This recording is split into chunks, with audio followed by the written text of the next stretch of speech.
Very good morning and welcome back to Lord's for day 4 of the third test between England and India. Strains of Jerusalem just being completed over the public address system. That great tradition that was started by the Barmy Army has now been institutionalised by the ECB, sharing the love, if you like the tune, with the whole stadium. And the Indian team are in a huddle right by where the players make their way through the long room, very close to the two England openers who are making their way onto the field now. Ben Duckett and Zack Crawley. Duckett leading the way. I'm not sure that it's coincidence or an accident that India's huddle was right next to where the batsmen make their way onto the field. There was some heat yesterday evening at the close of play, just before the close of play, and it's a very tense situation. This game could very much go either way. It's absolutely on the line. The series, I mean, you go 2-1 into the last 2 test matches. You're holding a massive advantage. Alongside me for the first half an hour, Steve Harmison and Jeremy Coney. I'm not so sure how hot the on-field action with the ball and the bat will be, Harmy, but it'll be hot out there. I'm not talking about the weather. No, good morning, Manners. Good morning, Jeremy. Good morning, everyone. Yes, it will be hot out there, and that's, you know, the spice of the atmosphere of what that 1 over did last night, which was absolute box office. It really was. I'm sure the BAFTA or Oscars will be looking at Zack Crawley's performance and considering him for an award come the end of the year. But I don't think India can complain too much, because they've found a way so far in this test series to waste a bit of time. But it was a good time for England to go in last night. They only had 1 over to go. Like Edgbaston, they fielded for a long period of time. They had an hour to bat. They lost 3 wickets. Last night they had 1 over. Recharge your batteries, get some fuel inside them. Good night's sleep. Come out this morning and hopefully, from England's point of view, put a total on the board, which they believe they can win the test match and go that 2-1 up. Mohammad Siraj is going to bowl the first over of the day. We've got 2 first and second slip orthodox, then a little gap, and then the first of 2 gullies, I suppose. Nitish Reddy's maybe more of a 4th slip. Shubman Gill, the skipper, is in the gully to Ben Duckett, and there's a mid-off, mid-on, square leg man at sweeping on the point boundary, and also down at long leg. Here's the first ball of the morning then. Mohammad Siraj into Duckett, down the leg side, flicked away. It's gone to the boundary. I don't know whether it was off the bat. Buys as a signal from umpire Paul Rifle. Morning, Jeremy. Morning, Manners, Harmy, and good morning to all of your listeners. It's an interesting day, isn't it? We're kind of, because everything is even, we've got, I think, 2 plots available to us today. One is, of course, that England bat, and they might get some runs and they might lose a couple of wickets, but they keep going and they get to round about 260 to 280. Siraj in again. Duckett drives through mid-off. That's a lovely shot. That's on the up. That is certainly not a half volley from Mohammad Siraj. Mid-off is wide, so it's gone into the gap and they're through for an easy 3. What a lovely shot from Duckett. Was a good stroke, wasn't it? Full face of the bat. Nearly pushed out too far. It was in the air for probably half the pitch, half the length of the surface, but it was never in danger of being caught. So a good start for him. He'll feel good. You always feel good when the bat on the ball nicely right from the start. So that's the first plot, that England get to a point that they've got 260 to 280, which is roughly, you know, we're only bowling between 70 and 75 overs a day at the moment, guys. I'd hate to say that. Everything seems to have come together that as the overs have been falling throughout the 2000s and from then on up. And it's all come together. We've even stopped play for ladybirds, folks. Can you believe it? Ladybirds. Anyway, that's all the things have come together that are slowing the game down. 2 steps in a gully for the right-handed Crawley, who's forward to this one from Siraj, playing defensively, and there's no run. Other people, of course, would say, but hang on a tick. Who cares? We're getting more entertainment nowadays. Yeah, but that's not the argument. The argument is not do it in spite of that. Do you know what I mean? Despite all the... we can even get more entertainment if you bowl more overs. And I don't think the entertainment argument by itself is the only argument. I think it needs to be slightly mediated a little bit. But anyway, so that's one situation with England. Siraj in, all beats Crawley, kept low, very close to the off stump, and Crawley was caught in two minds. I think he was just static, didn't move forward or back, 9 without loss. I mean, just stick to the agreement, and if you don't like the agreement, then change the agreement. Every time they change the laws, it seems to me, the players work with the new law to get around things. That one stayed down, didn't it? And that's a bit of a concern, and it introduces the second plot, really, that the pitch starts to do a little more throughout the day. Here is Siraj, and that's driven by Crawley only as far as cover. Shubman Gill, the captain, fields. There's no run. And that India can then use the variety in their bowling resources. That's Bumra, of course. That's Akashdeep, who didn't bowl very well in the first innings. Can fix that, can bowl a little bit better in the second. Siraj, please stay calm. You know, if you're going to worry the batsman, don't rely on your mouth and your tongue at him from very close. That's not worrying the batsman. Just get the ball in the right place. That's what I'd like you to do. That is his foremost job, as Siraj is in again. Crawley pushes it out towards mid-wicket, and there's no run. Many of the best players over the years have said that that you have to be a good player to be a good sledger. There's no point opening your mouth if you're not getting the ball in the right place. No, let's be Harmy will know more about that. I wasn't a bowler. So look, I feel that that's the second one where the pitch and the resources of India in the bowling come together and create difficulties for the batsman, and wickets fall. That's kind of, and how far they go and how many runs they score and over, we're not sure. But if they're bowled out today, then obviously the result tends to India. We don't know about that either yet, because we don't know what's happened to players like Bashir and all those things for tomorrow. But let's put that to one side. So it's runs for England or wickets for India. Those are the two kind of scenarios. I don't know, do you see anything different than that, you guys? No, I think it's spot on. I think this guy here, Jasprit Bumrah, holds the key for me as where this test match goes. It's his first over. He bowled the only one yesterday evening. Duckett chops one behind square on the offside to backward point. Washington Sundar fields 3 slips in a gully. Yeah, he's just box office. I mean, there's obviously a huge number of Indian supporters in the crowd, but you get the perception that the cheer that went up when he was limbering up to bowl the second over was from everyone. I think, you know, they didn't have to be an Indian supporter to appreciate Jasprit Bumrah. 100%. You know, he is, you know, for me, the best in the business at this moment in time. We've got Archer, but we have to be patient with him. He's nowhere near, you know, this standard yet. He's just coming back, but this guy is box office.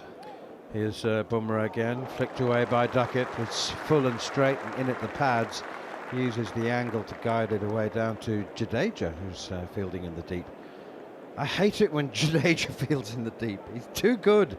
You're wasted out there. Yeah, I think he's down there because he's doing backward point for Zack Crawley, and then he just tottles off down. And so you've got Washington Sundar and Jadeja, two very good fielders, but because you've got left and right hand combination, you'll tend to have, you know, a fielder down at fine leg come up to do backward point for the left and right hand combination. So, and there's a lot more grass coverage area to ground to cover. So, yeah, I think that's why they've got them two in the, you know, and then in that fielding positions. So Bumrah to the right-handed Crawley now. Again, the 3 slips. Karan Nair, KL Rahul, Nitish Reddy, and Shubman Gill in the gully. Mid-off, mid-on, mid-wicket, backward point. Here is Bumrah to the right-handed Crawley, and that one bounces a bit. It didn't hit him on the glove, but it did bounce a bit more, and it's hit him quite high on the bat, and he's just shaking that right hand because he was hit on it. Not as ferociously, perhaps, as he made out yesterday evening. But Slip Corden just having a tiny little word. There's Zack Crawley just, I think, politely inquiring if his finger's all right, or does he want treatment to come on, just like last night. Shubman Gill, very animated there. Seen on TV, it is hit the shoulder of the bat, or the splice of the bat. Zack Crawley's hand just came off the bat just as the impact was. Full and wide outside the off stump, and it's left alone by Crawley. Well, in the spirit of Wimbledon, who's in the men's final, by the way? I've been struggling to follow it. I think it's Sinner, isn't it? Sinner and Alcaraz? Sinner and Alcaraz. I think so. Well, yeah. We're all just slightly guessing here. I hope it's better than yesterday's final. The women's final yesterday. 6-0, 6-0, I think it was, wasn't it? Oh dear. Yeah, 6-love, 6-love. So. Wow. Has that ever happened before? That can't have happened before in the women's final. I'm not sure, not in the final. Wow-wee. Here's Bumra again from the nursery end up to the crease. Bowls to Crawley, is forward, driving, only as far as Siraj at mid-off. Well, the reason I was mentioning Wimbledon is that Shubman Gill in that final over yesterday, in the spirit of Wimbledon, was calling for new balls, I think. It was, yes, wasn't he? He was asking Zack Crawley if he had any new balls to play with, and to see what was just inquiring about, the England batter. Apparently 5 times the Wimbledon women's finals gotten 6-love, 6-love. 5 times? 5 times, yes. In the Open era? Oh, I've got no idea. I just got told from behind me. Oh, okay. Wow. Gosh, here's Bumra once again bowls. Oh, that one does bounce. Pops up in the air, and it's a return catch. Bumra diving forward, sliding underneath it. That one has properly gloved him. That ball has taken off. It's hit the Lord's Ridge. It's bounced very, very steeply. Crawley's been whacked on the hand, the same one that Bumra hit yesterday. And do you know what? And amongst all the drama of Crawley being hit, that ball popping up in the air, I don't know whether Bumra managed to get a hand underneath it, whether that was actually a return catch. No, I don't think it was. I think he's got it. I think it's bounced just before he got his fingers to get underneath it. It was an absolute beaut of a delivery. It's back of a length, bounced. It is gone flying in the air off the top hand, isn't it? Right off his left hand. I think it's a different hand, man, as to yesterday. I think the one yesterday hit he did get a finger to it. He did get a finger to it. Jasper Bumra will be disappointed he didn't grab a hold of that. But has that not hit the opposite hand to what Zack Crawley got hit on yesterday? I think it has. Bat come flying out of his hand. Ball's gone up in the air. Zack doesn't know where it is. You're on the top hand, He's hit him in the top hand, yeah. Wow, that's drama. Last ball of the over. Siraj into Duckett now. His slice drives, this one of his favourite shots, to Jadeja on the cover boundary, and England move on to 11 without loss. Crawley on 2, Duckett 5. Have to have a bat pad, surely. So, yeah. After that we've seen 2 or 3 just lift and hit the glove area of Crawley, who's a taller man as well. So that's the amount of bounce that we're seeing from Bumra. At the same time, Siraj one squatted a little bit as well. So things are happening in the first 2 or 3 overs here. A bat pad, or, I mean, it's Zack Crawley. You go and he goes so hard at it. Do you want a bat pad and sacrifice a slip, or do you think, right, he's going to go harder at it and keep the slip in play? Here is Siraj bowls. Crawley struck on the pad, bouncing out on the onside. Siraj is running in to do the fielding. He's looking anything but settled, Zack Crawley. I'm happy to bring a mid-off out. Yeah. If he's going to bowl a length for me, that he's going to have to try and drive that. That's all right too. So that brings the slip cordon into play as well, because you're getting a little bit of nip perhaps. I'm happy to bring this mid-off and put him in it. And not a really close bat pad either. One that's just has a pace where he can move. Here is Siraj again, and that one is driven hard by Crawley down into the ground. Siraj fields it in front of his face and actually knocks it on him. It's hit hard back to him, and he's just happy, I think, to deflect it so it didn't hit him on the nose. Yashasvi Jaiswal was having a lengthy bowl. Bowls right arm leg spin, and in the warm-up about 45 minutes before the play, I thought he was just mucking about, but I'm told that he does bowl leg breaks and he's got a few wickets. He wants to be taken a bit more seriously. He wants to add that string to his bow. the way Jasprit Bumra's just bowled to Zack Crawley, if Jaiswal bowls in this game, England are winning. You're quite right. Here's Siraj again, bowls to Crawley, hits him on the pad, trying to work it through the leg side. It is Jaiswal who does the fielding. I just really like the idea that an opening batsman would like to be able to offer something else, seeing as he can't catch. I say he's struggling. He's having a series like Kevin Peterson had in 2005. And Kev dropped 8 catches, I think he did. I mean, remember there was a film just come out, Dodgeball. I remember we were in Pakistan watching it because at the time that was a big thing watching it. They were throwing these red balls at this in the target, and the guy was just kept dropping them. And it's like, Kev, that was you this summer. I don't think he spoke to me for about a fortnight, which was great. Siraj into Crawley, pushed away up towards mid-on, and there's no run. Fielded by Bumra, the great man. 11 without loss, England, resuming this morning at 2 for none. They've added 9, but we're not without incident. Yeah, Jaiswal, he dropped. I thought the 2 he dropped in Headingley were 2 tough chances. But once you drop one, the ball just keeps coming to you. You're like a magnet towards it, and then all of a sudden, you and yourself, you don't want the ball coming to you. You're snatching at it. You're frightened at it. Your anxiety in the field when the ball's coming in the air towards you. I mean, it's such a difficult thing. Here's Siraj again, bowls. Crawley struck on the pad. Huge appeal for leg before wicket. Not out, says umpire Paul Rifle. And Siraj he wants to take this further. He'd like to pursue this line of inquiry, and he's in conversation with his captain. For me, that's close. Not given out on the field. It's hit him on the knee roll. He's gone for the referral. I think this is quite a good referral. But if anything, I think it'll be umpire's call, possibly on height. You remember the ball's going down the hill, but it's a good delivery, a good ball from Mohammad Siraj. Adds to the drama as well. What was your gut feel in real time? I thought sort of leg stumpish. It's a question of, I mean, I think the height was okay. Does it bounce a bit, or does it hold its line? It's hitting just below knee roll. I think probably leg stumpish though for me. Outside of leg stump, maybe. Possibly just going down. He hasn't hit it. No, and given not out. Given not out on the field.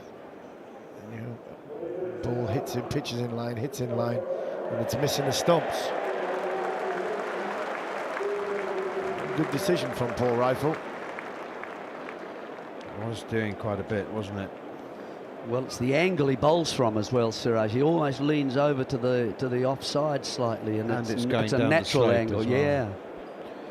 Well, Paul Rifle got that one right. England 11 without loss. On the subject of overrates, it was very interesting to hear Sir Alistair Cook talking overnight. He said, first of all, he said you cannot blame the players, which is an interesting way to start. But he then went on to say it is up to the umpires. So he's saying you cannot blame the players, and then he was urging the umpires to be much stricter. And he said, as a captain, you're aware of the overrate, but the game situation is always going to take precedence. And so, you know, you can be told you're behind the overrate, and as a captain and as a team, if you think that speeding things up is going to prejudice your chances, then, or prejudice your position in the game. Here's Bumra again, bowls to Duckett, punched away, square of the wicket on the offside, through point, taken 1. I'll come back for a second. It's Washington Sundar chasing it, sliding. The ball escapes him like a live fish, wriggled out of his hands. Two more. It's a good job, because I think Ben Duckett might have been struggling there. He was. He was struggling. He turned, waited, and then ran. And that waiting might have cost him if he had not lost the control of that ball. So, yeah, just to finish what Sir Alistair Cook was saying is, he said that, you know, we've been struggling with overrates for a long time. He said, but 15 in a day was a new low, and he was calling for action, but just not from the players. Here's Bumra again, flicked away behind square on the leg side, and there's no run. There's no more than 1 run. So he was basically saying we need to be administered better. Yeah. You can't leave it up to us. I get that. I get that. I get what Siraj is saying. I think he's got a point. When you're in the battle and you're in the emotion, you're in the emotional stance of the game, which is, you know, whether you're ahead of the game or behind the game.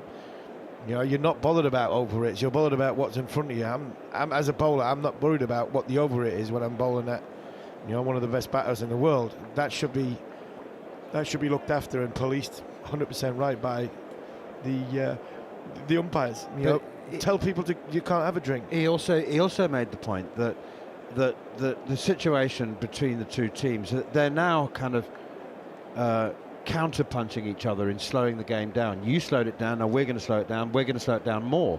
And it started, he said the big turning point was what he called the tactical injury that Shubman Gill developed with the lower back. To get KL Rahul to open the batting. Because he'd been off the field, so he wouldn't have, there were 9 down, and so suddenly Gill has back spasms and needed 10 minutes of treatment. And England were very upset by that. Here's Bumra again, full and wide outside the off stump, left alone by Crawley. And so what we've got is a tit-for-tat revenge situation. Yeah, but you just send him off the field. You know, these are quite simple things to sort out as long as they force their authority really early on in the game. It wouldn't take much to sort out, I really don't think. But it's, as I said, it seems to me everything has come together in this game. And it's look, in the 40s and 50s, if you look then, the 1940s and 1950s, they were bowling 18 overs an hour. Here we're bowling between 13 and 14. Oh, not that many. Here's Bumra again, and Crawley drives and gets a thick outside edge, and it flies away past Shubman Gill at gully. The thing about Crawley is that when he edges it, they don't travel slowly. No, if you're going to flash hard. Zack Crawley he does flash hard, and he got a good piece of that. It nearly came off the middle of his bat. It was like just come off the face of his bat. He just opened the face because he lost his balance a little bit. Ball's well away from his body. He's thrown the kitchen sink at it, and because of that, it's going down the hill. He sort of sliced across it off the sort of outside third of the bat, full face of the bat, and it's gone, and Jasprit Bumra's going to go 2 and 2 now. So yeah, it's the second gully that we've been talking about for the whole game. 2 slips, 2 gullies. Jasprit Bumra, Crawley's boundary takes him up to 6. It's 18 without loss. Bumra again up to the crease now. Bowls outside the off stump, kept low, but was too wide. We just had a lovely. Sorry, just quickly, I've got to mention. Rhys Jenkins has just sent a fabulous picture from a city square in Bucharest, Romania. Nice. And he's listening to us, and he's got a cold beer, and he sent us a photograph. We don't get very many photographs sent to us, and he says, loving the commentary, I'll have one for Harmy. Oh, good man, good man. You've got to have 2 for Harmy. I was going to say, yeah. Just wait, Rhys, by 7:30 tonight, I'll have caught you up. Here's Bumra again, bowls. Crawley, another bounce, steeply, hits him on the glove again. Oh my goodness, this time I think bottom hand. Bottom hand yesterday evening, top hand earlier this morning, another one hits him on the gloves. But he does play with quite hard hands, doesn't he? Anyway, Jasprit Bumra will be having anybody in trouble, I think, at the moment. That was an eventful over. England unscathed, 18 for none. Yeah, that was happening yesterday, though. We've got an area of this pitch that Ben Stokes was able to get to work yesterday, if you remember the dismissal of Reddy, and there were other deliveries as well that didn't claim wickets, but they were suddenly climbing from the same area that Bumra's now sort of pitching into, and it's very awkward, and you can't control the ball once it comes up at you like that very easily. The natural inclination is not to drop the hands, is to get the hands up and sort of protect yourself slightly. So yeah, he's found a dangerous length there. But just to finish, the 40s, 18 overs now. So what we've done, but they're both scoring at the same rates. Oh, it's a slog from Ben Duckett, and I mean that. Mohammad Siraj round the wicket, and Duckett has just had a heave at that one. He's now playing more of a cultured sort of 7-iron, I would say. That was what he was. Yeah, he had driver when Siraj bowled it, and he had 7-iron when he practiced it, didn't he? So Yeah, he's just said to Zack in between times, just keep going, mate. You're all right. Yeah, keep going. Just had a word from the caddy. Yeah. So just to finish the point, so they're both scoring at the same rate, but in nowadays and in the 1940s. Duckett pushes to cover. Washington Sundar Fields, no run. You don't need to rush the point. You've got the whole over. But they've bowled 5 overs more. So all we've done really is replace dots back in the 40s, balls not scored from, with dawdling. That's what we've done. Same number of runs scored off the same number of, the different number of overs. Same number of runs, which is at a higher rate. Yeah, higher rate now. I think it's fairly obvious that the physical intensity of the game is different now to the way it was. Oh, that's ramped. Oh, my goodness. Ben Duckett has just ramped Mohammad Siraj. Well, the agricultural hoik slog didn't work, so he's now played a little ramp sweep over the keeper's head. No fielder. The keeper's head, I just for a second thought I'd gone straight up in the air and Jarrod was going to get it, but this is a ball full of length, probably a half volley just outside off stump, and instead of Ben Duckett straight batting it down the ground, he's got on, he's getting on not quite on one knee and just helped it over the top of the wicket keeper's head. I mean, I don't mind this, I really don't, because he's trying to change what on pressure that Zack Crawley's under at the other end, and alleviating what's happening with Bumra by going at Siraj. Duckett now plays an orthodox defensive push straight back to the bowler. What was the most outrageous shot anybody ever played against you? There was the one get played all the time here. It was Darren Powell when he walked at me. He walked at me and he hit it. I mean, he started walking towards me and hit it like, do you know if a bowler where you'd see a bowler played off the sort of bowled off the wrong foot, where a batter had his right leg in front of his left leg, but he hit it straight down the ground. He just like walked it and hit it at the same time. I couldn't have put it in a better place for him, but I must admit, if a split second earlier if I'd seen him, it would have been down his throat. But I think the next 3 or 4 that he got were, they were nowhere near in his half. He wasn't walking at you? No, he wasn't walking at me, see. no. And his head was somewhere close to his knees than it was here. It was an outrageous shot. Siraj in short, pulled out, gone, he's pulled it straight to mid-on. Bumra takes the catch. Siraj has his man. Ben Duckett's pull shot not through it quickly enough or soon enough maybe. England have lost their first. Bumra involved, but as the catcher rather than the bowler, it's 22 for 1. Yeah, I think that's just bounced a wee bit more and hit quite high on the bat. And so that didn't supply the power that Duckett would have liked, and he's picked out mid-on, and it's a very comfortable catch. So, and what I don't like really is it's getting quite personal, isn't it, at the moment? I mean, some people will love that. I don't like the charging. No. Charging at the other players. But they've made contact. That's contact a match referee issue. For me, that's crossed the line. I don't mind sailing close to the wind, and I like the line. We talk about great players in the past, of like Virat Kohli, who was passionate and very, very good at trying to create an argument in the field by getting his team going, and he crossed the line every now and again. That for me there crosses the line, but I'm not sure who crossed the line there, because Siraj was going in a straight line and Ben Duckett was going in a straight line. Was it Duckett or was it Siraj that instigated that? But it's a short ball, stayed in the pitch a little bit, got a little bit high on bounce, and it's got very high on Ben Duckett's bat. Siraj is excited, and he's rightly so. He's just been ramped. Now, who goes into who here? Siraj is in his face. I think it's a bit of both. I think I'm Richie Richardson, match referee. I'm holding them both in and taking a little bit of money off them. Yeah, they just brushed shoulders, haven't they, as they've walked past. Contact, though, isn't it? It is contact, but it's contact. I don't think either have changed deliberately their line towards the other. They've kind of just brushed. I think Siraj has held his line, actually, just going in his follow-through, and Duckett has just walked straight off as well, and they've just made contact.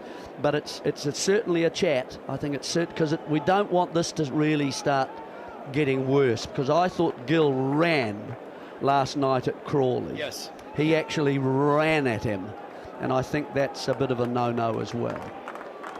That was when he was calling for new balls, wasn't Yeah. it? Yeah. 22 for 1, Siraj into the new man Ollie Pope outside the off stump, and it's left alone. I like the aggression. I mean, it's not personal.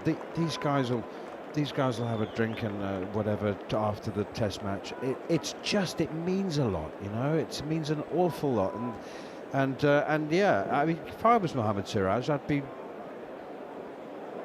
very emotional about being ramped over the keeper's Absolutely. head. I mean, I would have been in the batter's face. I'd have made sure that I kept my space and he kept his space. But boy, I'd have made sure he knows that he's just made a monumental mistake by getting out after he's just ramped me. And I'd make sure he knew about it. The contact I don't mind the two in each other's face. I just don't like the contact. We're playing a non-contact sport. Here is Jasprit Bumra. Oh, that's a beauty. That's a ripper. That's gone down the slope, nipped away past Crawley. Is well beaten. By the way, did you see Washington Sundar playing the Steve Harmison role? Like when young Sam Allard was going out for a beer and you thought that he might be getting into a difficult situation, you'd be in like a shot with your arm around his shoulder, steering him to safety. Him away, yes. That's what Washington Sundar was doing with Mohammad Siraj. Did that a couple of times with Sam, yeah. It's more like to get him away from the bar. It's like, Sam, you've had enough now. You've had enough now. It's time for you to go to bed. 2 slips, 2 gullies, backward point, mid-off, mid-on. Here's Bumra again, and this one nips back the other way. Oh, he's so good, Bumra. He's just bowled a booming, well, kind of leg cutter, really, or way swinger. And Jon Norman has found that footage of, oh my goodness me. That's even worse. Watch my response, just start laughing. He's played, he slapped you through the offside, and there's much laughter and humour on the West Indian dressing room balcony. Here is Bumra again, bowls, and it's pushed out towards cover point, sets off a single. It's Jadeja swooping in, realises the batsman is safe, so doesn't let it go. Who was that batsman again? Darren Powell. Darren Powell. Yeah, Darren Powell. As you said, he's got his right leg. His right leg was in front of his left one when he actually played it. He was square on. I actually thought he was pulling away. I thought he was sort of walking away and pulling away. Somebody stood up behind him. But obviously he wasn't, and he bowled. I think it was about 87, 88 mile an hour, something like that. And but it's safe to say he didn't hit me through extra cover too many more times during that series. I shouldn't think he had anything pitched up in his eye. Here's Bumra again, bowls. Oh, and that one also bounces. Ollie Pope fends it off. I may have just hit the shoulder of the bat, and it trickles out to Jadeja at cover point. But do you think that whoever replaces Bumra will be able to? Do you think that ridge will still exist? No, I don't think it will. I don't think Agaksteep will be as potent as Jasprit Bumra is. I think India will be quite happy England having little breaks in play, bringing the physio on after he hits the gloves, because then that extends Jasprit's to another over and another over. Because I mean, at this moment in time, you're giving, because of what's happening, you're giving Bumra a little bit more time to recover and get his breath back and get him to keep going. I think he'll bowl a hell of a lot in this first session. I think if I was Shubman Gill, he'd be 8, 7, 8, 9 overs, because this is the game. Here is Bumra again, bowls, and Pope opens the face of the bat maybe, or may just hit the outside half, I think, and squirts off into the gully where Gill fields. 23 for 1. Ben Duckett, the man out, mistiming a pull against Mohammad Siraj. He's gone for 12. Zack Crawley is on an unconvincing 7. Ollie Pope has just come to the crease.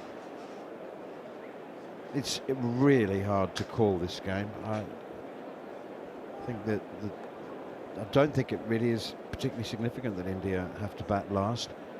I mean, it will be if England have made it safe. I mean, if they've put 300 on. 220, like Jeremy said before, 220 to 260 could be a score on here. Here is Jasprit Bumra to the crease again, bowls. Pope has, well, it's gone flying over the top of the slip cordon. Shoulder of the bat, it must have been off the shoulder of the bat. Again, it's taken off, it's bounced. Pope is just playing a forward defensive. And I can only assume that's hit the shoulder of the bat and looped over the slip cord. It's bounced twice and gone for 4. It's bounced twice and gone for 4. Ollie Pope's trying to defend that into the ground. We know how sort of scratchy that Pope can be in the infancy of his innings, but this is quality bowling from Jasprit Bumra.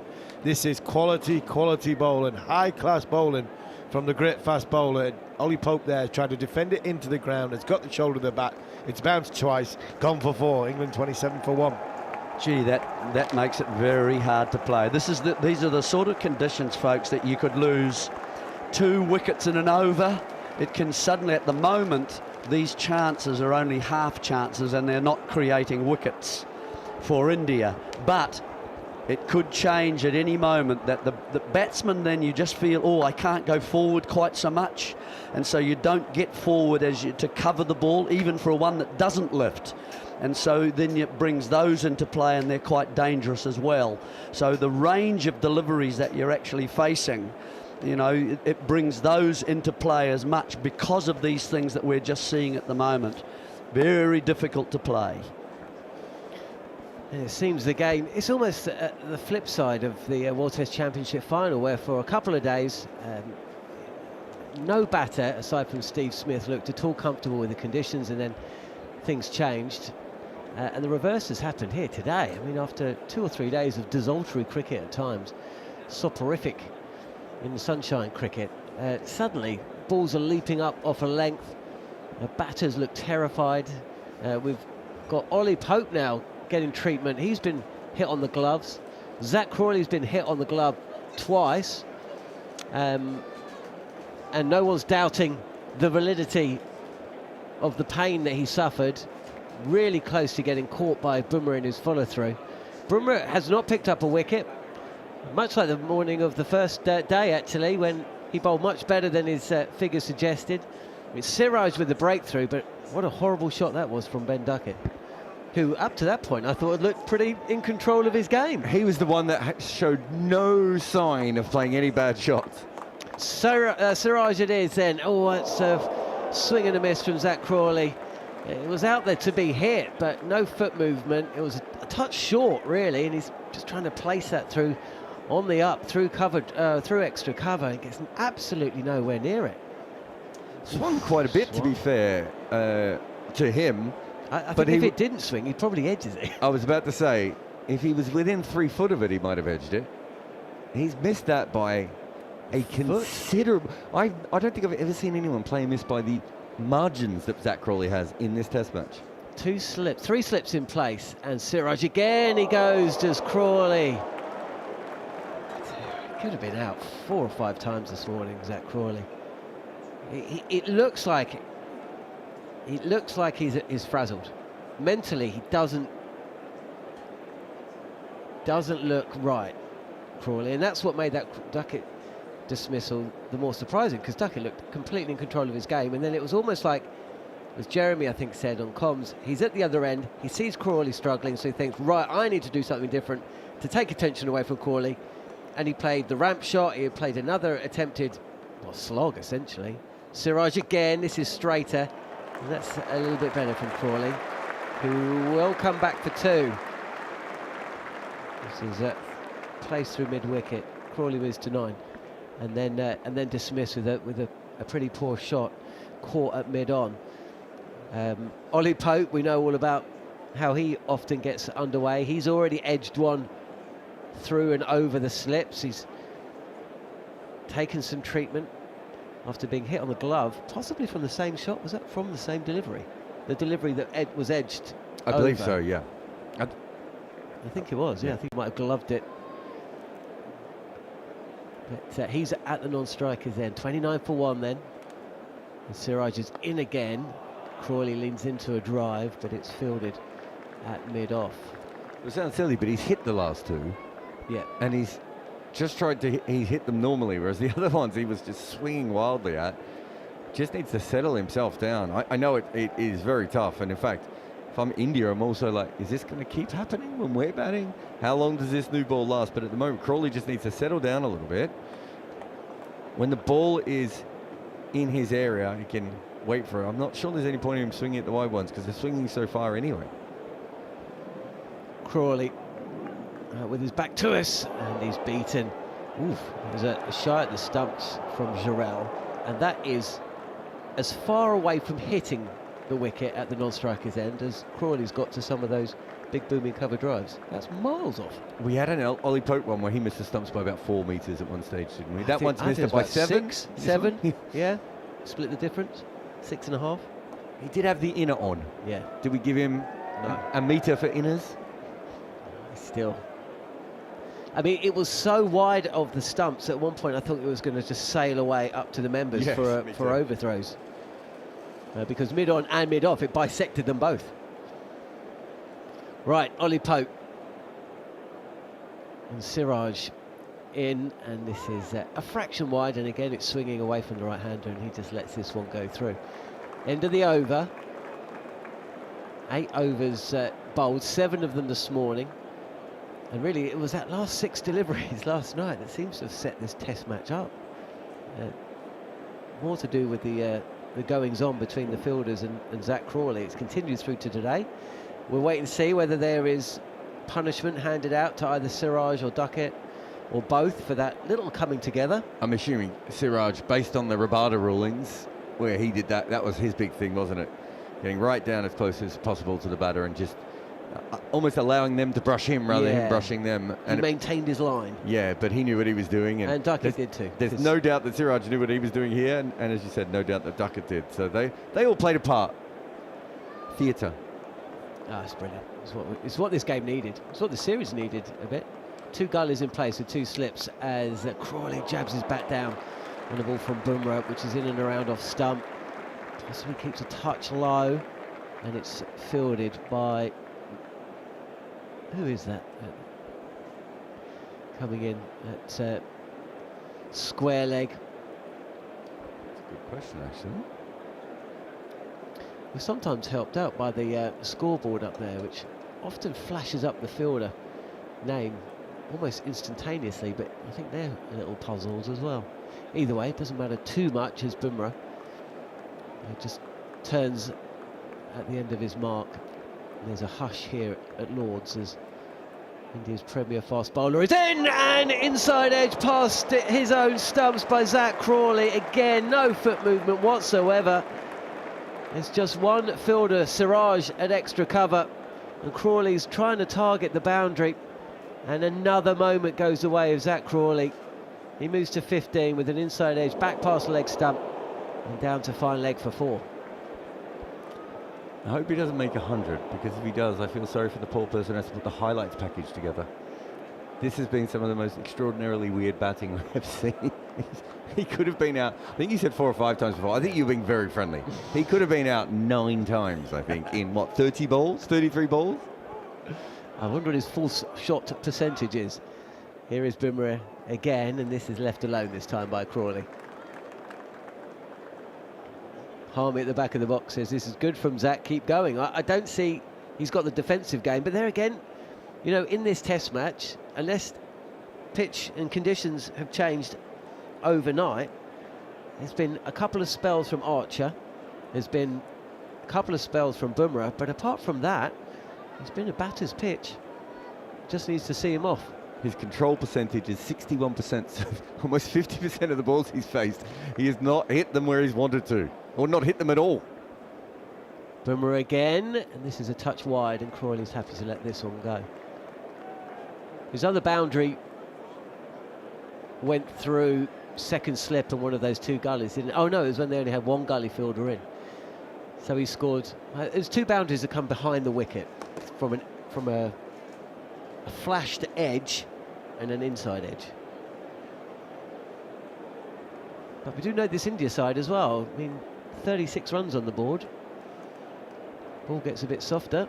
England do score at a rate, and India do have the propensity to go defensive very, very early. Bumra, and again he's not tempting Crawley to play. 1 ball left of the 9th over. Wonder how many Bumra's going to get.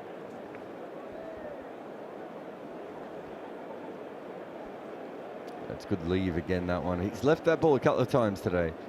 So he occasionally, Bumra has been bowling the big in swinger, but we haven't really seen it this morning at all.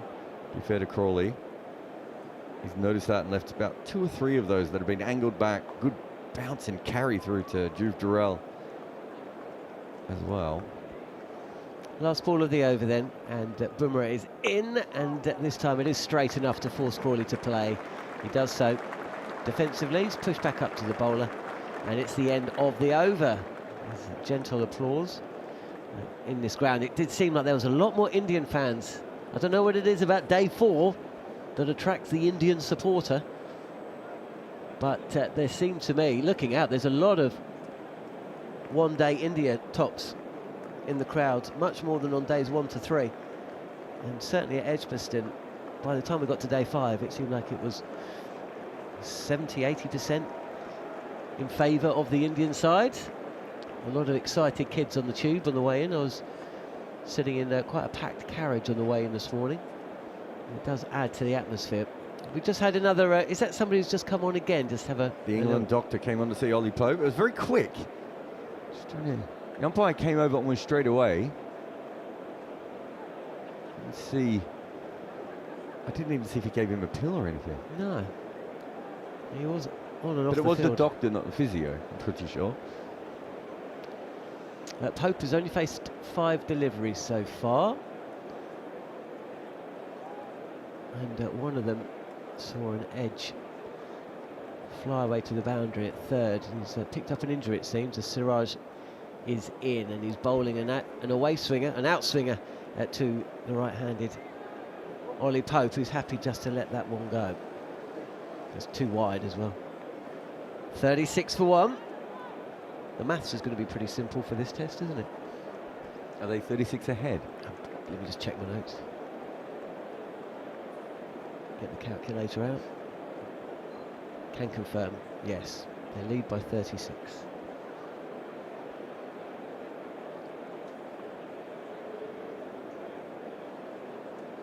Siraj in again, and he beats Ollie Pope via the inside edge. He's coming forward, trying to push this ball.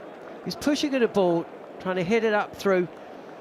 His extra covers there are wide mid-off, and he's trying to hit it straight, and he's been beaten by a ball that's come in and missed the inside edge. Oh, and it's just gone over the top of off stump as well. An absolute jaffa. But I don't think Ollie Pope played it particularly well. No, the one-handed on the up cover drive To a ball that's too short to be driven. is not probably your ideal choice there. Here's Pope, and this time left alone.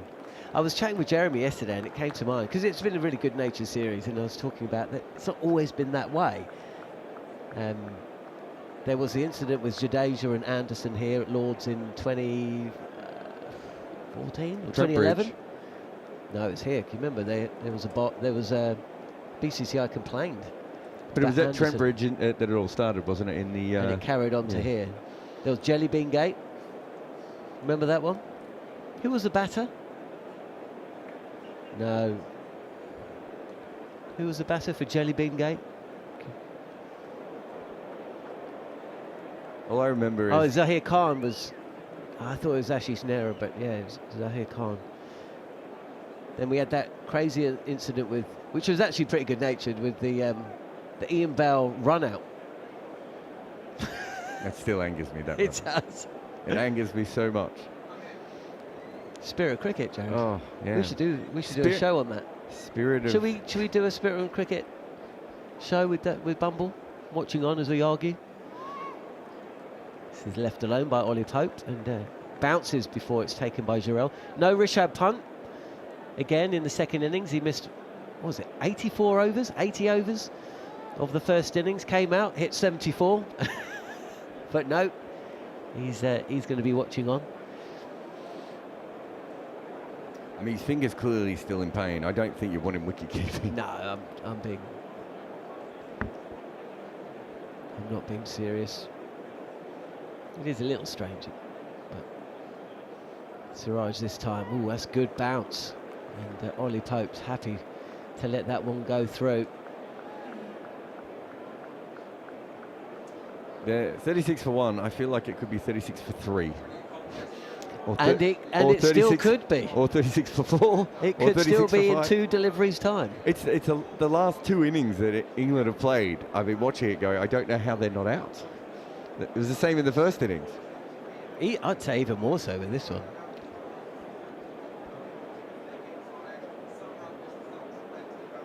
I wonder how many overs Bumra's got. Akashdeep. Where is Akashdeep? Is he warming up? No.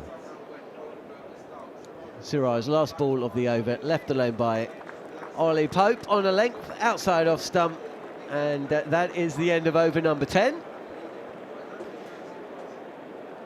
England in second innings, 36 for 1, with Zack Crawley 15 not out, and Ollie Pope at 4 not out. The 1 wicket, Ben Duckett, dismissed by Mohammad Siraj, with Jasprit Bumra, who put down a really tough caught bowled opportunity from his own bowling, obviously, taking a catch at mid-on,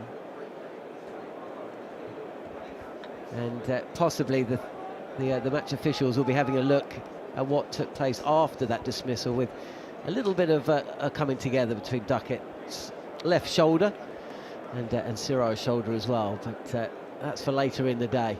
Bumra continuing, running in from the nursery end. Oh, that's good leave from Zack Crawley. Spectacular leave. That looked like it was curving away and then comes back in off the seam. Oh, tell you what, it's good eye. I haven't seen anyone that sure of where their stumps are since Akashdeep.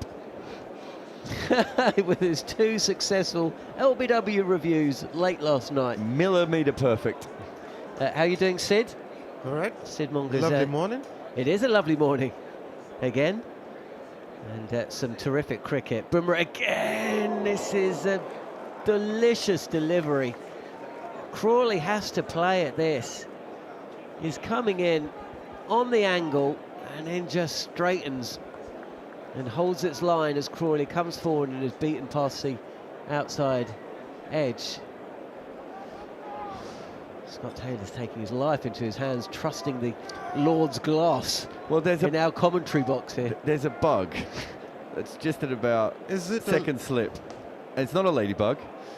It's a different bug, and I was hoping it was on the inside of the glass. Bumra coming in with a forward short leg, and this again swings away from the right-handed Crawley, but keeps a touch low as well. We're seeing some variable bounce. Are you dancing, Sid? Do you want to swap places? No. I just thought if it was on the inside, we could get rid of it for the rest of the day. But it's on the outside, so it'll make its own mind up, I suppose, later on. Do you want me to message the ECB to see if they can arrange for one of those I'd like to cranes to come up? I'd like to see Bumble abseil down the glass. Well, we'd all like to see that.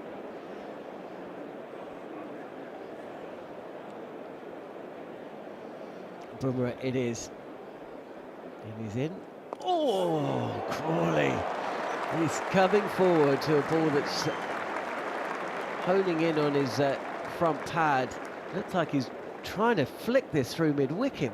Taking your life into your hands here, mate, with the ball that's consistently swinging away. And he gets a leading edge through extra cover for a couple. You pay for all the bat, and he doesn't pay for any of it, but someone paid for all the bat. He's certainly using every single part of it. Can we have a delay in play though, while someone does climb up here and fix the bug? I'm still reminded of your line when you said I was just seeing if we can get rid of the bug for the rest of the day. I think Bumra is thinking the same, but he's not able to do that with Crawley. Creepy Crawley. And again, thick outside edge from the bat of Zack Crawley through to the slip cordon along the ground. 38 for 1. He could turn the bat around at this point. It is incredible.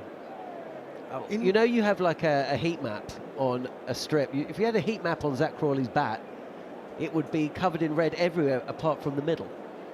England have scored 38 runs now. 19 of them have been off edges or leg byes where they've missed or played a false shot.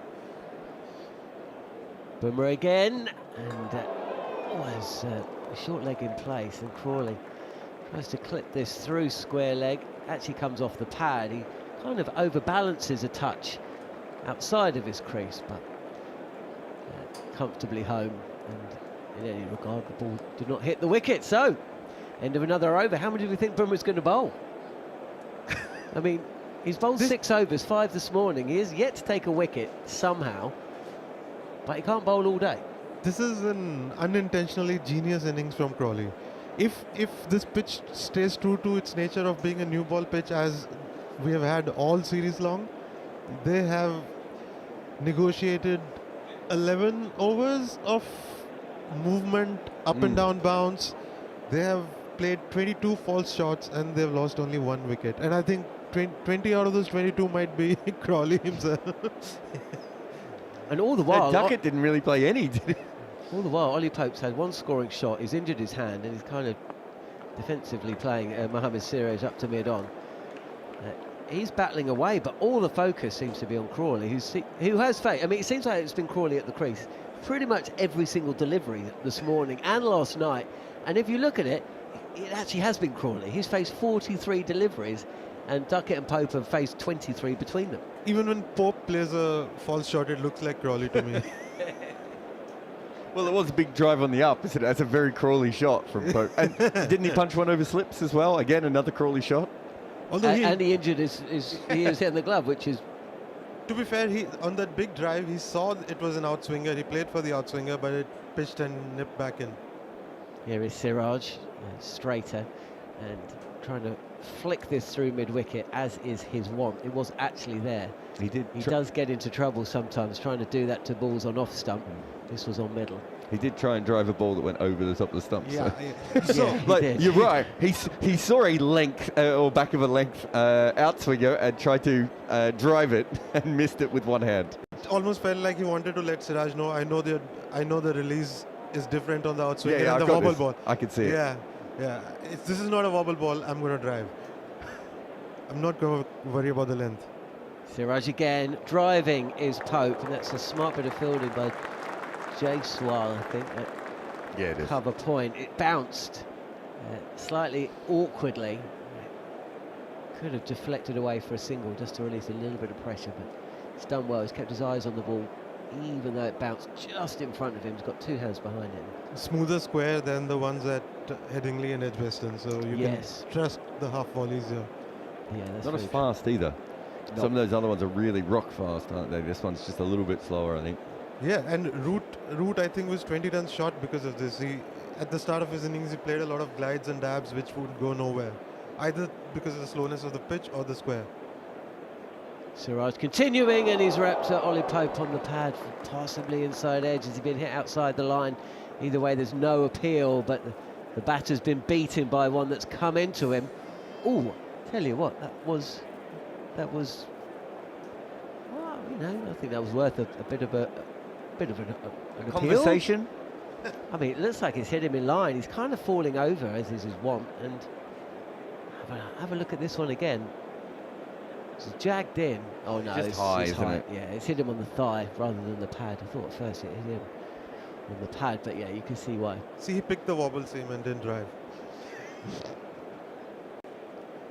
Siraj again down the leg side. Jarrod can not prevent this from reaching the boundary. That fine leg. He got a half glove to it. The slope has worked its magic if you're an England cricket fan. Byes called. Crawley, or rather Pope stays on 4. Still saying it's Crawley.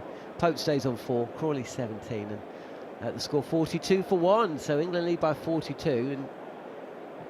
And going back to the point you were making, Sid, and Jarrod and I were saying it, it's all well and good this period, but at what point do India start pushing fielders out onto the boundary and taking them out of the 30 slip overs? cordon? 30 overs has been the cutoff for the ball to go out of shape. Here is Siraj, and he's gone up for a big appeal. Ollie Pope has been hit on the pad. He's come through for the single, and they're asking the question. That's close. I I tell think you, asking the umpire's call question. on impact. Paul Rifle twitched there. I don't know if you guys saw it, but his arm released. They're reviewing They're it. reviewing it. This one, the batter has his back to us. It Yes, looked good, that just the arm way moved. that he fell over. And Rifle's arm moved for a second. There's one thing, the ball went up after it hit the pads, which means it might have hit slightly higher. I don't think height is an issue. I think No. where's the impact? Is he doing too much? Oh, you might be right, Jarrod. Once that ball goes up off the pads, I mean, it should still be hitting the stumps. Well, but it's not hit the bat, right? And it's just hit It's the doing too top much. of the knee It's roll. doing too much. it's probably going over leg, isn't it? It's gone like an off break. Wobble seam ball. India have already lost one review. 1 red, 2 reds, 3 reds! Wow! Genius review. Mohammad Siraj with the breakthrough. Ollie Pope has got to go. Leg before wicket for 4. We thought it was good. We thought it was a good shout. He's a short man, Ollie Pope. So Apparently he's about 3 inches shorter than I thought he was. I mean, it looked great live. It did really look beautiful live. But that first review, the ball's going sideways and it's hit him above the knee roll. It just felt like it was just going over the top of leg. But well, the one that was missing before, I was sure that was hitting. So apparently Hawkeye and me are not exactly on the same wavelength. But this is huge. India were desperately due these 2 centimeters of lack of height on this.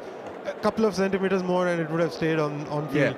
We have been waiting. I know he took a 6-fer in first innings at Edgbaston, but we've been waiting for one of these Siraj spells, haven't we?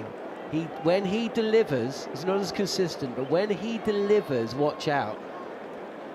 But I've been crying myself hoarse since Australia that has been bowling well almost every spell without results, except for that one spell at Edgbaston at Headingley. The first spell 3 overs. Except for that Apart spell, from he has been good. The full shot percentage against Siraj was higher than against Bumra in that first Test match. He's just one of, and how many catches has he seen go down? Yeah, so he's had no luck for a long time. He was desperately due these 2 centimeters. If any man was due these 2 centimeters, it was Mohammad Siraj. Sid Monger's column today, tomorrow. We've already got the headline. Everyone needs. Grow some stumps so that I can hit them. Everyone can do with a couple of centimetres. Producer Scott's out. Everyone, just so we're aware, this is his last day. It's on Scott's watch. Don't blame the talent. Scott's like, they've finally stopped talking about soft balls. Oh, you did already? I was looking forward to it. We're approaching the end of our stint. That's also drinks here as well. Where is manners? And what drama we've had here. That's been as entertaining an hour of cricket as we've been fortunate enough to bring to you on the talkSPORT Cricket YouTube channel. I hope that you're enjoying our coverage. Drop us a message in the chat box. And also, we have set up our own email address as well, I believe. I will guarantee, or I will confirm what that email address is, actually.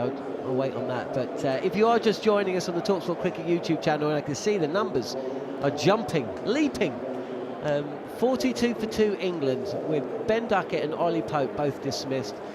Duckett caught a mid-on for 12, and then just a few moments ago, Ollie Pope on review, given not out on field. Pistol Pete nearly raised his finger, and that led to a protracted conversation. Mohammad Siraj absolutely adamant that India should review. They'd already burnt one on his watch. Shubman Gill went for it, and Ollie Pope looking up at the big screen, aghast. 3 reds and you're out. And that means, crucially, that Jarrod Root is in at the crease within the first, 12 overs, 13 overs of play?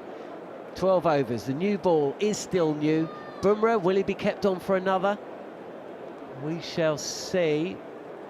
Doesn't look like it. No, that's a surprise, but I will let Manners pick up on that topic. Crawley's still there. I don't know how. He's 17 not out from 43 deliveries. He's chewing up everybody else's luck. Yes, I'd say that's fair. But for the next segment of this scintillating test, Harmy's back, Sid's still with us, and it'll be Neil Manthorp. Hello. That's a big surprise. Nitish Kumar Reddy to bowl before Akashdeep, Hami. Yeah, I get this because he swung the ball nicely from this nursery ground end. I think Akashdeep looked better from the pavilion end, and whether you look at can he make the ball do as much as what Jasper Bumra did, possibly sway the decision to bring him to the nursery ground end, but the ball swings from the nursery ground end and has moved for Nitish Kumar Reddy in this game, and I think he earned the right in the first innings to say to Shubman Gill, I actually need to bowl from this nursery ground end.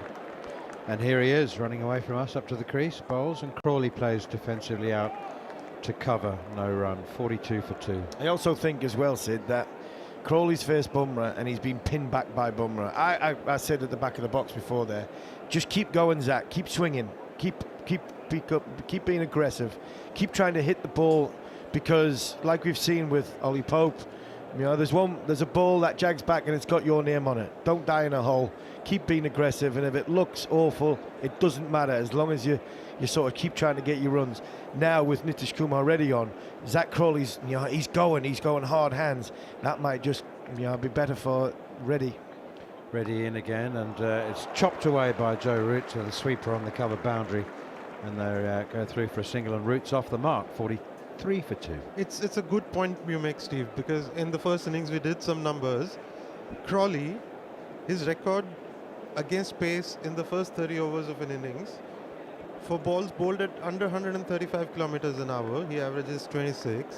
For balls bowled over 135 kilometers an hour, he averages 44. So he does not like that wibbly wobbly, slightly slow pace, and as you said, hard hands that can get him into trouble. Here is Nitish Kumar Reddy up to the crease again, bowls a little away swinger, steered away to into the slip cordon by Root, and there's no run, 43 for 2. Crawley 18. Sid, if you were Richie Richardson, have you discussed the duck at Siraj? So there's going to be some forensic examination of the footage, because I mean there was contact, and I think that as a match referee you really would be abdicating your responsibilities if you said, oh, I can't decide, I'll just give them both a reprimand. Here comes Nitish Kumar Reddy, pushed out on the offside, and there's no run. Or perhaps I'm wrong, 43 for 2. Maybe he will just say it was an ebullience of passion and emotion, and these things happen at the heat of the moment, nobody meant it. No, and nobody meant to hurt anyone, nobody meant to get into anyone's space. Nobody meant to get in anyone's space. Crawley was very close to the stumps, and it was in Siraj's line. I would be looking again and again to see if anybody changed their line. Here is Nitish Kumar Reddy, and that's pushed by square of the wicket on the offside.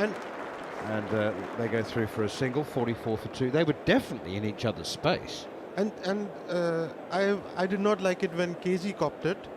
Kakizurabara copped. I didn't like it. There's much worse that happens on a field of cricket than just some brushing of shoulders. Yeah, I get that, but I think there's a point where the line you cross, and what is contact, what's not contact, what do you like Manna says, what do you look the other way on? I think contact you have to clamp down on. Yes, I'm with you. Neither change direction. That's why I'm holding them both in. I'm having a go at them both. Here is Nitish Kumar Reddy, and that's short and pulled rather imperiously by Zack Crawley. Stood tall, as he tends to do, even when he's not trying to. But he pulled that one imperiously through mid-wicket for 4. Finally, his middled one. And maybe the first time. It has been possibly the least convincing 22 by a top-order batsman that I can recall. At the start of this over, England were 42 for 2.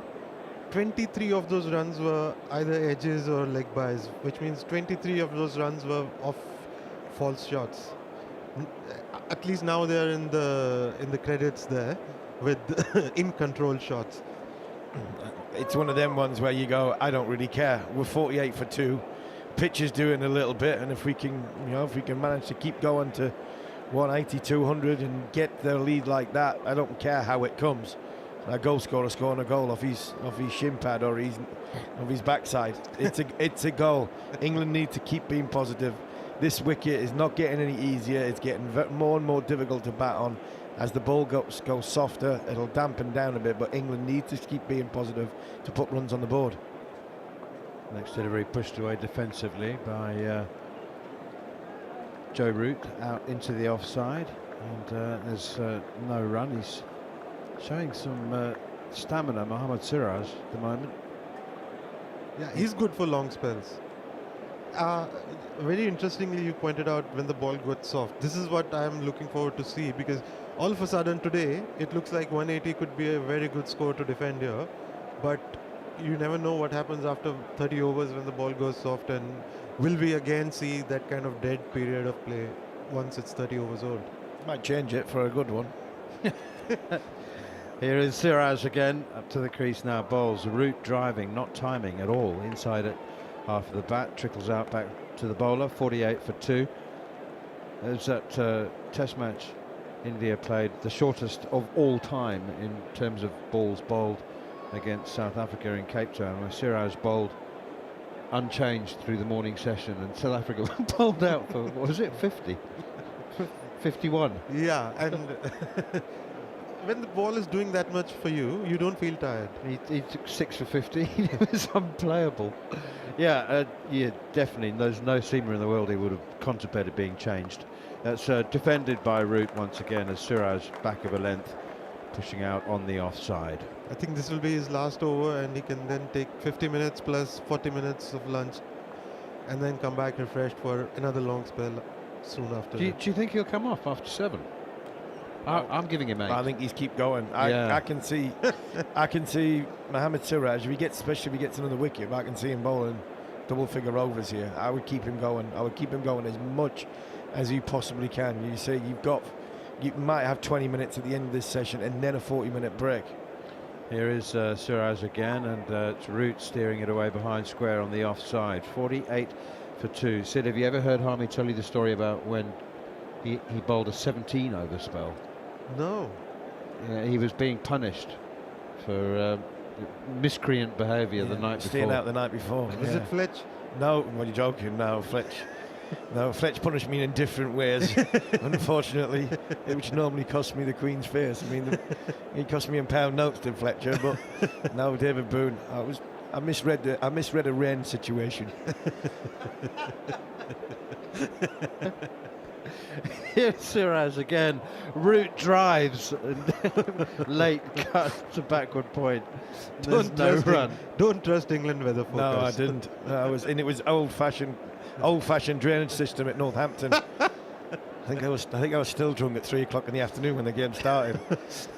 99 World Cup was going on, and he made me bowl. He wasn't even on the field. He got hit off Paul Taylor. He's off the field. You told the vice captain, you put Harmison on and don't take him off under any circumstances. No, sir. I mean, after 9 overs, I'm looking at John Lewis and going, "Am I finished?" And he went, "No." He says he's told me to bowl you until this game's finished. Why was he off? Root was he pushes hungover? to cover, no run. No, he wasn't off for a hangover. He had a broken thumb. He busted his thumb. He played the last 5 games of his first-class career with a hairline fracture in his thumb, because he was retiring at the end. Now, he said to John Lewis, he bowls until his game finishes. I got faster and faster because I knew my career was on the line. I knew I'd made a monumental mistake. I remember getting Devon Malcolm out in the dark, caught third slip. It was pitch black, 4 overs to go. I think we had something like 40 overs to bowl after tea in the afternoon. We needed 9 wickets to win the game. We got the 9 wickets. He just looked at me when I come off and he went, "You're one luck." Well, he didn't say. He said one lucky something else, but Boy. yeah. The only thing that makes the story greater is if he was with you all night. No, and then he turns up and he then punishes you. No, he was, but he could handle it better than me at 20 years old. Here's Nitish Reddy running away from us, big away swinger, and steered nicely by Joe Root to the sweeper on the cover boundary. He takes another single, and it brings up the 50 for England. 50 for 2. They've lost Ben Duckett for 12, Ollie Pope for 4. Mohammad Siraj taking both wickets. It's hard going. Suddenly the pitch is not the batsman's ally and acquaintance and friend. Well, it's becoming more of an acquaintance, sort of unpopular acquaintance, right, Yeah. rather than friend, as it has been. It for just 3 seems days. as though it's only when, from the unpopular bit, it's only when Jasprit Bumra's bowling on it. That's true. Here's Nitish Reddy again. It's short and wide, and a cut shot and another miss from Zack Crawley. He's been swishing at mosquitoes, Crawley, and he's not hit any. What's the peak age for tolerance for nights out? Is it? I'm 46. I'm married with 4 children and 3 grandchildren. I haven't getting there yet. You'll let us know when it starts to go down. I'll let you know, Sid. Yeah. That's reassuring. Here is Nitish Reddy again, and it's hit him on the pads as the beginnings of an appeal. I think it's another false shot. He may have got an inside edge. Maybe it was heading down the leg side. I'm about 10 years older, and I can tell you that it does start to happen eventually. I thought it started 5 years ago for me to go down. Eventually, it's maybe not the ability to process the after effects. It's more the decision making beforehand. To go, I know what will happen from here, so maybe I don't go to the start line. Here's Nitish Reddy again. There's a slip and 2 gullies. As Reddy is in ball. Edge got him in the wider of the 2 gullies. It's Zack Crawley's flashing blade. Brings his downfall again. It's Shubman Gill, the squarer of 2 gullies. It was a cleverly researched and implemented field and plan, and it's the away swinger which accounts for Crawley. Thick outside edge, 2 gullies waiting. Crawley gone, England 50 for 3. It's exactly what me and Sid have been saying, talking about the slower bowlers, and obviously but you're facing Nitish Kumar Reddy after being peppered from Jasprit Bumra. That's a Jasprit Bumra effect there. That's what fast bowlers with aggression does. The next bowler that comes on always is the one that gets the wicket. And Nitish Kumar Reddy's given a little juicy wide out volley to Zack Crawley, and he's returned a favour by slapping it straight to gully. Excellent catch in the gully. Good bit of bowling from Nitish Kumar Reddy, and England 50 for 3. Wow. And what's the pace there? 81 miles an hour or 130 kilometers an hour. And it's almost like, I mean, if nobody was watching, I would just say Zack Crawley very bravely faced off Bumra. And like it used to happen with Tendulkar, who used to face Donald and Pollock, see them off and get out to Cronia. He's got out to this dibbly-dobbly, wibbly-wobbly Nitish Reddy, also caught by Jaiswal. Which Yeah, I is was going to say, do you know why it was a good catch? Because it was caught by Jaiswal. Yeah, He's got finally one. welcomed He's got back. one. Yes, he's got one. I mean, yeah. He's copping a little, but he's a good gully fielder. I've seen him in the past. He's taken a few good catches before. And it's a good instinct catch as well. One that you don't have to think too much. It hits you, and that'll make him feel a whole lot better, Will Jaiswal, because he's missed a couple of run-outs. He's dropped a few catches. There's a huge amount of worth with the bat in this series, but in the field, he's been banished to the boundary the majority of the time, and his teammates will be really, really pleased for him that he managed to hang on that. It was a good catch. It's gone quickly. Zack Crawley, like we said when we first come on Manners this morning, he doesn't give easy chances because of how hard he goes at the ball, and he makes a chance come quickly towards you. That went at a very good height too. It was a comfortable height. If you're on your knees, you're taking it like almost like midriff height. That's not an awkward height where you have to decide whether you go fingers up or fingers down. And that's what he had at Headingley, didn't he? He had a couple of catches where it was either fingers up and fingers down. He made the wrong decision there. You can just see, you've just seen on the screen, the emotion, the raw emotion in a catch. It was like a 10-year-old catching the ball for the first time. Lot of catharsis in that moment. Absolutely. Ready into Harry Brook, new batsman, keeper standing up, nice take by Dhruv Jurel.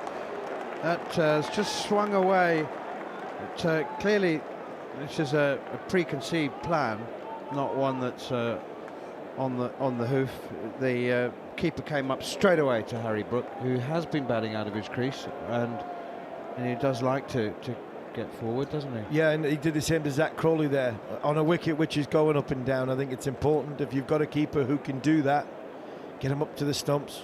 You always worry that if he gets a thick outside edge, the keeper will not take the catch, but you've got 2 slips in play.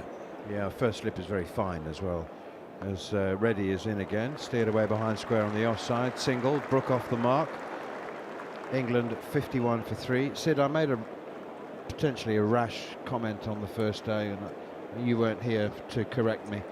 But I said I thought Nitish Reddy would play 50 tests for India. I know it's very early days, and you don't have to go on the record. Just, we won't forget your answer. Yes or no? 50 tests. He's only 21. So I know. And if he could improve his bowling, if he could keep. He has. Yes. but this pitch is making him look a little better than he is. Although there is a lot of improvement that we see. If he can develop control, that's what you need from your fourth bowler. That he doesn't release the pressure after the first 3 bowlers have done their bit. And India do play a lot in Australia, South Africa, England, New Zealand, and that's the only place where you see him playing. I think it's the other way for me. I think he's got to improve his batting, because for me, how long's Jadeja got? A year, 2 years left in him. I think if he can improve his batting and get him into that number 6, number 7 spot, then all of a sudden his bowling is relevant, but it becomes less relevant from an option point of view. Akashdeep is into the attack, and he immediately beats Harry Brook outside the off stump. I think only because he was trying to play at it, trying to run it down to third man. He's just trying to play the little guide down to the unguarded third man boundary, and that's why he was beaten. Brook 1, Root 3. I would slot Washington Sundar into that potential Ravindra Jadeja replacement, where at home he plays every test, and away he's the first all-rounder, because he's a better batter than Reddy. He can actually slot right into the number 5, number 6 where Jadeja bats, and Reddy plays only when India go away, and another spin all-rounder at home. Down the wicket comes Brook. That's what we were talking about. He's taken a step and a half down the track there to Akashdeep and driven him to mid-off, straight to Siraj, and there's no run. 51 for 3. Crawley gone for 22, Ducky for 12, Pope for 4, 2 wickets for Siraj, 1 for Nitish Reddy. So it was a bit rash then from me, a little bit premature. No, but it could still be 50, because India do play about 10 tests, 10 to 15 tests in every 2 years. He's only 21. Hardik Pandya will not be the bowling all-rounder now. So he's the... Here is Akashdeep, defended by Brook to cover, no run. So Reddy is the one India invest in. He's fit. He was almost level with Glenn Phillips in sprints during the IPL. He gave Glenn Phillips a run for his money on fitness. Then bowling fitness is something else, as Steve might correct me, because bowling fitness is other muscles, but generally fit, decent bat, and if he keeps improving, and he spends a lot of time with Morna Mokkal, if he keeps improving, he could be your number 1 pick in away tests. Here is Kashdeep to Brook again. It's worked out towards mid-wicket, straight to the fielder. 51 for 3. I like his character. I think there's a lot of fight in him. Yep. You've seen that with Archie yesterday. He wouldn't back down, and he stood his corner, and so I like that. I think he's bowling as a progress, and I think he's bowling in England, and away from India will be, I think, relevant enough to bowl the overs that India need. Yes. And I just think if he can improve his batting, he becomes that middle overs all-rounder. Then you get 2 spinners in your side, and that's perfect. Down the wicket comes Brook, playing a running, flashing, hard-swinging drive at this and misses. Step and a half down the pitch again. Now he rehearses the slap drive through extra cover, but that's not the hoik that he played a second ago. He did the shadow one he did was a little bit slower. But his eyes were firmly fixed on where he was trying to hit it, where before he had lost all sense of direction and balance. Deep again from the pavilion end, bowling to Harry Brook. It pushes that one out on the onside, and there's no run. So do you see the trouble with me when I come to look at Indian seamers is that I was commentating in the days when Manoj Prabhakar opened the bowling for India. So you know, I don't necessarily think of home tests as Nitish Reddy being a fourth seamer. I'm like, well, you know, if you one of those Nagpur pitches, you're only going to need to bowl 4 overs with a new ball. Perhaps, but India have moved away from these surfaces now. I wouldn't scoff at Prabhakar. Growing up, he was my favorite cricketer because I saw him. I'm not scoffing, I promise you. Absolutely not. I saw my first memory of cricket is him bowling a big in-swinger first up early in the morning to Graham Gooch off stump out of the ground on a flat deck. Here's Nitish Reddy, and it's steered away by Joe Root behind square on the offside. I am a massive. How many cricketers have opened the batting and the bowling in the same Test match? And that too on some dodgy surfaces in South Africa, where he actually once, somebody told me he actually tried to sledge somebody, saying I don't know if it was Donald or if it was Pringle. He just asked him, "Are you half blind?" Why? What's the matter, Boyka? Don't you see my half of the pitch? Why are you pitching only? And he was just trying to get under the skin of the bowlers, trying to get them off the length. He was a very, very street smart cricketer. It's going to work, that, isn't it? Here is Reddy again, short, wide, and slapped imperiously over cover. What a shot that is from Harry Brook. He's so pragmatic, isn't he? His view is, okay, it's day 4, the pitch is doing a bit, and we've seen a couple of good balls, and I need to not tee off, but take every chance to score that I can. Absolutely. I think on this surface, you've got to try and be positive. There's one with your name on it. There's a ball bouncing, ball going along the floor. You know, there's a little bit of swing in the air. I think if you stand there and try and defend and ride it out, there'll be one with your name on it. So you might as well try and be positive and get some runs on the board. Reddy in again. That's a lovely away swing again. He swings it from a trajectory that is not normally possible, and like maybe not middle and leg, but he's certainly swinging it from middle. It's angled in towards middle and then swinging. Yeah, he is. I think when he gets closer to the stumps, he's trying to sort of bowl wicket to wicket. He's just losing his line a little bit when he's going wide of the crease. He's trying to go a little bit wide of the crease, and because he's going wide of the crease, he's trying to create the angle for the swing. But sometimes when he does that, because of slope, he's losing his left side, dragging it down, and it's getting wider, it's easier to hit. Reddy in again, and that's driven. It's a lovely straight drive from Harry Brook, and it's very nicely fielded off his own bowling by Nitish Reddy. 56 for 3. It was Durham managed Prabhakar as well. He was nice. He was there for 2. Was he there for 2 years? I think 94, 95. I think Manoj was there. Dean Jones for the first couple of years. Then we had Manoj. Then we had Anderson Cummins. We had Sherwin Campbell. And I don't think we've had too many Indians. We've had Axar Patel play for us. Javagal Srinath. Too cold to play up there. I know, it was freezing. Javagal. Yeah, I've told Manners that story many, many times.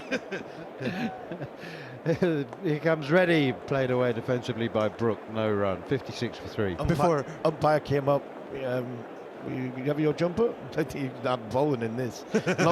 Long sleeve jumper. The umpire's waiting to take his jumper, and he's like, no, I'm bowling in this. It's too cold. Before I leave, one more bit for the legend of Prabhakar. He was the first Indian to learn reverse swing, and he kept quiet. He didn't teach to anyone else because it's a very competitive place, India. The Jaffrey boycott of India. Why can't you swing it? Just look at me. 56 for 3. Slip, 2 gullies. Here is Reddy again, bowls to Harry Brook. Bit of bounce, didn't swing this time. Carries on, hits him on the pad. Too high. Momentary yelp from the slips and from the bowler, but they know that it was too high. Root has 4. Harry Brook has 5. England are 56 for 3. They've lost Ben Duckett, mistiming a pull shot, not through the shot quick enough, went for 12. Bumra took the catch. Ollie Pope trapped LBW by Siraj for 4, and a short while ago Zack Crawley caught in the gully by Yashasvi Jaiswal off the bowling of Nitish Reddy for 22. and it was a fortuitous 22. Quite possibly could have been out half a dozen times before he actually was. Hit one in the middle by our reckoning, unprofessional reckoning. Here's Akashdeep, steered away behind, squared a backward point to Dangerfield's. Jarrod Kimber has replaced Siddharth Mongia. 49 balls he faced, and 18 of them did not go where he was aiming. What is that as a false shot percentage? Good. No, what's wrong with that? That's about Harmy's record. I'll go through his later on. Do you know what? I can tell you it's almost exactly the same ratio that Sam Constas has had his entire career. I'm surprised that I thought it would quite have a few been leaves. higher. Yeah. Quite a few leaves. I could come back as an opening batter. If you take away the leaves, man. Okay, all right, yeah, okay. Pushed out, square of the wicket on the offside, no run. There isn't an official stat for how many he middled, because I reckon it was one. I think the one he went out on was one of the closest to the middle he's been. If you look at some of the others that were off the edge, that one was at least off the face of the bat, wasn't it? I have to stick up for Zack though, because I mean, Jasprit Bumra bowled an unbelievable spell first thing this morning. I defy anybody to hit Jasprit at the middle this morning. That was box office. That was Kagisa Rabada, Pat Cummins. That was World Test Championship standard final. You know, that bowling was brilliant this morning. It was stunning. He's ready from the pavilion end, and Root again defends it into the gully where the recalled Yashasvi Jaiswal. Isn't that nice to see him take a catch, Jarrod, after being banished from the cordon? Well, maybe they had to bring him back into cordon because he missed all those run-outs earlier in the game. They've run out of spots to put him. You were beginning to wonder whether he could do any right in the field at all, but he was at short leg earlier. Oh, he's back at gully now. Yeah. So they're trying to find a spot for him. I love how they're like, maybe you'll be better at the most difficult position on the field. Well, that's where he clanged a couple, isn't it, at Headingley in the gully. One in the deep as well. 3 he put down. Akashdeep's in once more. Joe Root plays defensively, steering it out into the gully. Jaiswal fields 56 for 3. You don't have as many automatic gullies in Test cricket anymore. So it's not like if you looked at cricket in the 80s, 90s, early 2000s, there was almost always someone automatically fielding at gully for everyone. Matt Hayden did it for Australia for a bit, didn't he? Ashley Giles did it well for us. For England, Joel Garner, these sorts of people, and they would be there every day. Whereas not everyone even has a gully anymore, so you're not there every time, and it is such a difficult position. I think it's the hardest one to field in. Here's Akashdeep once more, and Joe Root drives exquisitely for 4 through point. 2 full, 2 wide, but Joe Root just gorgeous the way he delays the drive when it's got a bit of width on it, and it's not really the slice drive. I mean, he still hit it full face, and just lovely up the hill, 4 runs. He does. He hits it with a full face of the bat because what he does with it, he goes with the movement. You know, this is the difference with someone like Ollie Pope and quite a lot of players. You know, where they try and hit the ball on sort of 4th or 5th stump. That was a little bit wider than that, and they're still trying to hit it with a straight back down the ground, where anything wide, Joe goes with the movement. His body shape goes with the movement. Akashdeep in again, and it's flicked away down towards long leg, fielded by Nitish Reddy on the long leg boundary, and England are up to 61 for 3. Brook 5, Root 9 now. So it's a tense match situation. I mean, it really. Let's be honest. There haven't been very many knife edge moments in the first 3 days. You're never like, oh, this game could go either way now. It's woken up because we were asleep for the first 3 days, weren't we? I mean, does it feel like a knife edge sort of? I just think time now. It's hard to tell because we haven't had a delay. And usually when I have those delays, man, I really have a chance to think about the game. But the game's been going so quickly, I don't know if I've built up the tension. Here's Nitish Reddy. These are away swingers. Well, and in swingers. That's nudged out defensively by Joe Root to mid-wicket. It's more like a modern sort of slasher horror film manners rather than a Hitchcockian sort of tense rear window type of build-up. Are you much of a connoisseur of Hitchcock's later films, like the really poor ones? No, to be honest, I kind of like the late English ones and the early American ones would probably be my Hitchcock. Yeah, it's one of those greats. Here's Reddy in again, and outside the off stump, left alone, nicely taken by Dhruv Jurel, special team player Dhruv Jurel.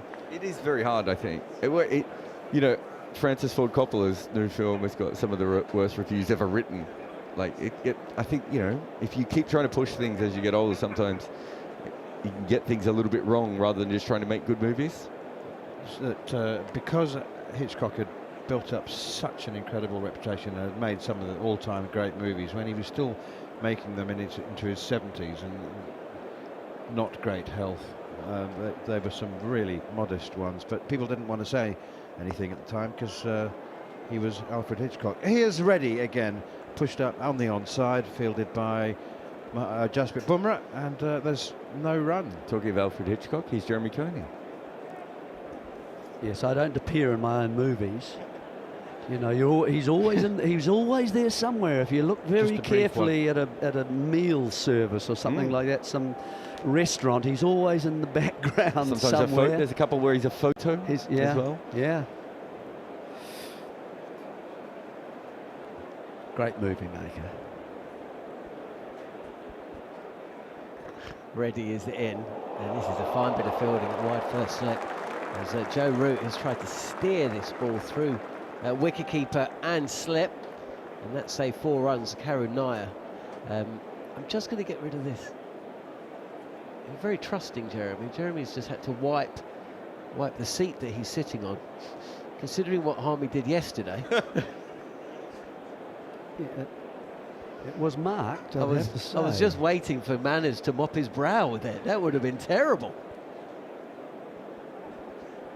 No, I don't think Manners would see the funny side of that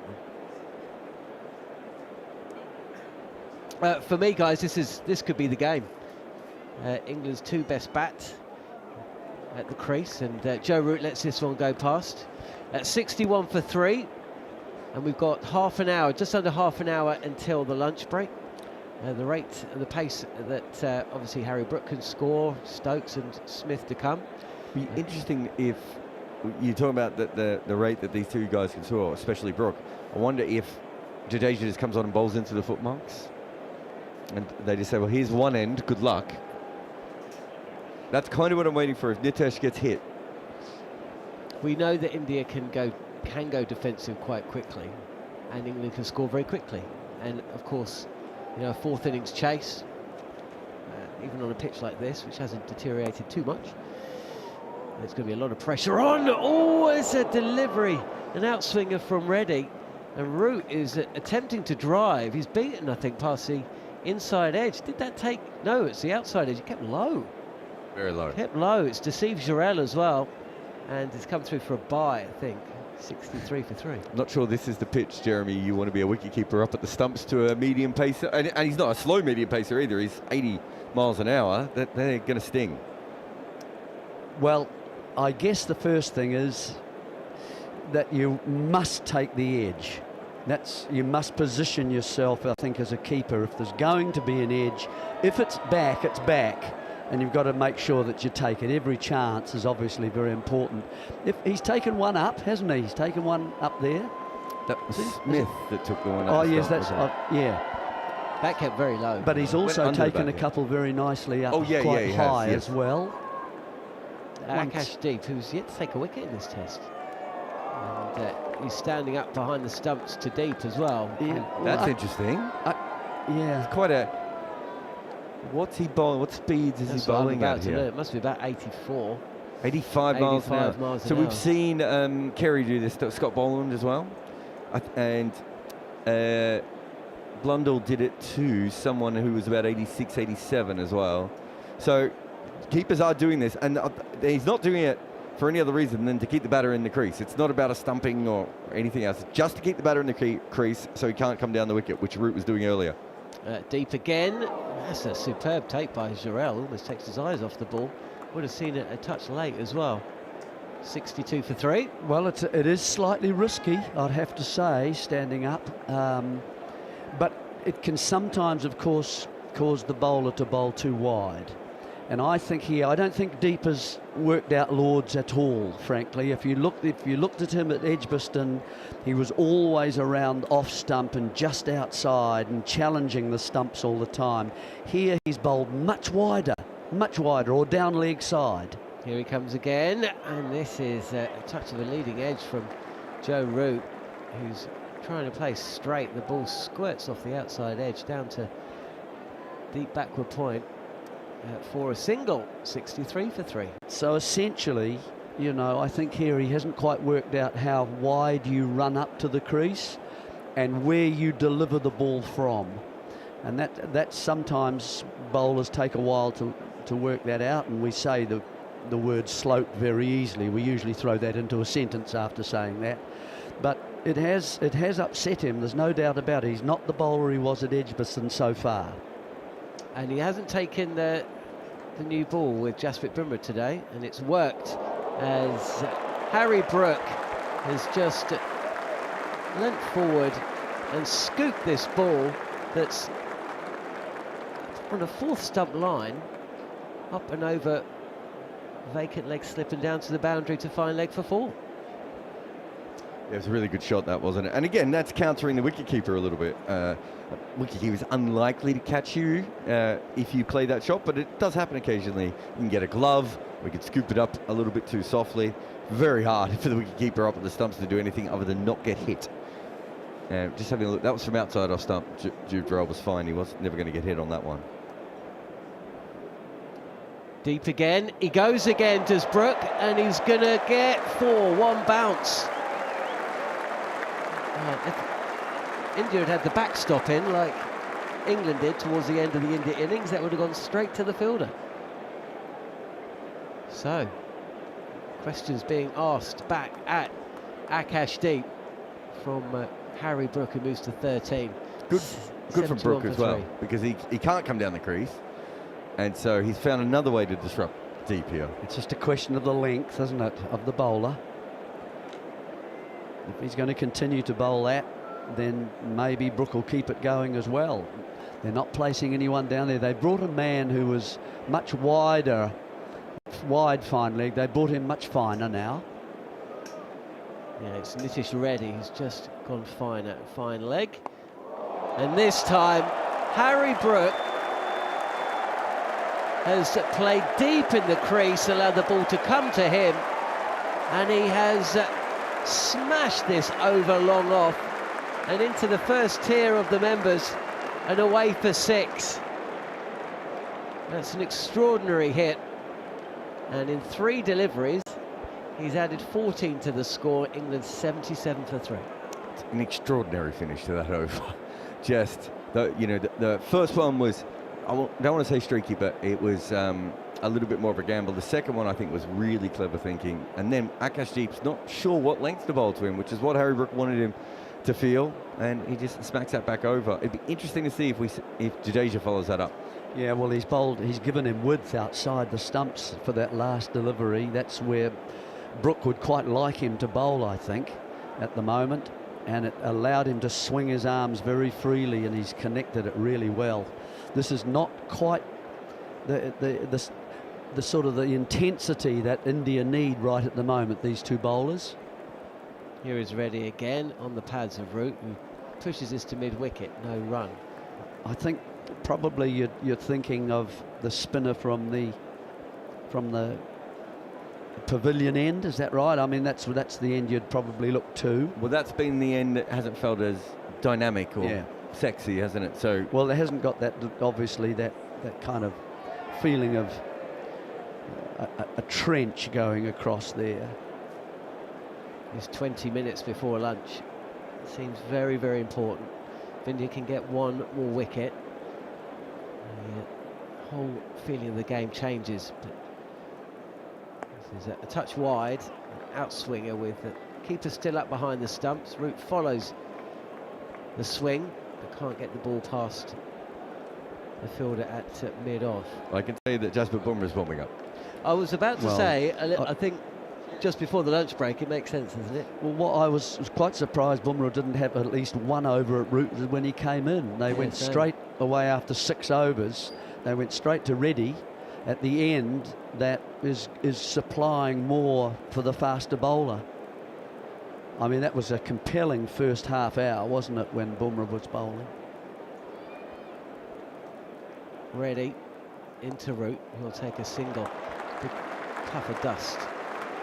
Next,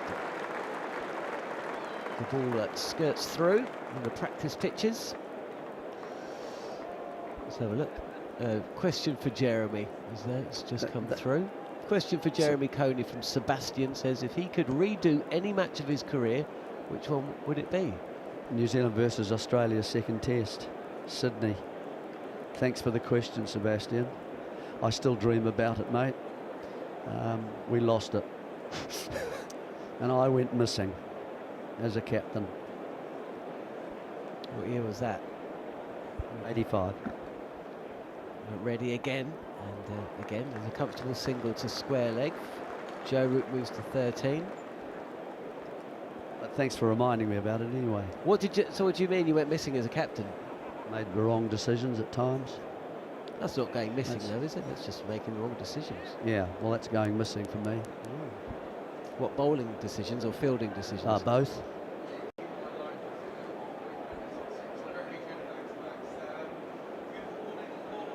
He seems quite sorrowful about it. 40 years on. Yeah. New Zealand tour Australia at the end of next year. We won the series, I would say, as a... Well, that's good. Pitched up and driven through mid-wicket. Harry Brook just seems to have flicked a gear here. 4 quick boundaries, 3 fours and a 6. He's 23, 84 for 3 now. And now it's India who've got a few problems.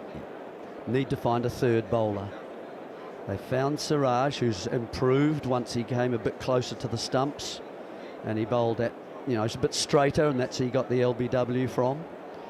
They found certainly Bumra, well, they knew about him anyway, and they need to find a third. At the moment, it's not quite working for them. I think they need to try, whether it's Jadeja or whether it's Sundar.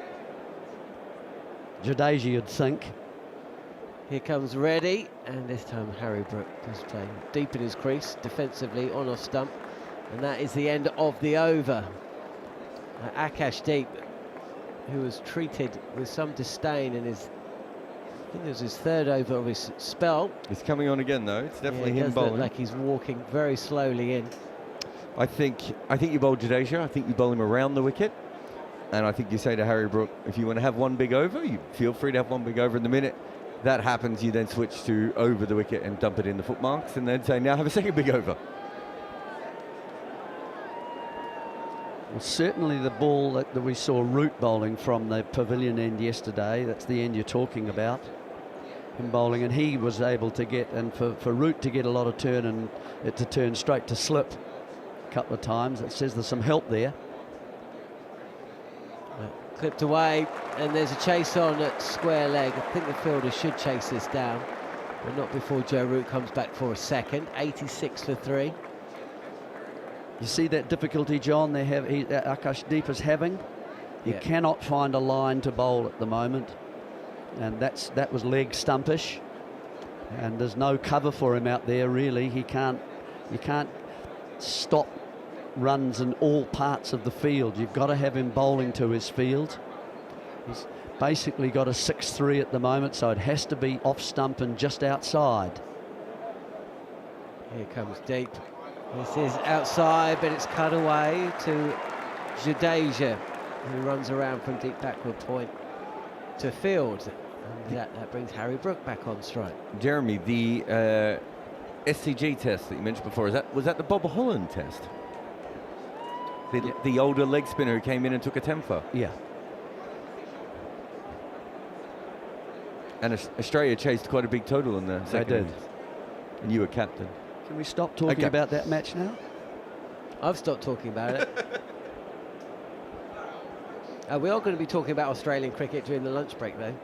Ashes coming up later this year, if you didn't know. Oh, he's bowled him! Oh, he's bowled him round his legs. He's gone for the sweep against the paceman, and he's lost middle stump. He's just missed a straight delivery. and he's gone. What a moment in this match. 87 for 4, and Harry Brook's been bowled by Akashdeep for 23. Well, it looks to me as if he's tried to play that into the leg side again with one of those little sweet ramp strokes that he's liked to play, and it's been successful twice. This one, he's got his leg to the offside. Yes, he's tried to sweep that. Yeah, it's not a ramp, is it? He's just not a a ramp, sweep. normal sweep, because the fine leg has come finer, so it's opened up an area of the field he wanted to get to, and it's gone behind his legs and into the middle stump. Yeah, incredible moment, really. He got on top of him here. We saw Jasprit Bumrah warming up. We thought they might even make a change, and instead they went with Akash again. And to be fair, that's an overpitched ball on the stumps.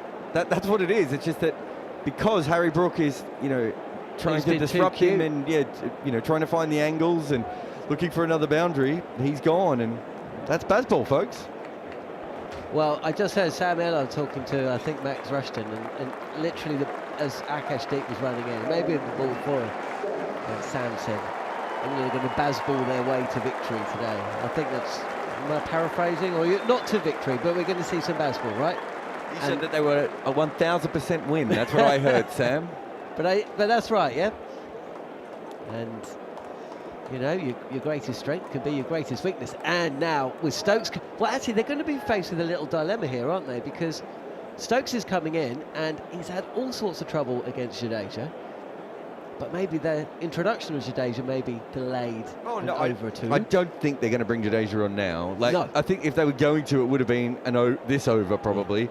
But you probably keep your seamers on and give Bumra 1 or 2 from this end now. Well, there's enough happening for the seamers, isn't there, really? But I just felt after the Bumra Siraj intensity that things have dropped, and it's getting a little bit easier, and batsmen are starting to get on top when perhaps they shouldn't.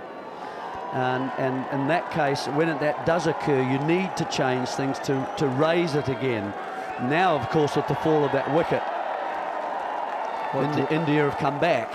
What drama here at Lord's. 87 for 4. Ben Stokes about to face his first delivery. Harry Brook's just been bowled around his legs. Joe Root at the other end. Huge moment for Jeremy Coney for us to stop talking about that SCG test. I was literally setting myself up for that exact same gag. Jeez, we were racing towards that gag. Spend way too much time together. But no, we won't talk about the SCG test of 1985. Holland's test. We will talk about this third test, which is in the balance. As deep is in, and that is an uncertain forward defensive prod by Ben Stokes, who's beaten past the outside edge, and he pretends that he's playing inside the ball, but that's a genuine miss. Oof, this game has suddenly turned again. This may suit him running around the wicket, actually, Akashdeep, because he can pitch it towards the stumps, say sort of middle and leg, and his natural break is away then and straightening, and that's why it beat the outside edge, I think, of Stokes. Stokes again with 2 slips and a gully in place, and deep is in. This time he does get behind the line of the ball and pushes it out into the covers, no run. It also, Stokes coming in helps him because Stokes isn't in form. Right, like he's not likely to blast one through the covers or flick one off his toes here. And if Akash does struggle here or doesn't pick up the line, after lunch we'll have Jadeja bowling into the footmarks at stumps, which should stop at Stokes, and the stumps, both of them, which again should stop England from being able to score from one end. Round the wicket, continuing deep, but this is too wide to be played at. End of the over then, Akashdeep, after being hit for 3 boundaries from Harry Brook, coming back to bowl at England's number 5. Round his legs on the sweep, middle stump, smashed out the ground. And this game, after 3 days of, at times, desultory cricket, is just set up beautifully. Absolutely beautifully. 4 wickets this morning, 2 gained the way of Mohammad Siraj, 1 to Nitish Reddy. And then Akashdeep offered an expensive third over, prizing out the wicket of Harry Brook with his 4th, and hear that cheer, folks. Jasprit Bumrah has been brought back into the attack, and he's going to bowl certainly 1, maybe 2 overs from the nursery ground. He's facing Well, bowling to Joe Root, an immediate delivery, outswinger, and Joe Root doesn't go anywhere near it. Oh, I think as I look at the field, we've got two slips gully, backward point right on the boundary, and then a traditional cover, and then a mid-off. So that's quite a standard sort of field you'd expect. I think for Root, if he makes a mistake, you need to have someone in the position to take wickets. Yeah, two slips in the gully, and Root's not going to do anything daft, you'd think, as he just takes he doesn't take a single off his pads. He hits this squarely to mid-wicket, and there's a little bit of fun and games between, is it Shubman Gill there, and Joe Root, who, much like that incident against Jadeja when he was on 99, stays out of his crease, and there's a little bit of back and forth between fielder and batter. Kind of needed that, actually, after some less savoury scenes earlier today and late last night. Bumra it is, though. Root. What an importance there is on his wicket. Leaves this delivery on line and length. John, I think there are two positions that are not quite covered for me at the moment while Bumra is bowling. The very thing that we've seen so far, that there's been a slight ridge, and Ben Stokes found it yesterday with the dismissal of Reddy and some other deliveries as well, where they suddenly leapt at the batsman. We've seen that again this morning.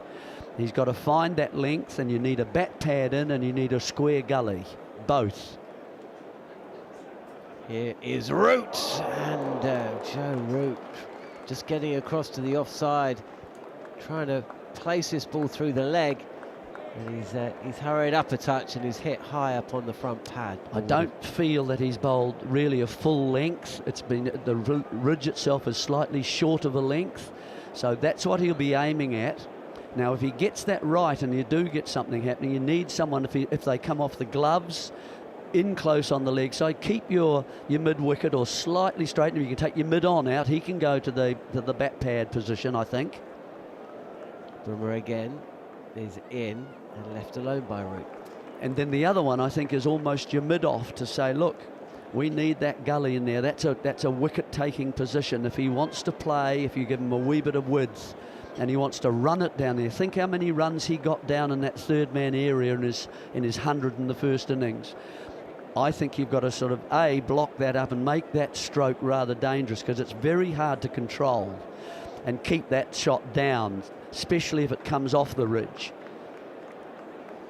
It's input from Jeremy Coney, former New Zealand international captain, all-rounder, as a little inside edge onto the pads this time from Joe Root. He's moving around the crease just a touch, his Root. Just jagged back. And Joe Root just walks down the crease. Yeah, he's warm one there. That's actually, I think that's hit him on the inside of the knee. Root via an inside edge. And now we're going to see the other battle, because Root looks as comfortable as you can against Bumra. Hasn't given away a chance. I mean, it was a flighty innings from Crawley, to say the least. Ollie Pope never looked set. Bucket did, until he seemed to almost change the way he wanted to play against Siraj, and he came unstuck. But this here, Akashdeep is in, and it's left alone by the England skipper. If India can get rid of Ben Stokes in the next 5 minutes, 5 wickets in the session. I mean, we didn't have 5 wickets on day 2, did we? That line of his there is just starting too wide. He's got to start it from at the stumps and then let it grip and do something. The slope will want to take it away from the edge and bring the slip cordon into play. But pitch it on line for a start. Here is Deep, too wide again, left alone by Stokes. This is wasteful from Deep. He's got the England team under pressure. They want to get through to the lunch break. Scott Lancaster says, what's Harmy having for lunch? Roast beef. Oh, that looks good. Roast beef, lovely. That film, that camera, it captures everything, doesn't it, eh? It really does. Oh, it's terrible. The camera and the microphone catches everything. As deep is in, and Stokes plays this uncomfortably. This is straighter, and forcing Stokes to play. Did Actors keep a little low? No, but didn't play it very comfortably at all, did it? Just went straight onto the batter and kind of acted. He's down the track. He's reacted with the pitch as if something has happened, and he didn't anticipate it. But it seemed to be just a natural delivery. But at least it was straighter, wasn't it? It made him play the ball. Absolutely. 2 slips and a gully in place with quite a deep backward point. He's down the track, is Stokes, and there's an inside, or rather an outside edge, which just dies on second slip. I think he's actually played that with soft hands as Stokes. Oh, I don't know, actually. It's a genuine edge. Absolutely regulation edge. So that's saying to the slip cordon, there goes Rahul. Rahul's got to go up. That is a genuine edge. So therefore you must go up. That's what the bowler's there to do. And you've got to complete the transaction if you're a slip fielder. I know it's tough. You're going closer than you like and you'd prefer, but you've got to go up. That's what they've done. Stokes lets this one go. Akash deep. You've got to make him play there, surely. That's a strange shot from Stokes. He does not look happy. He's coming down the track. I mean, kind of know why, but just playing a defensive shot there. On the move. 8 balls into his innings on the stroke of lunch. He's not going to get much reward for that. And came very close to getting caught. Got a first baller. It was Akash. No, it's Siraj, wasn't it, with the first baller? Wide of the crease, and there's an inside edge back past the stumps. It dies in front of Jarrod and travels down to fine leg for 4. Well. A shorter one this time in length, wasn't it? And he looked to attack it a little bit more into the offside, or was he trying to pull it even? But he's got an edge. Well, the umpire signal buys. Or is it buys? Well, the umpire signal Goodness. buys. I thought it was a clearance. Oh, no, it swung. After it pitched. And Lords is one of those grounds that it seems to do that very hard for keepers. I wonder if Rishbha Pant was going to give some of his match fee to Jiv Durrell. I think you'd have to. He's been sitting up there. It's not a bad position to be, is it? Sitting up there and watching all the... Do you get a match fee? I guess you do get a match fee, don't you, as a substitute? You do, so Harmey straight in, yep. Can't imagine you were a substituting. Oh, you don't? That seems slightly unfair. He's only fielded for 100 overs. Right, last over of the session. It's Joe Root facing Jasprit Bumra. Oh, it's down the leg side. He's got his line wrong there. Yeah, byes called. It looked like it came off the pad, but it's gone down to the boundary. We've seen quite a lot of that in this test match from both sides. And we've also seen a wicket from that angle. Chris Wokes got Jadeja down the leg side, didn't he? 95 for 4 then. 5 deliveries remaining in what has been an engrossing session of Test cricket. Joe Root 16 not out. 2 slips in place, and he just guides a ball through vacant backward point. I don't think India will mind that too much. Bumra hasn't bowled at Stokes yet. He's already had an uncertain waft at one in the last over, and an outside edge, genuine outside edge with the batter on the move. The ball dropping short of second slip, yet to get off the mark. Desperate to get back to the pavilion without losing another wicket, the England skipper. He's under a bit of pressure. He knows there's a lot of focus on his batting. He's bowled a lot of overs in this test, in this series, and England were out in the field, and this is the thing, Jeremy, they were bowling for 119 overs up until yesterday. Yeah. And now they've got to come out and bat. Yeah. And they're tired. 3 slips now. 3 slips in a gully, backward point for Ben Stokes as Bumra round the wicket to the left-hander, squares him up, leading edge, and that flies between gully and backward point. Stokes comes back for second, gets off the mark. 98 for 4. Yeah, well, it's happening now, isn't it, with Bumra coming around the wicket from outside, bowling it, and he's pitched that actually sort of on a line of leg stump, just short of a length. It's straightened towards the stumps, and he's reacted when he saw the movement, and he's got an edge, and it's gone wide of the cordon. Slip cordon ready as Bumra continuing in. Stokes drawn forward and defending back to the bowler. Every single delivery is just leaden with drama and intrigue and intensity. Well, you remember the dismissal in the first innings, of course. He was comprehensively bowled by Bumra with that on the second morning with the new ball, if you remember, when he went through those 3 wickets quite quickly. Yeah, Stokes was the first of them. It was a brilliant delivery, probably the ball of the match.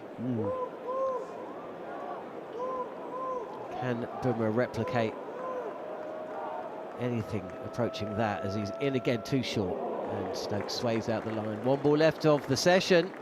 It's been India's morning, but England have scored relatively quickly. 96 runs in the session,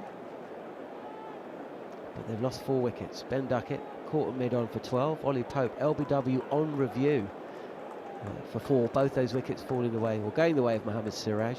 Crawley slicing to gully on 22 from Nitish Reddy, and Harry Brook bowled on the sweep behind his legs by Akash Deep. No wicket for Jasprit Bumra yet.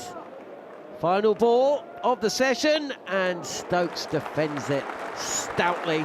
The crowd applauds what has been a brilliant session of Test cricket, and we'll come back and do it all over again in 40 minutes time.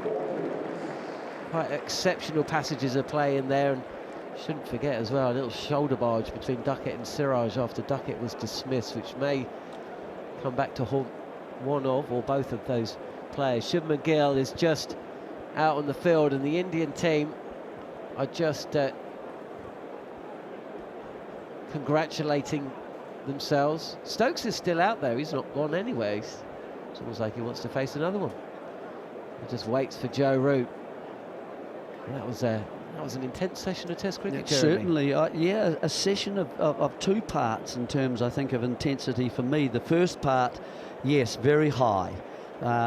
When Duckett and Crawley came out to bat, and the ball was dominating, the new ball, of course, and there was movement, and there was also uncertain and variable bounce, mainly up, because from Bumra bowling from the nursery and towards the pavilion here at Lord's, hitting a ridge, and very uncomfortable for the batsman to cope with that. 1 to Pope, actually, once the dismissal of Duckett had taken place, came out, and it actually went over the top of the slips, the edge, and only bounced twice before it went to the fine third-man boundary. So it gives you an idea at the steepness of that bounce when it hits that ridge there. So Duckett was first to go, as I think probably we all know, they're playing a hook shot that he didn't time.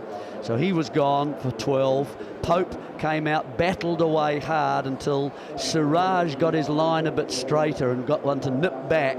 He had been given not out once on review. This one they reviewed again, and this time it was hitting the stumps. So he was LBW for 4 from 13 deliveries, so he had a real battle though for that. And then there was a sort of a dropping of intensity, I think, when Reddy came in, and Akash Deep, and that's where the part where strokes started to occur. Crawley played a loose drive. Jaiswal was in the widest gully, which is an important area, I think, on this particular pitch. He was gone for 22, and then Brook, who'd played some fabulous strokes, some slightly strange ones over the top, the ramping, which he was quite effective, big drive for 6, and then got the ball behind himself. He missed a sweep, and he was bowled by Deep as well. So 4 wickets have fallen, almost 100 runs. That's about the number of runs we're getting in each of these sessions. So if England can last these next 2, they should be 300 at the end of the day ahead, and that'll make for a very interesting game. Good session. Brilliantly summarised as ever, Jeremy. Jeremy's not going anywhere. He's going to be part of the lunchtime chat that we're going to be bringing you. Let me just quickly run through the bowling figures. We talked about the batting. Jasprit Bumra bowled 1 over last night, but 7 today. 8 overs, 1 maiden, 0 for 26. The only bowler not to pick up a wicket. That's incredible. Mohammad Siraj, 2 for 11 from his 7 with 2 maidens. Nitish Kumar Reddy, 1 for 20 from his 5, 1 maiden in there. 2 maidens from Akash Deep, who was actually still expensive. His other 3 overs went for 23, including 14 from 3 deliveries, but he came back to dismiss Harry Brook, 1 for 23. So 98 for 4, and very shortly here on the talkSPORT Cricket YouTube channel, Steve Harmison, Jeremy Coney and Jarrod Kimber are going to be looking ahead to the winter. Australia currently playing in the Caribbean. England news overnight that Shoaib Bashir is a big doubt for the 4th test at Old Trafford. Zack Crawley and Ollie Pope struggling in this test match again. Lots of questions. Jofra Archer back. We've now seen him bowl 3 or 4 spells, so we can give a considered opinion on where he is. So lots to talk about here on the talkSPORT Cricket YouTube channel. But at lunch on day 4, England have gone in 98 for 4.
Welcome back to talkSPORT Cricket. Jarrod Kimber here with Steve Harmison.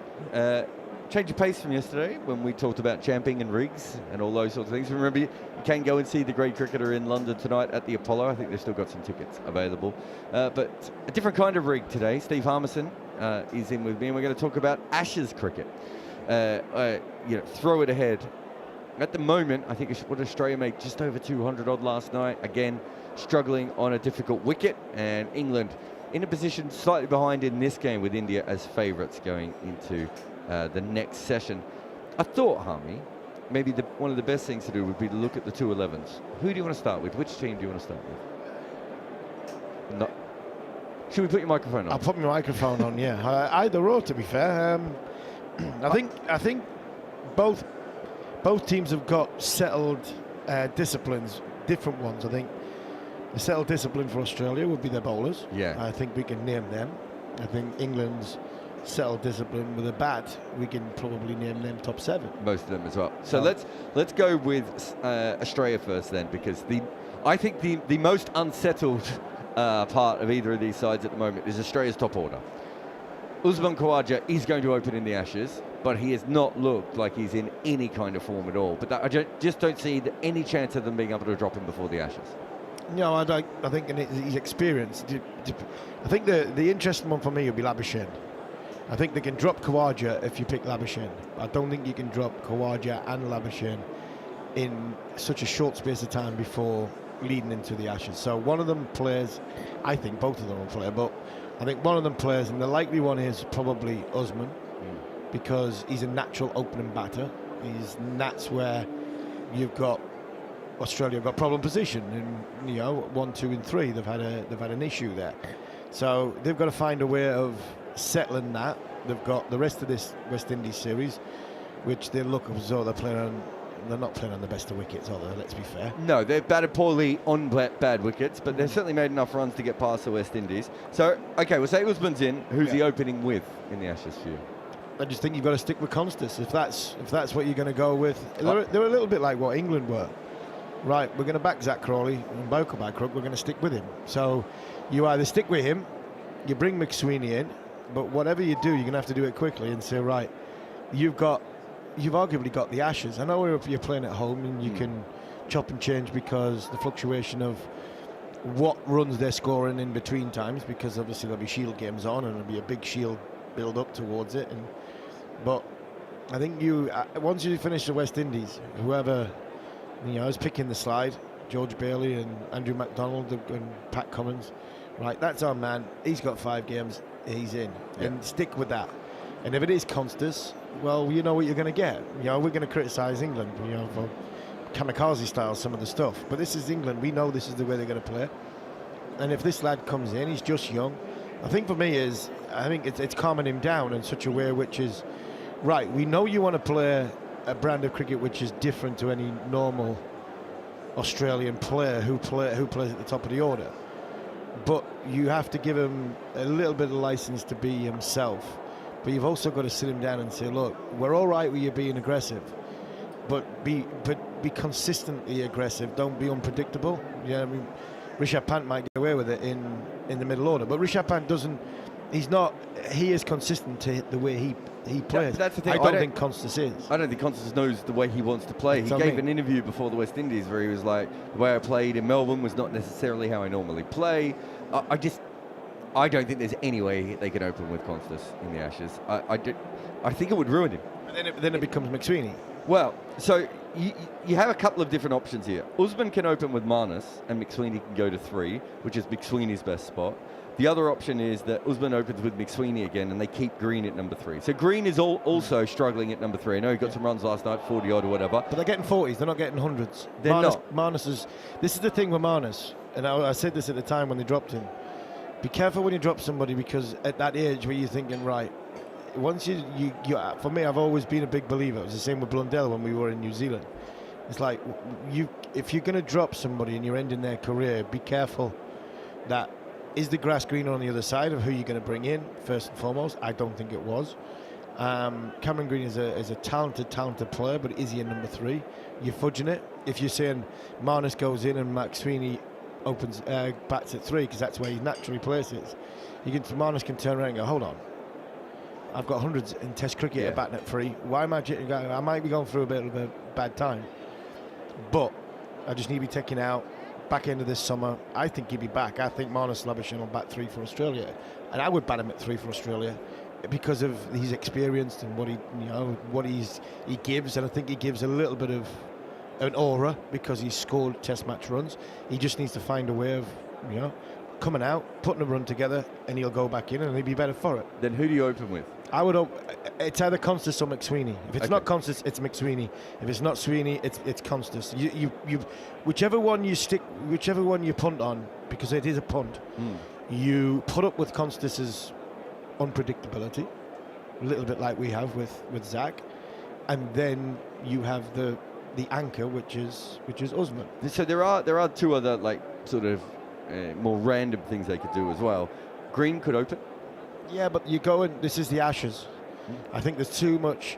It's fine opening against the West Indies. It's fine opening, might be fine opening. Not in the Ashes. I think with the Ashes, you find out all these obscure things leading into it or being around it, but not actually in it. I don't think they'll do that because he hasn't looked very good at 3. But the other option is also Inglis at 3.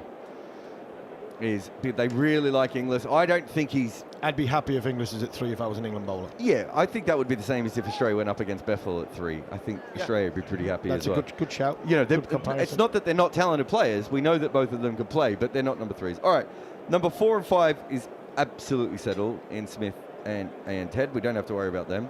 Number 6 at the moment is Webster.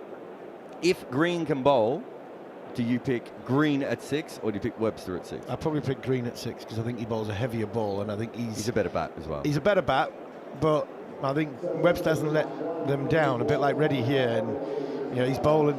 He hasn't let them down. No, I would go as much as I don't think you can have them both in the same side. I would go with Cameron Green. I think Cameron Green's qualities with the ball can cause England trouble because he makes the ball bounce. That big tall release point. Yeah, he can bowl a heavier ball on Australian pitches. I think England. I'm not saying England would worry about Cam Green's bowling. It's a good 5th option. But I think there would be more concern about his bowling than there would Bo Webster's, and that's nothing against Bo. No, Bo Webster's more of a holding bowler. He is, and he can give you a little bit of off spin as well. Like, he's quite variable, but Green is the better bowler. Because there is an option here if they wanted to go nuts, where Inglis comes in and bats at 3, and then you have Green at 6 and Webster at 7. Yeah, I think Carey's been such a good firefighter, so experienced, so calm under pressure for Australia. I think to make that change and make that decision, I think that would be wrong. I wouldn't advocate for I don't that. think they'll do it. Yeah, I wouldn't But you advocate can for that. see how. I think he's too important. Yeah. He's too important with the gloves.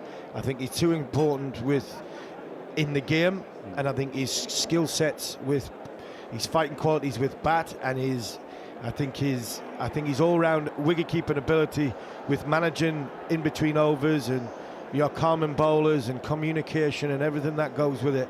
These are things that people from outside the cricket don't see, which are so valuable to Pat, the captain. I think to other senior bowlers. I think to slip fielders. I think the all-round package of Alex Carey, I think, is so valuable from an experience point of view that I think it would be ridiculous to leave him out at this stage, leading into the Ashes. I think if they were going to do it, they would have had to have done that by now. But it was Absolutely. interesting that when Smith didn't play, Inglis batted at 4. So they are thinking, I mean, and I don't think he does that much in Shield cricket. I think he usually bats 5, 6, 7. So it does show you that they're thinking a little bit differently. But it is a way if they want to fit all that all-round talent in. Part of this is only if Cameron Green can bowl, because if Cameron Green can't bowl, I'm not sure how you fit him in the side. Yeah, you don't fit him in the side. And I think as well as that, you're looking for a fifth bowling option, right? England need a fifth bowling option because their spinner is not. He's not as consistent as you want him to be. I mean, these 4 lads have been so consistent for Australia; it's ridiculous. So you don't need to look at it and think, right, oh, Cameron Green's a better bowler than Bo Webster. Either or is filling in so many insignificant overs really. When you look at how good Cummins, Hazelwood, Stark, and Lyon are. One of the reasons Green is important, though, is it means that Cummins doesn't have to bowl as many of the short ball spells. Yeah. So it does allow them that little bit of flexibility. But again, with Ben, like with Stokes, I'm not sure I'd be wanting Cameron Green's body to be bowling too many short ball spells. No. But even 1 or 2 a test saves Cummins, doesn't it, if you go in there. Okay, so Stark, Cummins, Hazelwood, Lyon is going to be the opening bowling lineup unless something weird happens. Yeah, now, they've dropped Lyon for this test. Yeah. I think against India, they shouldn't have played Lyon in every game last time. They have Boland there. Hazelwood is the one that they're a little bit worried about injury-wise, but they are all a year older again, and they are getting towards the end. But with Boland as the backup, that's fine. If Boland can bowl the way he usually does, but if England get in his head like they did in the Ashes out here, that makes that a little bit trickier. Yeah, quite possibly. I think the seam attack is comfortable. It's Hazelwood, Stark, Cummins, and then obviously you've got Nathan, who hasn't played a massive amount of Ashes cricket, in recent past, having getting injured here at Lord's. Yeah. I think it's different when you look at smaller tours, littler tours away from Australia. You can see little subtle changes or whatever, but when you go back to the consistency of Australia, your consistency of your summer, you're going back to your sort of stateside, you're playing a little bit of Shield cricket, you're getting ready for the test match, you're at home, you're in your own bed, you're ready for your own summer, what is consistent about the way test match cricket is in Australia over the course of a 5 test match summer against Australia. I think some of these decisions or some of these changes, subtle little changes they're making to find out who's going to be ready and what, they go out the window, because what they'll do is they'll go back to type, you would go back to consistency.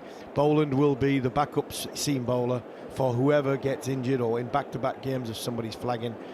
Nathan Lyon will probably play in all 5 test matches. I can't see Australia playing 4 seamers against England. I'd be shocked if Lyon plays in all 5 test matches. Where does Just because he basically wasn't used against India at times. If the wickets are anything like we saw against India, then I don't think he plays all 5. If they go back to more traditional Australian wickets, then obviously he will play in all 5. Well, and that comes down to the fifth bowling option. Well, Webster can bowl off spin. Travis Head can bowl off spin, so it's not like they don't have anything. And Webster was a specialist spinner for years until he started bowling, small seam up. So I just see Lyon playing. I can see them being consistent in Lyon playing. I think it's really interesting he's not playing in this game. it's very rare they go anywhere and Lyon doesn't play. The fact he's not playing in this Test match makes me feel that they are starting to think that they do not need him all the time. Cricket's just changed, right? And because they have Webster as well, that allows them. Okay, England. Ben Duckett is probably going. Harmy, who's he opening with? Zack Crawley. He will open with Zack Crawley. There's too much time and effort invested in Zack. This is. Will Crawley play all 5 tests? Yes. Even if he averages 25. Even if he averages 25. Okay. So with this lot, he will. So would you do Crawley? That's a different question. Would you do Crawley? I would go yes, because I'm not seeing a massively other option that's standing out. And Sibley? I wouldn't go back to Mead. No, I wouldn't. I like Sibley. I'd potentially go back to Sibley, because I think he wasn't harshly done by. I think it was just a bad time for him to. He got into a bit of a rut, and I think he's a better cricketer now for it. So I'd potentially take him with us in that Lions tour. I think England will have 35 players in Australia before the first Test match, and I think Dom Sibley will be one of them. But I don't think he will start the series, because I think unless bar an injury, even if Zack has a couple of low scores in Perth, I still think he plays in the second Test match. I'm with you. I can't see them making a change, but if you were to make a change, then I think that's obviously. I think Sibley would be the one for me. I'd change Zack for, but I'd give him a chance. We like the investment that they've had in Zack. There is something called a sunk cost fallacy, though, where you think because you've invested so much, you have to keep investing. But I think what they've invested for was for Australia. Australian Ashes. Yep, fair enough. That's him and Shoaib are in the same boat. At 3? Pope's a little bit different, because I don't think Pope... I haven't said Pope. Yeah, it could be Bethel. Pope was invested in that. This Bethel one is intriguing me. I think this kid is a quality player. I think he's a fantastic player. He's going to be the prospect and the ceiling level of Jacob is massive. But it'll still come back to the fact that he still hasn't scored a professional 100. It's very hard. I mean, we are seeing a lot of teams punting on the number 3 position, or using other players, or Raymond Reefer, or Vian Mulder, all these different things. And Jacob Bethel is part of that, right? He's what we now call a false 3, where you just put someone up there. It seems to me a very, very tough situation to put him in. Having said that, if Pope doesn't make runs, they have to just make a change. If Pope doesn't make runs, they have to, yes, I agree, they have to make a change. Is it Bethel? Well, it looks like he's next cab, and he played well in New Zealand. But this is the Ashes. There's going to be what? A lot better bowling attack. There's going to be 30 or 40,000 more people per day watching. The intensity of that, I don't think will mind Jacob. I think he's got quite a calming influences when he's under pressure. Has he got the game? Has he got the calmness to make rational decisions when the pressure of Hazelwood, Nathan Lyon, Hazelwood, Stark, Cummins and Lyon are at him and mentioning? I still come back to the fact in the start of the summer, and we didn't drag him back to play against Zimbabwe to potentially get that first 100. Or he's not gone and played for Warwickshire and batted at number 3. Warwickshire batted him at 5 or 6, I think, didn't they? So all these little things suggest to me where I think we need to give Bethel a little bit more time to develop, especially in Test match cricket, rather than throwing them into the heat of the battle of batting number 3 in the cauldron, especially behind somebody like Zack Crawley. And then all of a sudden we are now asking a huge amount of Joe Root, Harry Brook and Ben Stokes. Root and Brook obviously going to bat where they're going to bat. Yeah. Is there any argument to be made? Is there any suggestion that Smith and Stokes should change in the batting order? A huge amount of argument, and I think that could develop and could happen. That largely depends on what happens in the rest of this series. I think if Jamie Smith goes and continues the trajectory he's on and gets 100 at Manchester or gets 100 at Lords, I think you might find it might suit Ben Stokes. And I've said this for quite a while. The person that Ben Stokes was looking for when they got rid of Ben Foakes to bring in a wicketkeeper that could bat with a tail in an aggressive manner, the role he was looking for, he would be the one that would execute it perfectly. But we were looking for a number 7. We weren't looking for a number 6. And now we might have just stumbled across a number 6 because of how good Jimmy Smith is. So I wouldn't have an argument with Ben going to 7. And I think Ben will probably go to 7 eventually. Whether it's this winter, I'm not so sure. But I think it will be very, very soon, because that role he wants somebody to fulfill. I actually think there's nobody to do it better than actually Ben himself. The left-hander option then, if Bethel's in the side, you've got Duckett, Bethel and Stokes, so you can move Stokes down to number 7. If not, you have a bunch of right-handers in a row.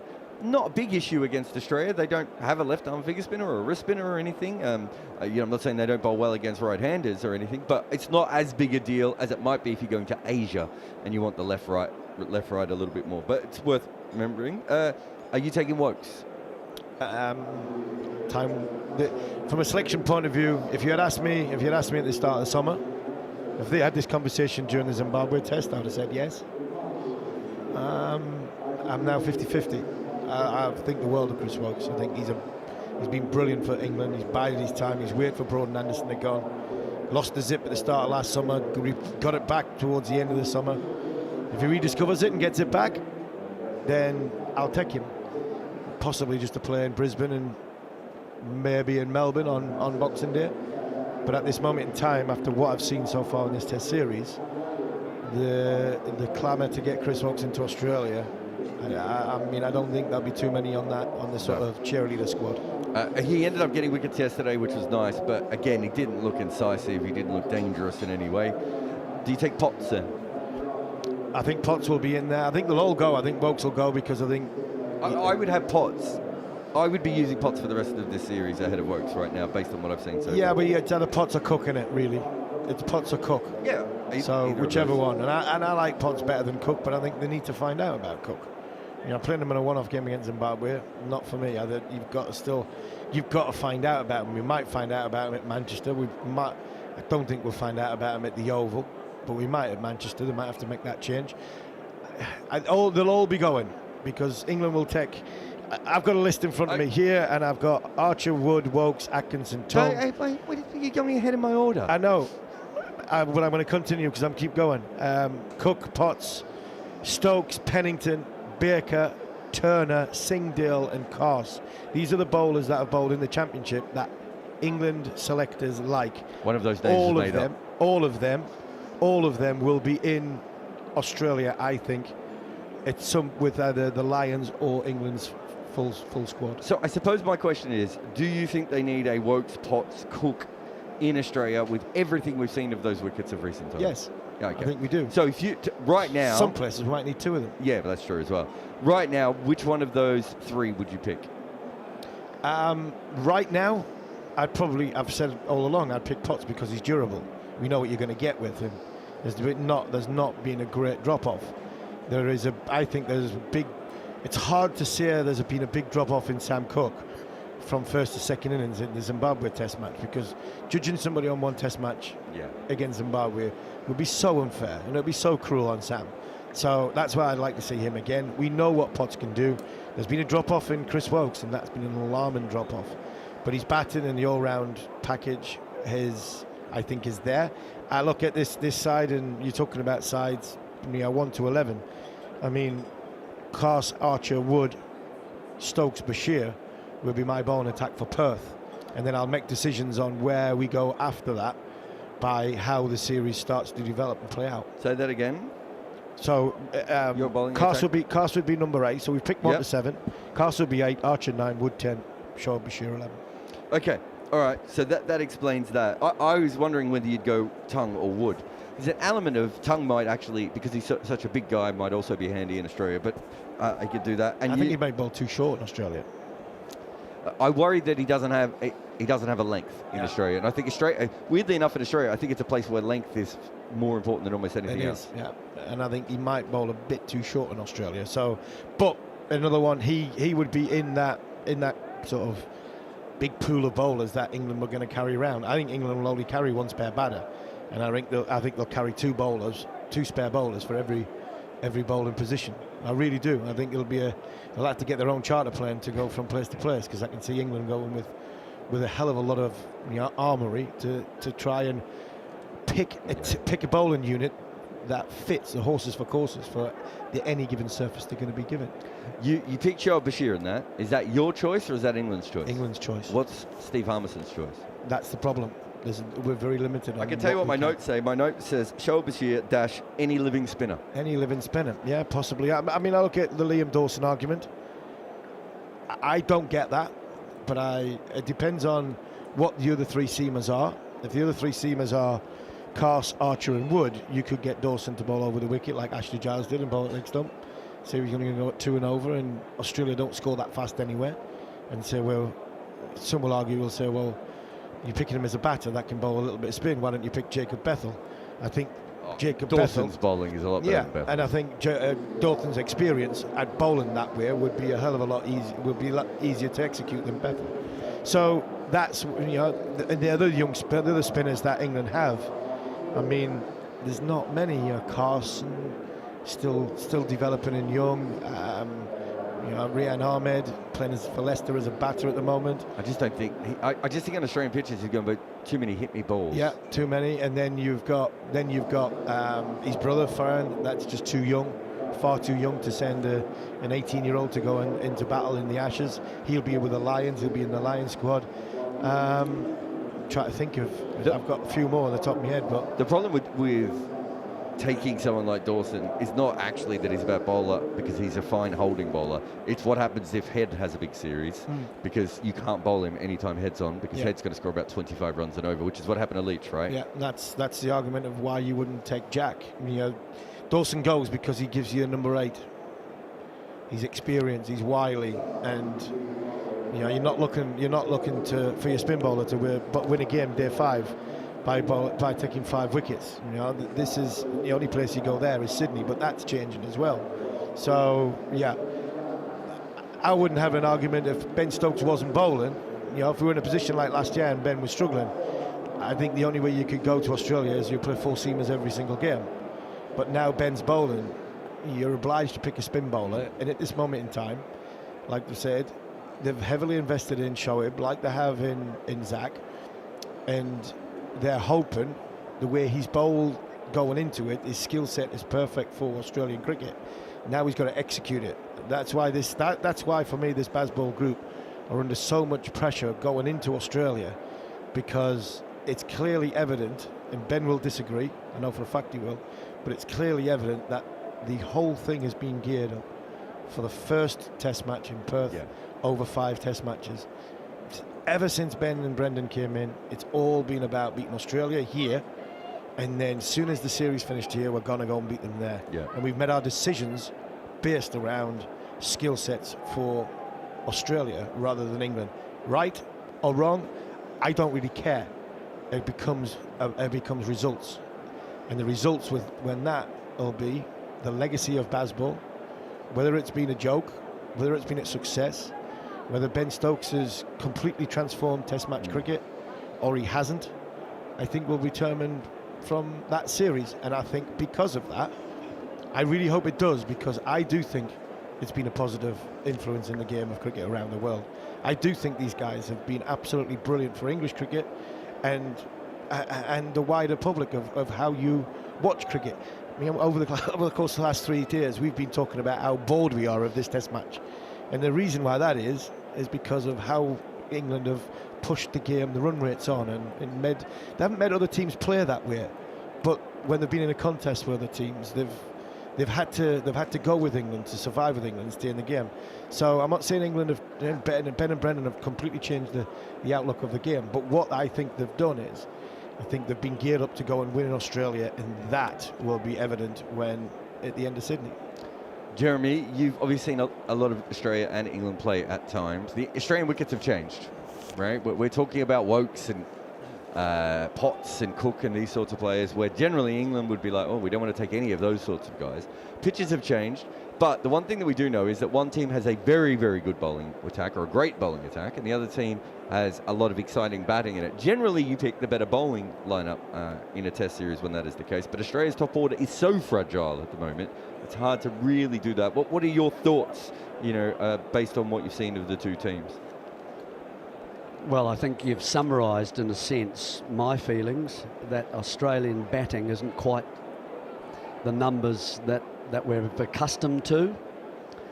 There are holes in certain areas. Smith becomes a very important player, therefore, as far as the top order is concerned. And as far as the bowling is concerned, just general age, still more than adequate and a very adequate backup bowler to come with the seamers. As I think we all realise, if they are going to play, you call them slightly different pitches.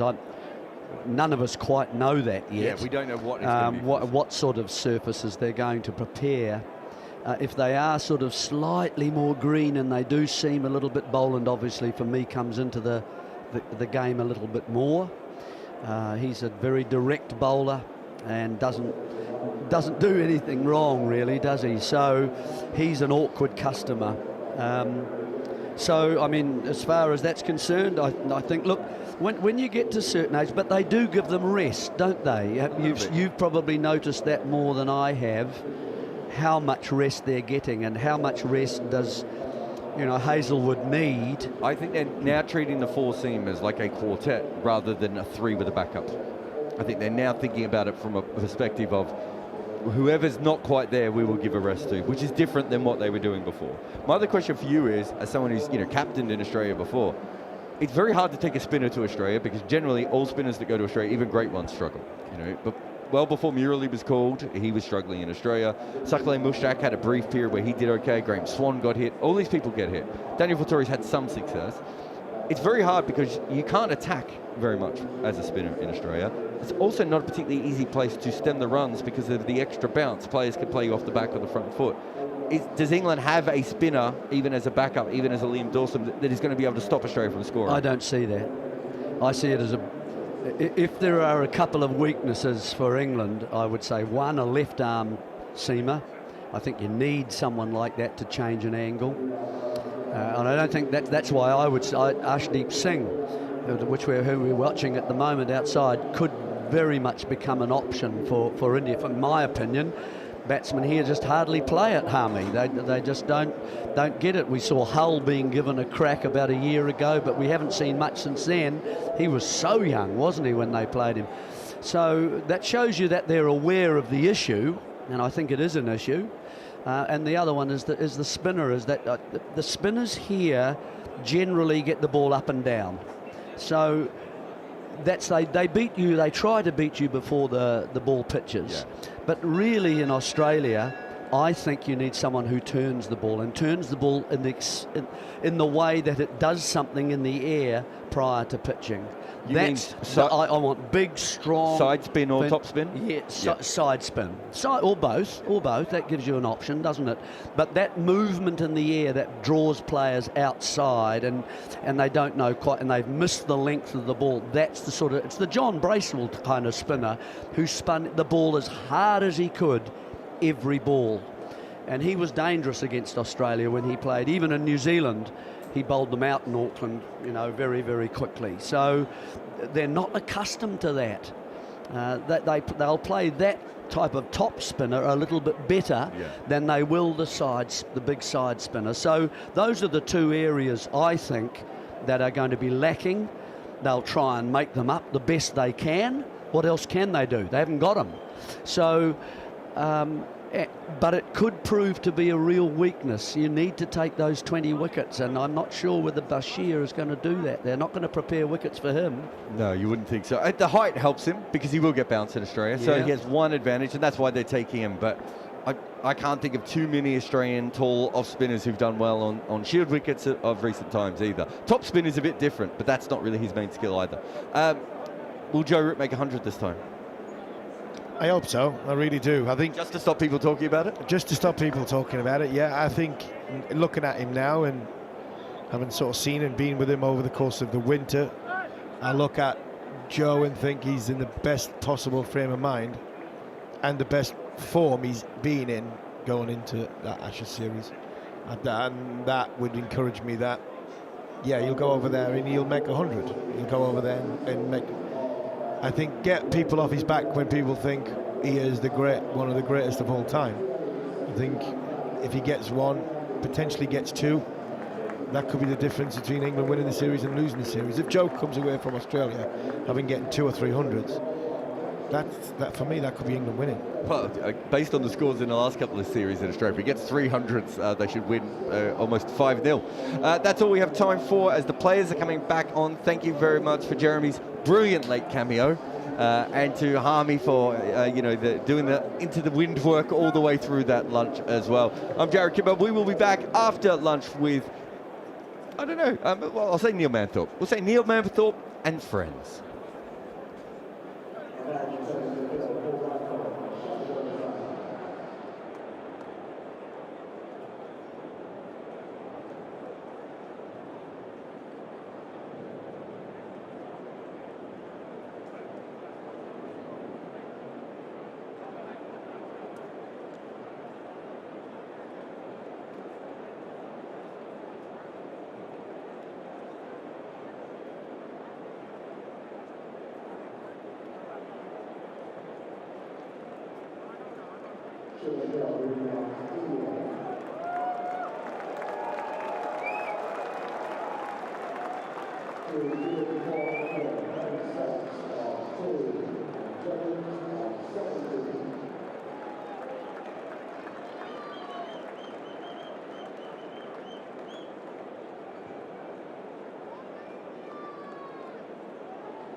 Welcome back to Lord's. Thank you very much to Jarrod and the boys for an entertaining lunch. Lunchtime. The lunch itself wasn't entertaining, it was magnificent. Beef short rib, 98 for 4, about to get underway once again with Akashdeep bowling from the pavilion end. And England, I think, precariously placed at 98 for 4. If they bowled out in this session, then India are going to be cock-a-hoop and will be rightly installed as favourites to go 2-1 up. But England bat through the session for the loss of maybe just a wicket, and they will. That's how closely the match, how close the match is at the moment. They would probably be slight favourites if they score 100 in the session. Akashdeep in, bowls, and there's a drive. Not timed by Joe Root. I think it's actually hit the inside edge and nicked it onto his pad. Just 24 overs in the morning session. That beat him on the outside edge, or perhaps it took the edge. It's a no ball anyway. Siddharth Mongia and Jeremy Coney with me. Oh, it's a no ball. So you reckon that was an edge, Jeremy? Well, it looked as if the bowler was very disappointed. Let's have a very close look at it this time. Ooh, if it was an edge, it was a very fine one, but I think it has. It's moved to the outside glove. None of that matters now, though? Nope. Nope, not at all. Anyway, it doesn't matter. It was a no ball. That's the issue about him standing up and not going back, the keeper. Here is Akashdeep again, and Joe Root has got a sleeveless sweater on now, pushes away defensively to mid-off, and it's fielded by Shubman. Edge confirmed. Oh, really? So, what? We just make a note of that, not register it as a chance because it was a no ball. That's right. Yes. But that's, as I say, that's the issue about the keeper standing up. You're there if you feel that it's going to be the edge, the most likely thing, and you want to keep Joe Root in his crease. That seems the obvious one, that he's standing there at the moment. Here is Akashdeep again, and that's clipped up towards mid-off. And they don't go through for a single. You know what's interesting? A number of people have said, how is it possible that Rishabh Pant can be fit to bat and not field? There's a lot of people who are sort of befuddled by the apparent contradiction, and I think that what's happened here, this incongruity in the laws of the game and playing conditions. Here is Akashdeep again, and that one is steered away behind square on the offside, and they go through for a single to bring up the 100 as Ravi Jadeja does the tidying up in the deep backward point boundary. We've had a series of laws and playing conditions, and we've just sort of ended up in this position And I don't think it's anybody's fault, and I don't think Rishabh Pant or India are deliberately taking advantage of a loophole. I think, but it does feel like a loophole. It doesn't feel quite right, Sid. So this new amendment was introduced in 2017 because sometimes you ended up compromising the quality of the contest if the wicketkeeper was injured and ill disposed. Now it just seems a case of Akashdeep around the wicket. Stokes leans back and plays a booming cover drive, but it misses into the gloves of Jarrod. now it just seems a case of his one hand being injured, which does not prevent him from maybe batting well. And if we were back in 2016, he would have come out to keep wicket, but he does not want to risk his injured hand with another blow on it and getting ruled out of another test. He's not the kind of person who would want to be out of a contest.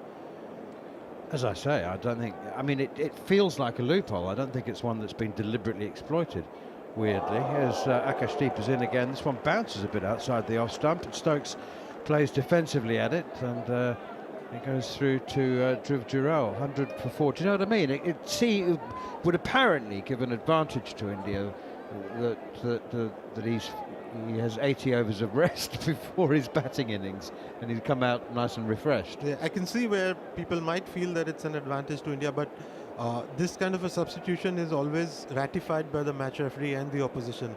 At any point, at a given point, the opposition, or not any given point, at the first instance, they could have. Akashdeep in again. Stokes defends to point. At the first instance, they could have objected to it, and then the match referee would have had to rule on it. So there's no objection coming forth from England either. Yeah, it is a question of whether he should bat at number 5, isn't it? That's what you're really suggesting, Manners, is it? Rather he should, if he's going to have the time off, that he perhaps should bat 7 or lower. If it was, are you suggesting that? I'm just clarifying it for me. I'm not suggesting anything. I'm relaying the concerns of a number of people that have expressed doubt that. So I mean, if it was just a normal fielder, let's say India's. Let's say someone's got says they've got a hamstring strain. Hamstring strain is different because for hamstring strain, if you get a substitute, you cannot bat before 7.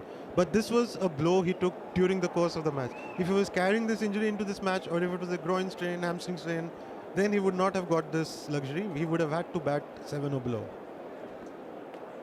Mohammad Siraj is continuing from the nursery end, actually continuing. He's bowling for the first time in this innings from the nursery end, and the first ball is defended by Joe Root. And even then you can't really tell because they all tape their fingers up. The keepers. We saw him take the blow and go down immediately with that, and at the end of that over they switched the keepers. I don't think there is any concern that it's a real injury. It's the apparent of course it's a real injury. Either that or he really is a magnificent actor. We saw him in clear pain. I don't think that's the question at all. Here is Siraj. It's over pitched and it's driven by Joe Root wonderfully down the ground. Really super shot that. Didn't again try to hit it too hard, and Shubman Gill does the chasing down to the boundary. Joe Root slips as he contemplates turning for a third. It's merely the fact that this injury apparently gives India an advantage, and it's curious that if you have an injured finger, you can bat with it, but you can't keep. And so, yeah, it's just one of those things. I mean, as you say, Sid, it's been around for 9 years, this regulation about a specialist keeper not being questioned as a replacement, and I just don't think it's happened before. I don't think we've been in that situation. We don't get very many wicketkeepers who bat in the top 6 anyway, top 5. That's flicked away by Root, over pitched on leg stump. They sprint through for the first and allows them to come back for the second. The throw comes in from Washington Sundar on the half volley to Jurel. He's an accomplished gloveman, doesn't make any issue of it, and England move up to 104 for 4. I remember only a few months after this law had come in 2018 Johannesburg Test at the Wanderers, India were already a keeper down in the series, and Parthiv Patel had been brought in as a replacement. Even he injured himself. That pitch, if you remember, was a brute. he injured himself, and Dinesh Karthik kept wicket for him, but he batted in both the innings. Here is Siraj once more. Root is forward, playing defensively. Definitely came off the bat. Did it flick the pad first? It was definitely pad first, but I think he got himself outside the line. I agree with that. Outside off, I would say. Well, so there was a sort of a soft sound before it hit the bat, and it's been pushed out to deep backward point for a single to Joe Root. Yeah, and so they've decided not to review. Root moves on to 23, 105 for 4. What do you think that... oh, okay, No, carry on. I was just carrying on with that. I think it would not have drawn so much attention to it if it was, say, a regulation fielder. Say, if it was Jaiswal who was injured. Because he's just one of the 9 fielders, people would not have been so worked up about it. Because it's a specialist keeper, it's a specialist position, and it's just a rule that has been introduced about 8 years ago. It is... Here is Siraj again around the wicket. Stokes drives gloriously to extra cover, but Jadeja's in the way, so he doesn't get any runs for it.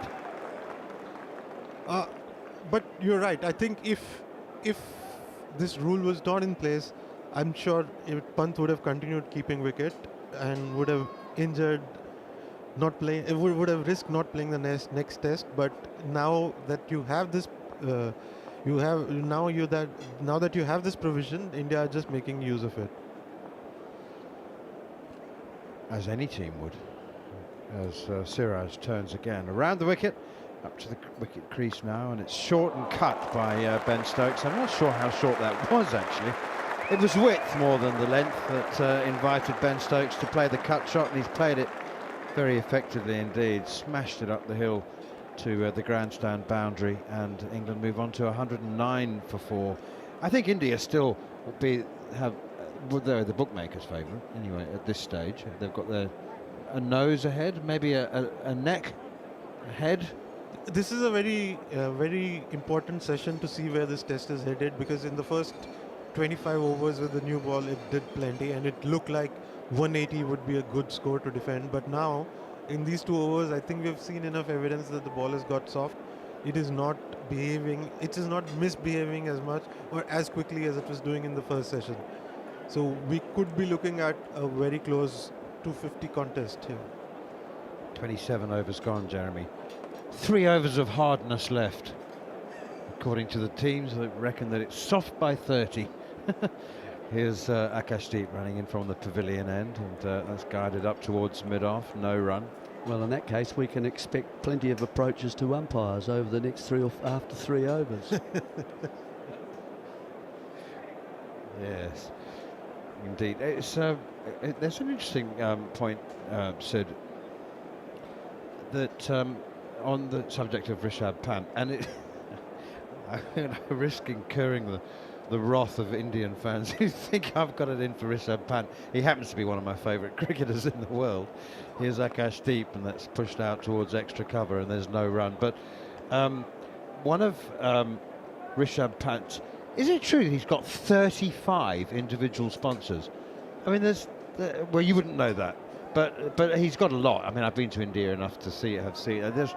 He endorses a brand of toughened glass and chocolate, and there's a but one of his biggest sponsors, apparently a contract's worth around $1 million, is with SG, Sampare Greenfields. Pushed away by Joe Root out towards the cover sweeper, and they go through for 2 runs. And so they supply all of his kit. He uses SG gloves and bats, and so he's an ambassador for them. And as I say, they pay a lot of money for him, and he has been at the forefront of the criticism of the Duke's ball. But it hasn't stopped him and his teammates from criticizing the SG ball either. Oh, really? Yeah, there have been tests where when Ashwin, he used to bat with an SG bat, and if India failed to push the result, to force the result. Akashdeep in again. Root defends, no run. Nelson on the board, 111 for 4. India have been very vocal about SG balls going soft also in the last 10 years. every time that there was a draw, and it used to be very rare, a team coming to India and managing to come out with a draw. Every time that happened, you would see Virat Kohli, R. Ashwin, two of the most vocal critics of the ball going soft, which I think they have mended now, and the balls now are much better. But it hasn't. SG sponsoring India has not stopped them from criticizing SG balls. Here is Akashdeep again. That's flicked away by Root for a single to deep backward square leg. I don't think the problem is with Dukes or SG balls. I don't think. I mean, Kookaburra they've taken the radical step of reinforcing theirs with toughened plastic. I think that Rishabh Pant and his like are the problem. I think they treat balls with such disrespect and they keep hitting them into the stands. No wonder they're going soft. Okay, well then make the bat smaller then. Well, come on, you can't have it both ways. I mean, I do. I think it's Test cricket that's changed. I think that's why the balls are suffering. Just on the point of sponsors and everything, it's not just Rishabh Pant. Stuart Broad is much more vocal critic of the Dukes for the last 6 years. It's not like only Rishabh Pant has a problem with these balls. So to single him out is slightly naughty bit of journalism that has been done in the papers in the last week or so. Yeah, I mean, SG sponsored hundreds of players. They're a massive company, and by the way, being an official ball supplier is a multi-million-dollar business. It's pushed away out, square of the wicket on the offside, and there's no run. Fielded at point by Jaiswal, 112 for 4. I can only imagine what the contract with the BCCI would be worth to be the official ball supplier. SG have been the official ball supplier since the mid-90s, haven't they? Yeah, and they have always come out with a ball that has a more prominent seam than the Kookaburra, and everybody who comes and bowls with them really enjoys it in Indian conditions. They find taking wickets easier in India than in Pakistan or Sri Lanka because it's a Kookaburra in those countries. And just with Dukes, as you brought the business point of view, I think Dukes are good business people. They have seen Kookaburra come into England, into county. Here's Siraj, and Joe Root takes quick single, gap at cover point, that's where he pushes it. They have seen Rob Key introduce Kookaburras into county championship for 4 rounds. I think that's not a very subtle message that England want the ball to be slightly closer to the Kookaburra than be the Dukes that it was, because England reckon that if with that ball breeds 130 kilometers seamers who do well in England, but when they go to Australia they struggle. And I think that's the reason why Rob Key wants those really fast bowlers to come out of England who will be able to do well with the Kookaburra and not have just seam bowlers doing well in England. Here is Mohammad Siraj into Ben Stokes. Guides it, punches it actually to mid-off. Shubman Gill fields, 113 for 4. Stokes 6, Root 27. And remember, scores level on first innings, so whatever total is the lead, 113 for 4. Slightly ironic, isn't it, that none of the England bowlers are actually playing in the four games that the Kookaburra is actually being used. Just a little side issue. But as a business, if somebody was introducing Kookaburra into my territory, I would get the message that I need to get more like them. Ben Stokes drives square of the wicket. There's a man sweeping on the cover boundary. Washington Sundar keeps him down to a single. So Dukes need to buck their ideas up. Maybe get some machines in to do the stitching. Or maybe the cows are not good. as the Dukes have been saying that every cow is different, and this lot of cows is not providing us hard enough balls. So maybe it's at the grassroots, literally at the grassroots, that they need to do something. Or go the Jason Gillespie route, and he's a massive advocate of artificial balls, synthetic balls. Here's Siraj again, and that's driven square of the wicket on the offside out to Bumra on the cover boundary. No, that's Akashdeep, sorry. 115 for 4. Far be it for me to comment on Jason Gillespie's personal choices, but if the whole world went vegan, we'd lose the Amazon, the Sahara, all the forests to just grow soy and tofu and oil. Yeah. I mean, vegetable oil. Yeah, as a substitute for butter. Yeah. Yeah, no, it's whisper it, Sid, but veganism is less sustainable. Yes, exactly. And imagine the number of bulls we'll have on the streets if we stop eating them. Stokes guides this one into the gully. It's very well fielded. Very fine diving stop from Nitish Reddy. By the way, that's the other thing we didn't mention about Nitish Reddy. He spoke about his batting and bowling. He's decent in the field as well. 115 for 4. Jeremy's never been tempted by veganism, I don't think. Well, not too much. Not too much. I don't mind a bit of oat milk and things like that. Oat Occasionally. milk, it's the bomb. Oat milk is so good. There you are, you see. And it's just a taste choice, not an ethical choice. I find it a bit heavy, a bit thick. Exactly why it's so good. Oh, right, okay. It's just a texture thing for me. Here's Siraj. Short, Stokes tries to pull, keeps low, hits him. It is somewhere very painful. He's now flat on his back. So it may be inner thigh. It may have been in the nether regions. He's now absolutely flat on his back, and the Indian players were about to walk past him and realise that this might actually, he may not be play acting, and so they've actually, a couple of them, KL Rahul sort of walked past him chuckling and then thought, oh, hang on a minute, hey, this doesn't look like a joke. And so he actually turned around and said, you all right? And I don't think he is all right. You can't be all right after you get hit there, even though it's a soft Duke's ball.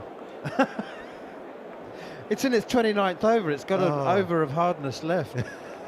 No wonder it hurt. Shubman Gill's taking the opportunity to have yet another word with umpire Shafadullah, and there's a 12th man on. How about that? The high vis spotted his gap, sprinted on, hold up play a bit longer. I'd like to know what he would have done. But anyway, that aside, for a moment he was dispatched very quickly by Stokes. Oh, right, okay. So, but not the umpire. No, that's asking for too much. It's just bonkers, isn't it? The moment there's a break in play, we've got high vises on.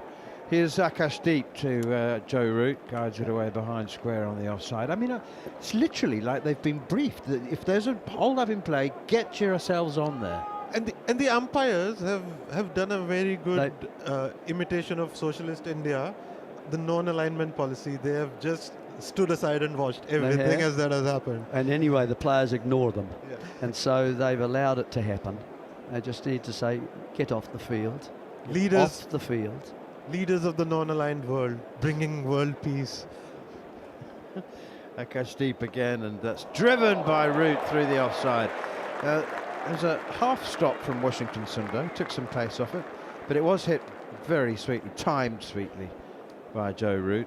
And, they go through for 2 on the rebound. 2 things since the resumption of play, folks. We've been talking about balls and all sorts of things, haven't we? But one, Akashdeep has now found his line, and maybe he's learning now how to bowl at Lords. It's a lot tidier from him from the pavilion end than we've seen so far, other than to the left-hander. Easier for him when he's running around the wicket, bowling to Stokes. And the second thing is Root. Akashdeep into Root, defends up towards mid-wicket. What about Root? Root is starting to take control. I think at the moment he's starting to pick up boundaries. I think he's picked up a couple of boundaries, and he's also starting to knock the ball around a little bit more, 1s and 2s. We're seeing the drive, the one that just went through Sundar, and a tuck into the leg side. So he's actually now starting to show his classical ability. It's not the strokes that we saw from Brook, perhaps, that excited people. It's a slightly different way of playing. It's the proverbial, you look up and he's 30. Oh, yes, exactly. Akashdeep is in to Joe Root. Gosh, he is on 30. Well, yes, he is. Exactly. Well, he scores off good balls. Yeah, that other batsmen don't. Yeah, that is, as Rahul Dravid once told me, it's the hallmark of a good batter is, or a great batter is, if you can take singles of good balls.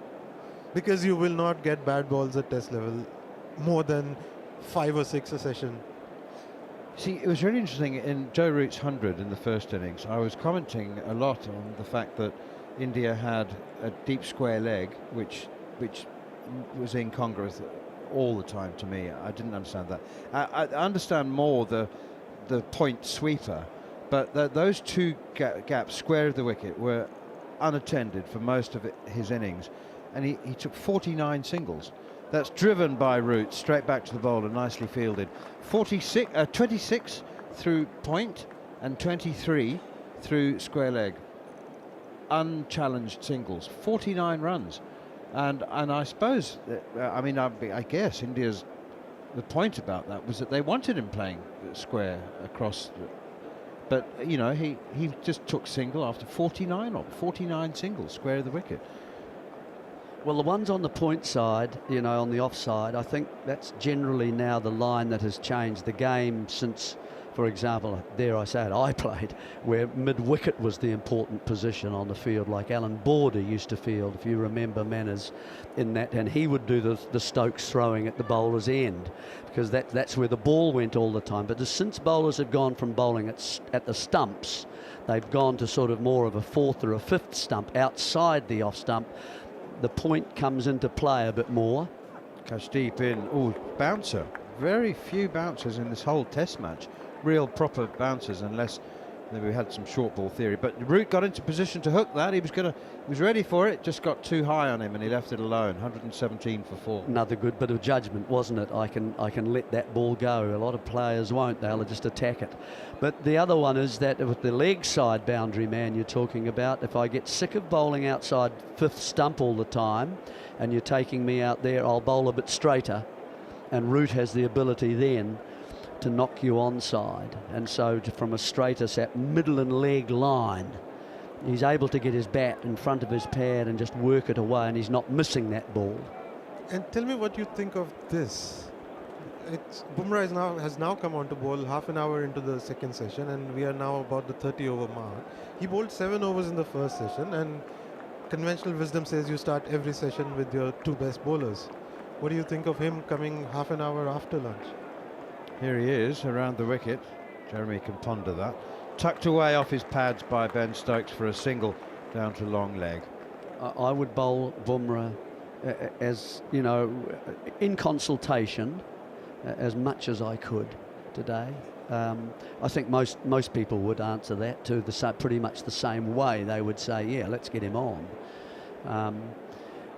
As far as coming in first, well, Siraj at this end doesn't work for me so much. I think he's more the far end, because there's that leaning across to the offside and using the slope a little bit more coming in. As soon as he gets it straighter, not too wide outside off stump, but at the stumps, he's in the game. Here is Jasprit Bumra again over the wicket now to Root, and he tries to take advantage of the point sweeper by steering it square on the offside, but it was a very good intervention from Nitish Reddy. The difference now that we are seeing, folks, from the first spell of Bumra to now is that the ball has changed, and it's changed because we're now into the 31st over, and so that means, as per Manners' theory, that it's gone a little softer, and so therefore it doesn't bounce as much, even though it is probably pitched on that ridge that was creating all the issues this morning. Here is Bumra again over the wicket to Joe Root, and nips back, hits him on the pads. Loud appeal. You just got the feeling it wasn't 100% confident though. High and going down. Apart from that, all good. It's not me, Jeremy. It's both teams have pointed the finger at 30 overs. They reckon that both have said by 30 overs it is soft. Sometimes a bit earlier. Thank you, Manners, for clarification. There's a switch around the 30th over that is flicked. But ball softening liquid applied, or polish. Here is Bumra again. Root across, defends. But he bowled a 6 over spell at the start, and then I think maybe one at the end, was it? Or yeah. So there's your 7 overs prior to lunch. I would have thought that you'd have given him a go immediately from before batsmen re-established. There's nothing like a little break. Sometimes it's only drinks. If you are South Africa and you have Rabada, Ngidi, Janssen and Mulder, it probably doesn't matter who starts. Here's Jasprit Bumra. And there's a big appeal there. That could be closer. It's missing another set. Is it, oh, really? Is it nipped back that much? Nipped back up the hill? No, I thought it was leg side, the actual line of the ball. I think it was going. It wasn't leg missing side. another set, Sid. Missing leg stuff. There's a green light on it. But what there was that it was a fuller delivery. It wasn't going over. Yeah. If they had another set of stumps. Is there more fire in the belly of Shubman Gill than you were aware of since he's become captain? He's always struck me as someone who's quite calm and considered. Sid, what's all that a bit about the charging at batsmen like last night? Running. Last night, both the teams did what any two competitive teams would do. England wanted to face as little as possible. India wanted to bowl as much as possible. Quite right. Here's Bumra again, and Joe Root steers it into the gully. But Gill specifically, is there more of a beast in him than you suspected before he became captain? Well, you have to do it, right? Once you become captain, as a batter, you can live in your world. Just think about the throwdowns and the nets and the opening and everything. But when you're captain, you have to run the play. You have to make sure the other team does not take advantage of you. You have to show your team that, hey, we are in charge and we cannot let the other team walk over us. It's not a normal working space. It's test match where the opposition is going to try to take every last bit of advantage, and your job is to avoid that. Not sure I'd feel comfortable about that. I think I'd like Mohammad Siraj to be the designated runner. We will continue this in the next end. We've had a change in the box. I've replaced Neil Manthorp, who's still shaking his head sadly that he missed the horseradish.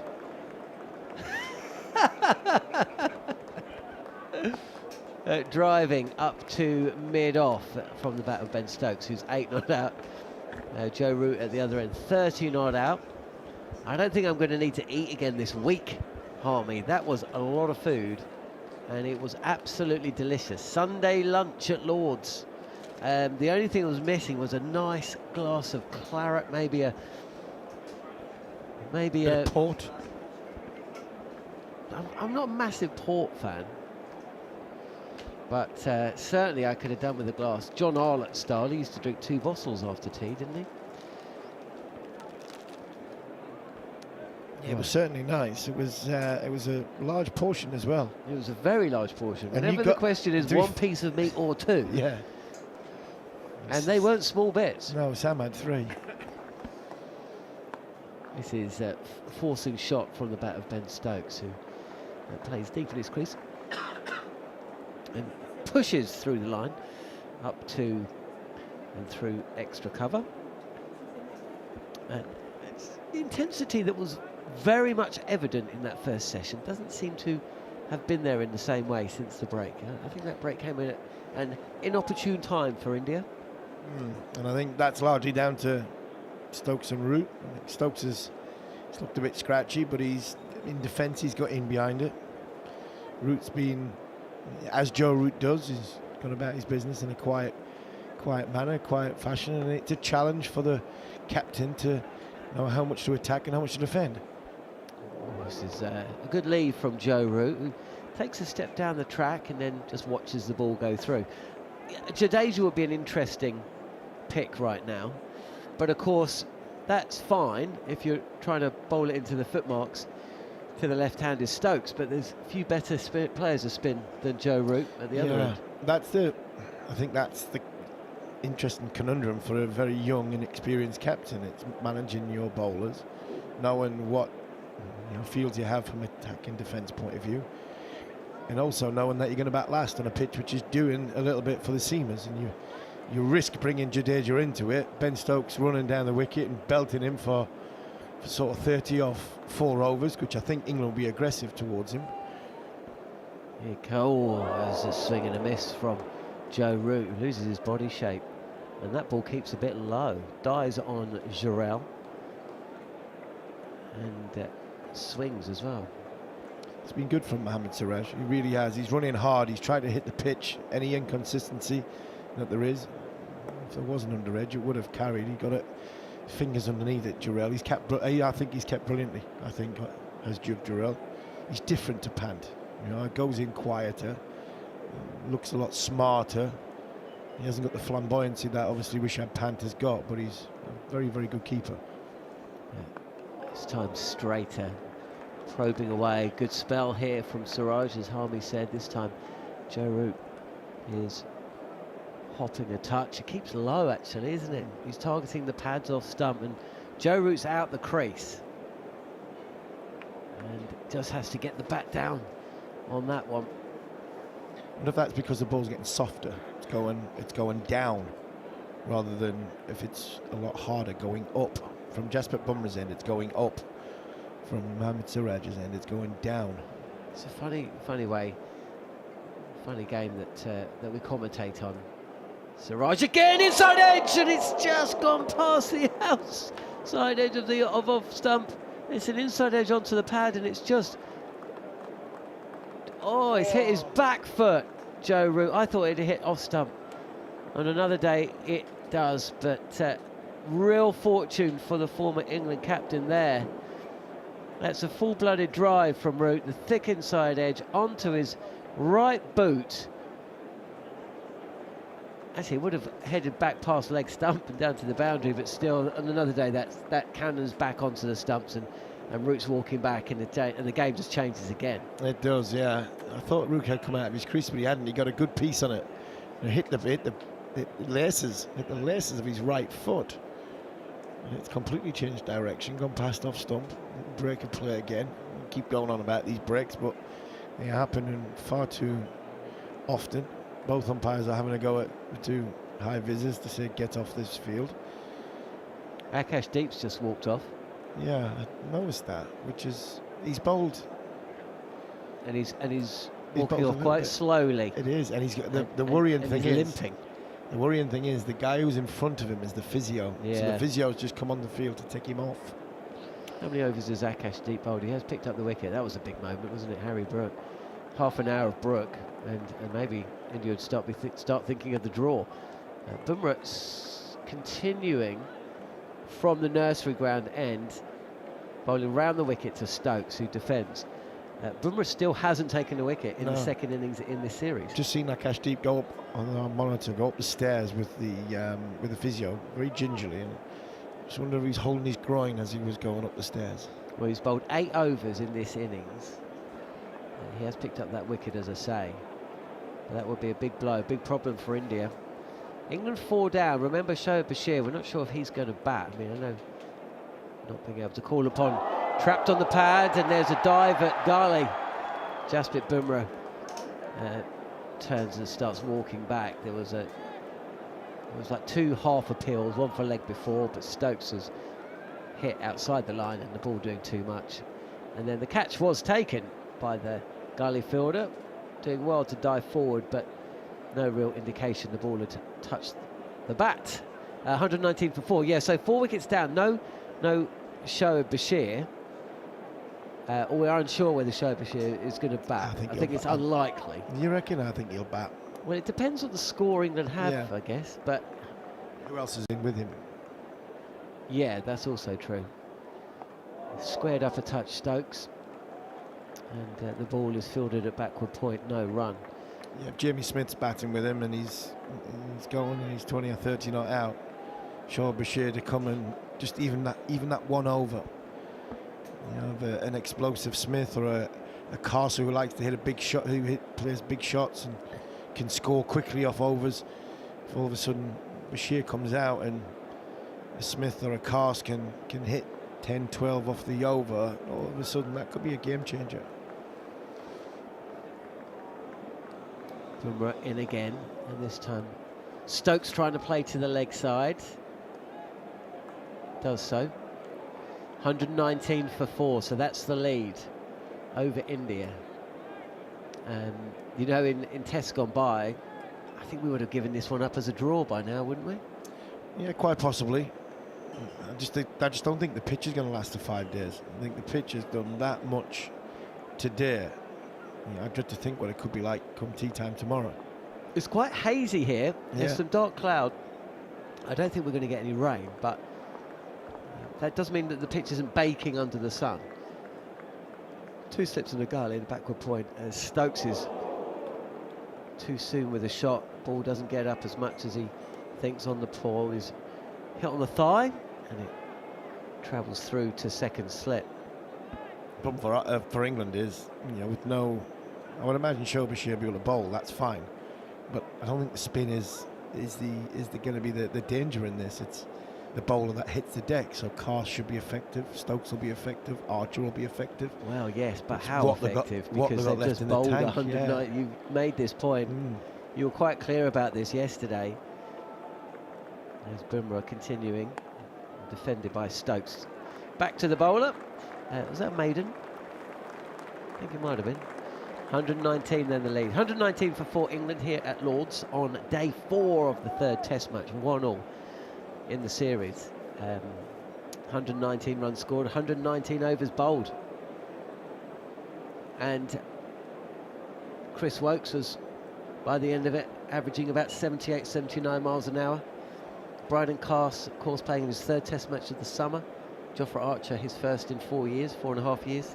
Stokes himself, and they bowled a fair few between them, and that's the other thing. Bashir may well be able to bowl, but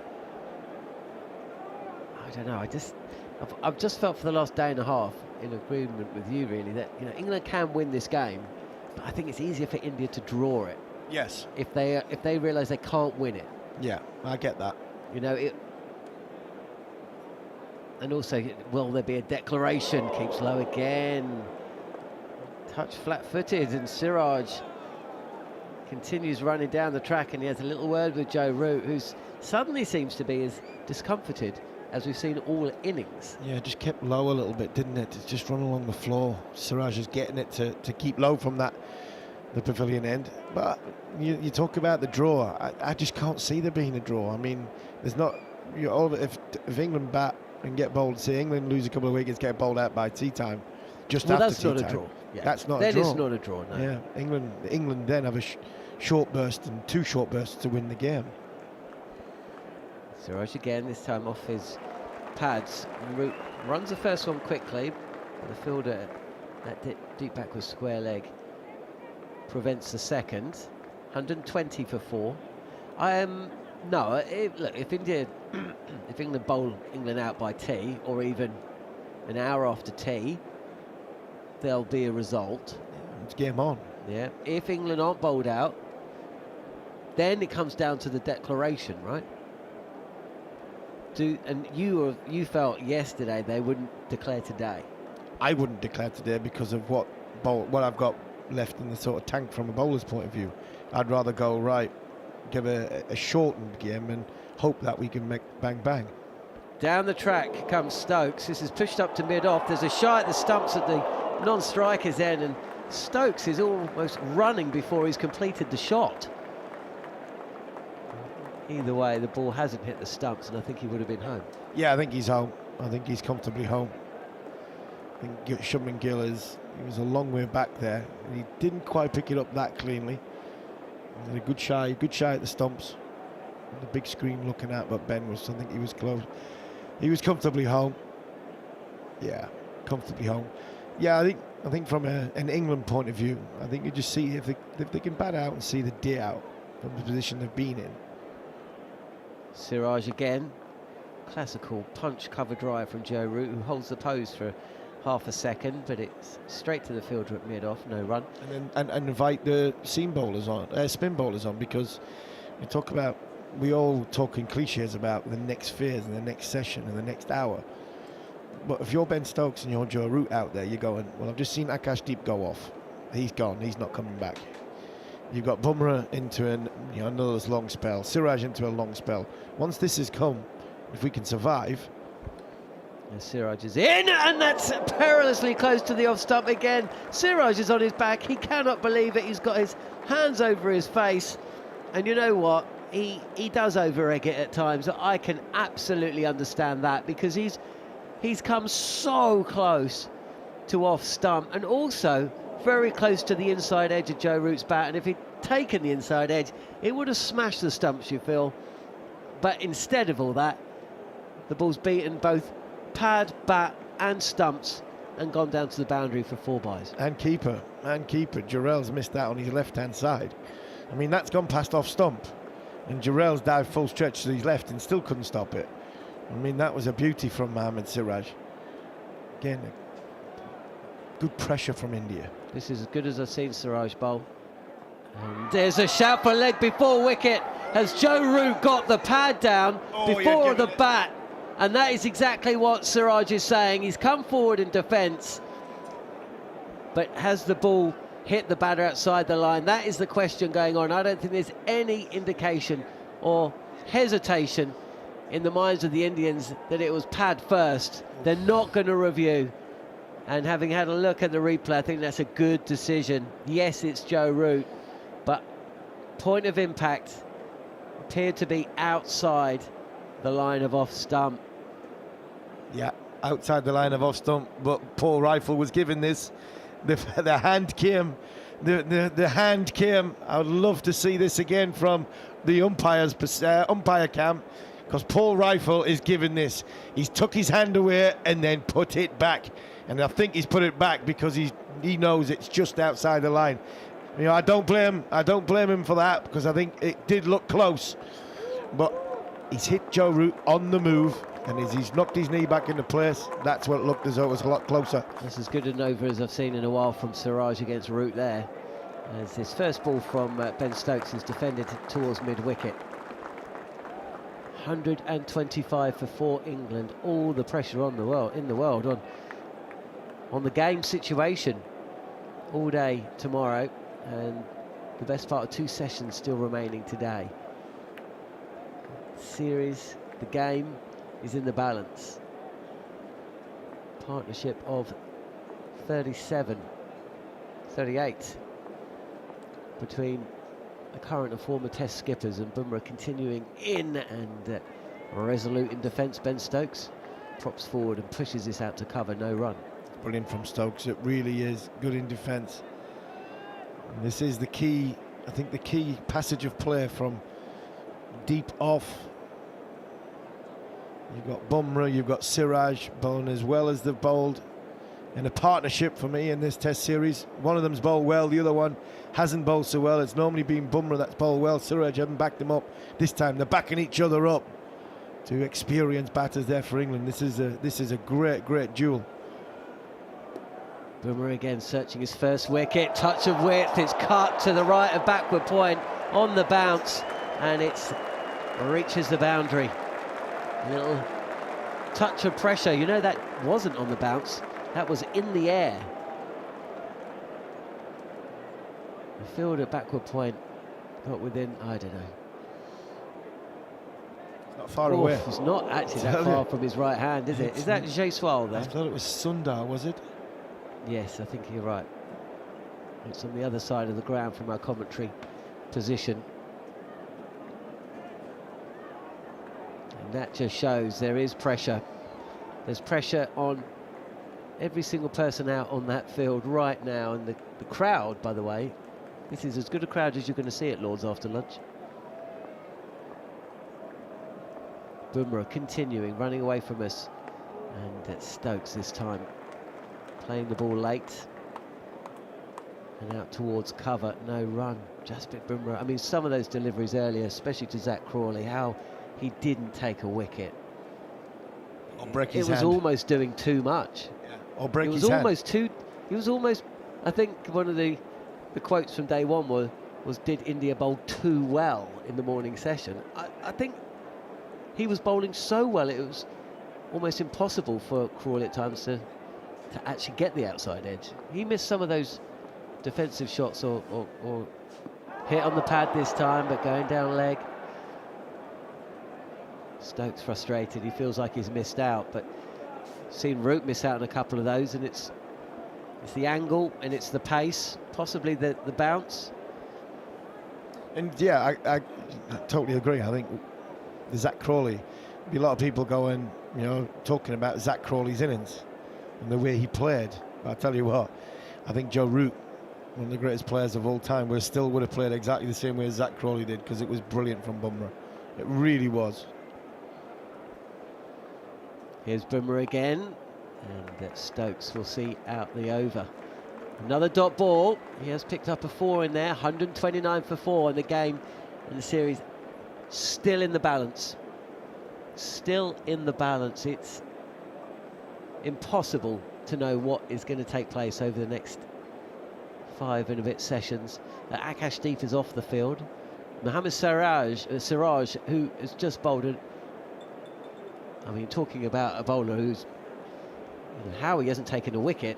He has picked up 2 wickets, of course, but he's beaten Joe Root in that last over on 2 occasions. And Joe Root, who was taking singles from the good balls and looking pretty assured, has got a challenge on here. And Root has just told someone to sit down. Yeah, there's a couple of people stood up just behind the, right in the middle, where we look in the second screen from the right. There was a couple of people just stood up. Actually, one of them had a red shirt on, which doesn't really help. Handy. Siraj is in, and it's going to be 4 more byes down the leg side. The slope helping England score tick along. A little bit of in-swing there from Siraj. You can see the seam position on this delivery again, whether he's trying to get it to swing in. He's just starting it too straight, going down the hill. By the time it gets to Jarrell, it's a long way down the leg side. Yeah, they are byes. It's not wides, they are byes.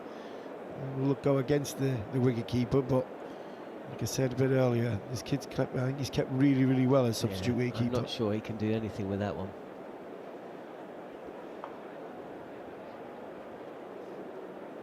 Again, the same person stood up again.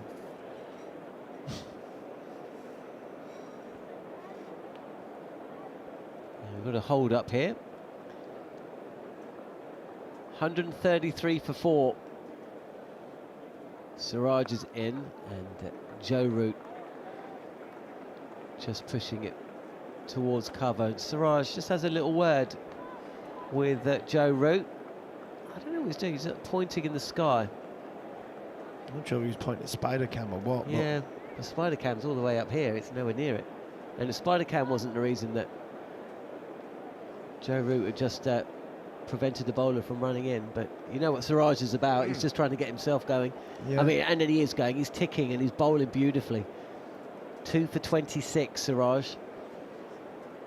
And he could have got Joe Root's wicket on 2 occasions. Oh, he's done it! Has he got the inside edge? He goes up, Jarrell goes up, but the umpire's finger stays where it is.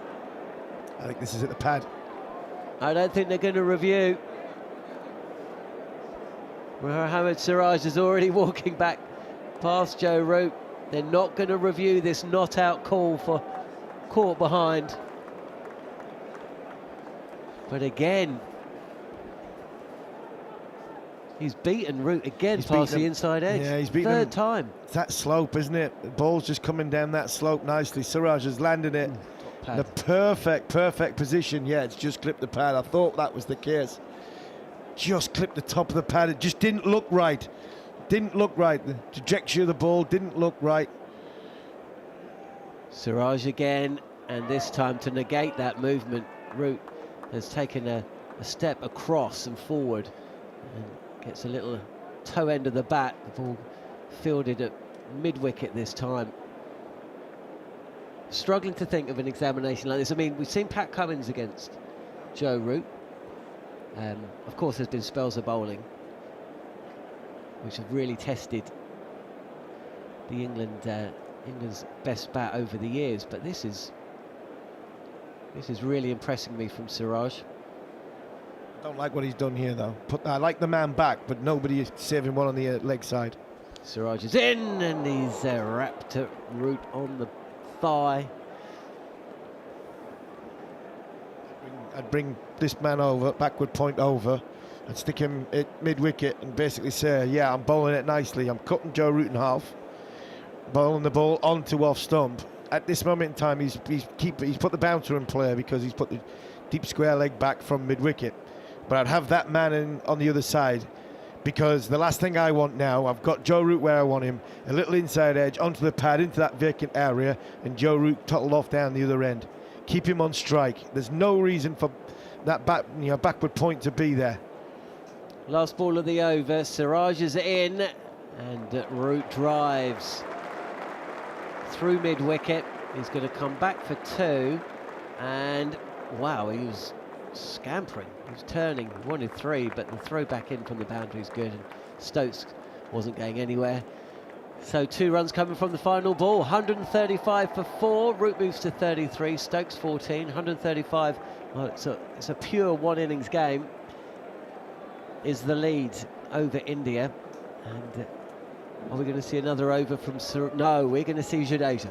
We are. We're watching Shubman Gill there in between overs. He walked over towards the balcony, gestured, waving. And I think the waving and the hand gesture it wasn't for the helmet and the pads, it was to ascertain whether Akash Deep is going to come back in bowl or he's going to be off for a long period of time, because at this moment in time, Akash Deep probably can't bowl for maybe 2 more overs, 3 more overs. Been off the field, what now? He went off just at the start of our commentary stint, didn't he? So he's been off about 20 minutes. I would say he's allowed 8, so you're looking at 2 overs. Will Siraj be able to hold 2 more overs from the pavilion end? And Akash, if he comes on the field at the end of this over, he'll be able to follow him. Or if you give it the thumbs down and he's no good at all, then Shubman Gill might think about going dual spin and saving a little bit of juice in Mohammad Siraj's legs, like he's done now with Jasprit Bumra. And if there's a wicket goes, Siraj will have enough in the tank to come back at a new batter. Ravindra Jadeja, who picked up the wicket of Ollie Pope, first ball after the tea break on day 1. Day 1. He's getting set to bowl over the wicket to Ben Stokes. I'm sure Gary Morgan's got some pretty juicy stats in terms of Ben Stokes' record against slow left arm. He's got a slip and a short leg in place, and he cuts first ball to point, and it comes through for a single. Yeah, it is a problem for India if Akash Deep can't come back out, but I think we were always going to see Ravindra Jadeja at some point, because the fast bowlers have rotated. They've bowled a few overs now, can't rely on them for the entirety of the innings. Spin is going to play a part. Got Washington Sundar, of course, available as well. And we've just got a change in the field. We've got a bat pad man at forward silly point as Joe Root comes forward and defends his first delivery from Ravindra Jadeja, who is bowling round the wicket. And on the sweep immediately, there is a big shout for leg before from Jadeja. He's gone on the reverse very, very early as Joe Root. And it looks, I think that's a good shout. Yeah. I'd be surprised if they don't review. They've decided not to, I think. Jadeja's already walking back.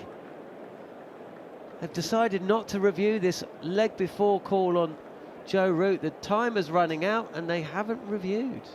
If this hits the pad first, this is close. I don't think he's slammed the pad. It's hit the bat, whether it's... Yeah, we'll have a look. 50 partnership, that's what that applause is for. Big partnership for England. No, glove. Huge partnership for England. And this is driven square of the wicket by Root, who moves to 36. 17 extras in that partnership. There was an inside edge. 17 extras, John. Oh well, partnership. They've all come down here, haven't they? They've all come down the hill to find leg just in front of us here. I think it was 15 for Stokes, 19 for Root.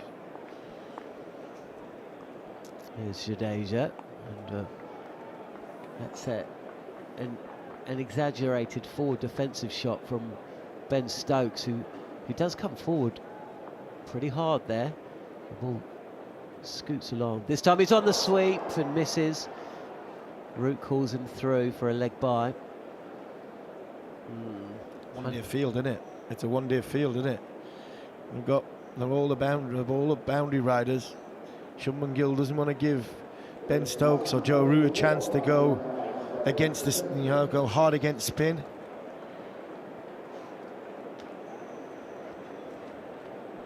Drinks again. Drinks here. We are at the halfway stage of day 4. With England 140 for 4, Joe Root 36, Ben Stokes 15. India still have 2 reviews left. England have 3. Good decision not to go up for that leg before decision. To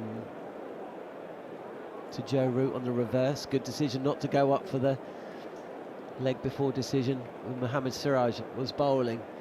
The ball hitting the outside of, or hitting his pad outside the line of off stump. We wait and see whether Mohammad Siraj is going to bowl another over. We are going to have a change in the commentary box after a word from Harmy. It'll be Neil Manthorp. Yeah, I think, and that largely comes down to whether Akashdeep comes out and bowls, because I think if not, I think Shubman Gill and the think tank of the Indian cricket unit are going to have to look at and think, right, who are the ones that are going to make the difference? Well, it's been Mohammad Siraj, it's been Jasprit Bumra, and if Akash can't come out and bowl, Nitish Reddy's sort of kissing the surface, he's not hitting the surface, so there's not really much for him, the inconsistency in the surface. They might have to go to Washington Sundar and save a little bit of energy of Jasprit Bumra and Mohammad Siraj if England can break this partnership. 51 runs this partnership has been so far, and it's been a very, very valuable one for England. A precarious position in England were when Root and Stokes came together. It's been a good spell from India. They've put a lot of pressure on England. It hasn't been a free scoring, but what it has been, I mean, it's been so entertaining for the crowd. Like Jon Norman said, normally after lunch at Lord's, they're all out the back on the nursery ground having their picnics and champagne corks is going. But a lot of these supporters and patrons, manners, have been in their seat. They've been watching, because that last 45 minutes, especially from Mohammad Siraj, Jasprit Bumra, going at one of the very best players of all time in Joe Root, and England's captain Ben Stokes, it's been a brilliant, fascinating watch. It's been sensational. Harmy, I'm sure you knew this, but only a couple of years after the invention of the light bulb, the technology existed to create an everlasting light bulb, one that never blew. But that wouldn't have done much for the light bulb industry, would it? So they would only have to make replacements for when somebody smashed them. Which would be all right with when I was growing up, Delinquent in Ashington, we smashed quite a few light bulbs. No, I know, but rather better to have one where the filament, yes, breaks up. So the thing is, Dilip Jajodia, who's 81 years old, is here at Lord's. He owns the Duke's, Duke's balls, and he said we could make a ball that stays hard, but players would end up with broken fingers and broken backs. A cricket ball is supposed to go soft. And he said that, I didn't speak to him personally, but he did confirm the view that I expressed before lunch, that it's the nature of Test cricket that has changed, that is giving the balls a beating. I think he's got a huge point. And he said, why not just make one available after 60 overs? Yeah, he's got a huge point. I think we do have to look at all scenarios and listen to him. I don't think he's making excuses for the Duke ball. I think, if he's brutally honest, I don't think they've been up to the standard which we probably should have. He said that in summers gone by, he remembers you could still see the gold writing in an average English summer with moister squares. 50, 60 overs. Yeah. He said 50 overs. Is what he said. I can back that up, because I've played in that era when the ball did stay durable for that long. It's a little bit like the pitch. It's Test cricket played over 5 days, and it's meant to get worse. You play with a rock hard cricket ball for the first over, and by the 80th over, you would expect the dog's been chewing it, and it's got softer. why do they have to change it because it goes out of shape? I mean, one more belt and it's gone back into shape. Well, so because it's being hit harder more often, yes. So after 60 overs, yes, as a bowler, I would love a brand new ball. Thank you very much indeed, Steve Harmison. Drinks have been and gone, and it's a new over beginning from Akashdeep from the far end, from the pavilion end, bowling towards Ben Stokes, tries to whip it away through the leg side, hits him on the pad. They bounce through or trundle through for a leg by, and it's 141 for 4. I'm sure you don't need reminding, but if you are curious what England's lead is, remember, for just the 9th time in Test history, the first innings scores were tied, 387 apiece, after almost exactly 3 days of play.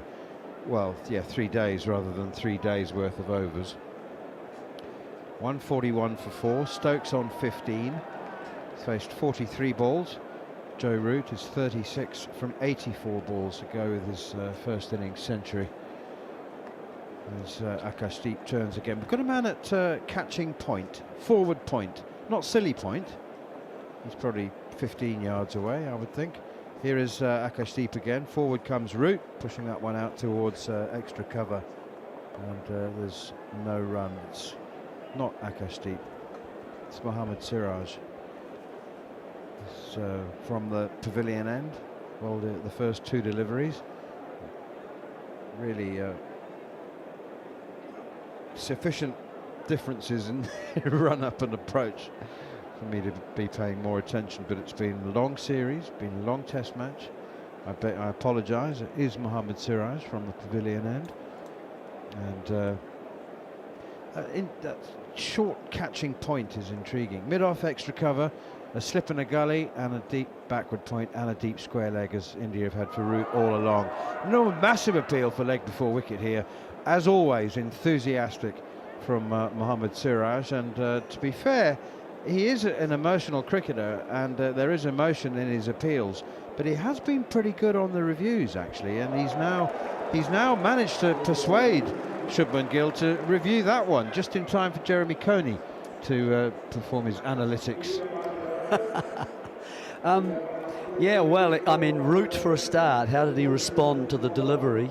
He started to go at the bowler, Mohammad Siraj, and he looked to play it into the leg side. The question is, did it make impact outside off stump? For me, and if it might be coming back to hit the stumps, but he's walked, and has it come back enough? Yes, it's probably hit him in front. That might be close, you know. I think that's hitting leg stump, Jeremy. That might be hit close. Him in front of middle. It's he's really got in a position because the ball has moved, and he can't get the bat towards the ball without only playing just the inside. I think that's going to hit. Umpire's call.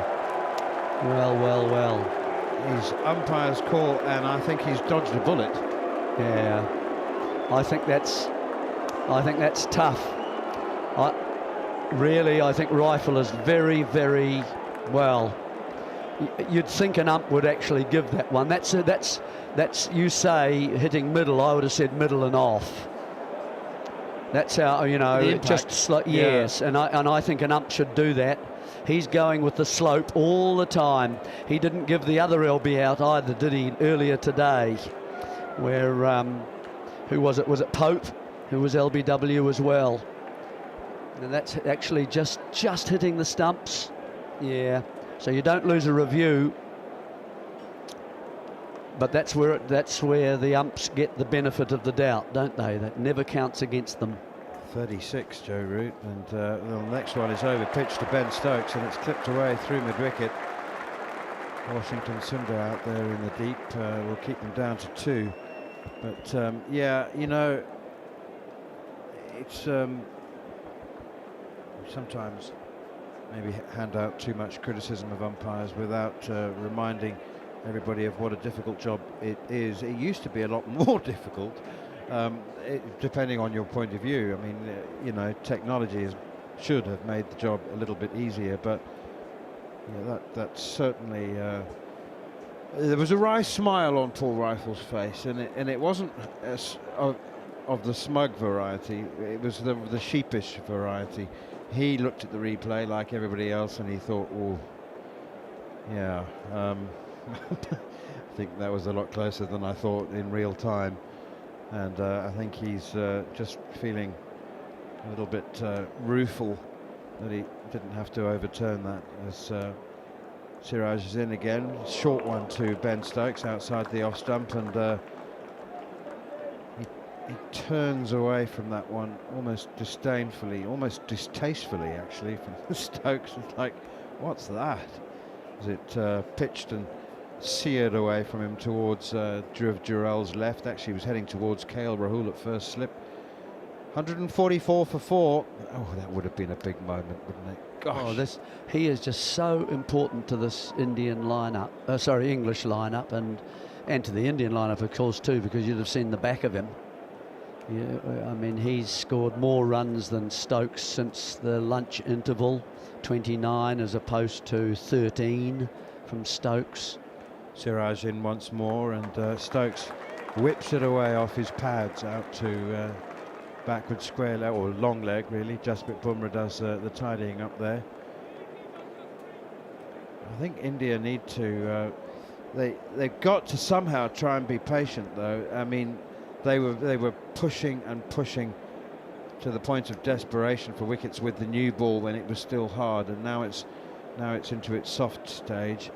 They somehow need to try, and if they're not taking wickets, and neither team has been particularly good at taking wickets in this stage of the ball, they do need to try and control the run rate, don't they? Well, they can't allow this to keep going at the moment, because Root is taking again control of this middle part of the day. They're not stopping him scoring. He's got too many shots, and so we're going to have a try now with a spinner. Washington Sundar. Yep, coming with his off spinners from the. You'd think that you'd probably keep your seamers for the nursery end and use him from the other end myself, but let's wait and see. That's where Bashir bowled from before he was injured. As Washington Sundar's first delivery in the innings is punched off the back foot by Stokes down the ground to Siraj at well, not halfway back at long on, halfway back to the boundary. He's now at halfway back mid-off for the right-handed Joe Root.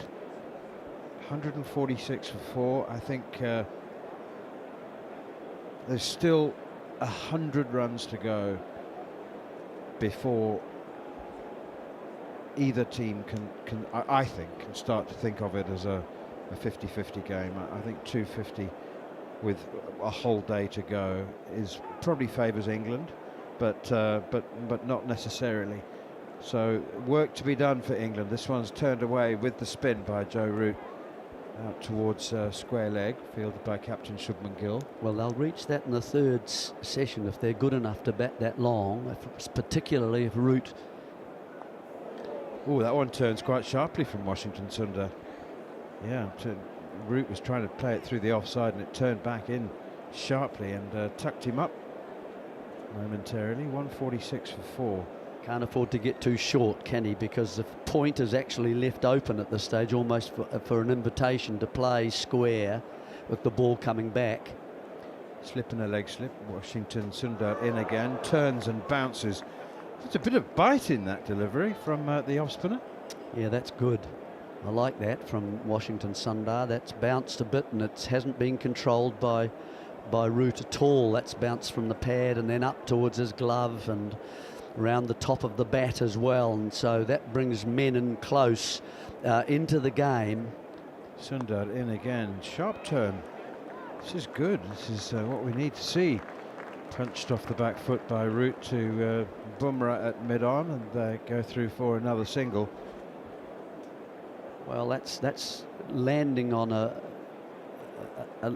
less altered kind of part of the pitch, isn't it? There haven't been that many overs around the wicket where he is bowling to and landing on when Root is facing. When Stokes is facing, it's a bit different. There are definite little targets for him to aim at. Here is Washington Sundar, and he's missed them all because that's a half volley leg. Well, almost Yorker actually. It's over pitched, and Stokes just blocks it defensively up towards mid-off, and there's no run. 147 for 4. Do you think so? I mean, if let's say England were bowled out, they're not going to be bowled out. If they get 250, they're not going to be bowled out at the close of play for 250. They'll have 320, which would be too much for India, would it? On the 5th day, would it? I don't know. Well, they started at 2 today, didn't they, England? So they'd have scored 348 in the day. That's quite a lot. That would say some acceleration. All right, give it 100 a session then. So yeah, 300 by the end of that's about what we've been scoring throughout the last day or so as well. Could India score that in the last day? Yes, they could. Right. If they bat well, obviously, you know, they've got dangerous players. Jaiswal is an attacker. Punt obviously is an attacker, and then Rahul is the glue through that order. Gill could be doing some gluing. Yes, he can, and so can Nair. Little sweep shot now from Joe Root, heading down the leg sides from Jadeja, so spin at both ends. I did think, was it Keelia, that Jadeja had bowled just one over when Washington Sundar came on to replace him at this end, but that's because he was going to go and bowl at the pavilion end. So spin at both ends. This is how India see their best chance of controlling the situation and having tight defensive fields, ones that preclude easy run scoring. And Jadeja does like to leave a gap, doesn't he? If it's not, at one stage in both of the first 2 Test matches, he had 2 fielders on the offside, just heavily leg side field. Now it's a much more orthodox offside field, although it is 6-3 offside. We've got that one is defended, so mid-on halfway back, man at 45 for the sweep, deep square leg as well, and Root uses his bottom hand here and clips this one out to that deepish mid-on. They go through for another single. It's just work accumulation now, run accumulation for these 2 England stars, the captain and the former captain. They know that they don't need to take risks. They don't need to make a play. They don't need to Harry Brook play high risk ramp or scoop shots, and then he was out bowled around his legs, attempting to sweep fast bowler Akashdeep or Seema Akashdeep. Jadeja in again, pushed out towards extra cover. They would completely 100% endorse the approach of Harry Brook, even though it did look a bit inappropriate, put England in a spot of bother, but they are now prepared to do the more hard conventional work as Jadeja is in again. That's defended by Stokes once more, and there's no run. There is a pragmatism about England's cricket that there wasn't always there in the first couple of years under Stokes and McCullum. Sweep shot now from Stokes. It's just accumulation. Just get yourself to that point where you can consider trying to accelerate if it's appropriate and if you've still got wickets in hand, but get there safely. 149 for 4. Yeah, a partnership of 60 odd now for these 2 batsmen. Root has done the bulk of that scoring, but Stokes starting to catch up as well. In outfields so far that we can say for the spinners. So in other words, you are attacking the defensive game of the batsmen.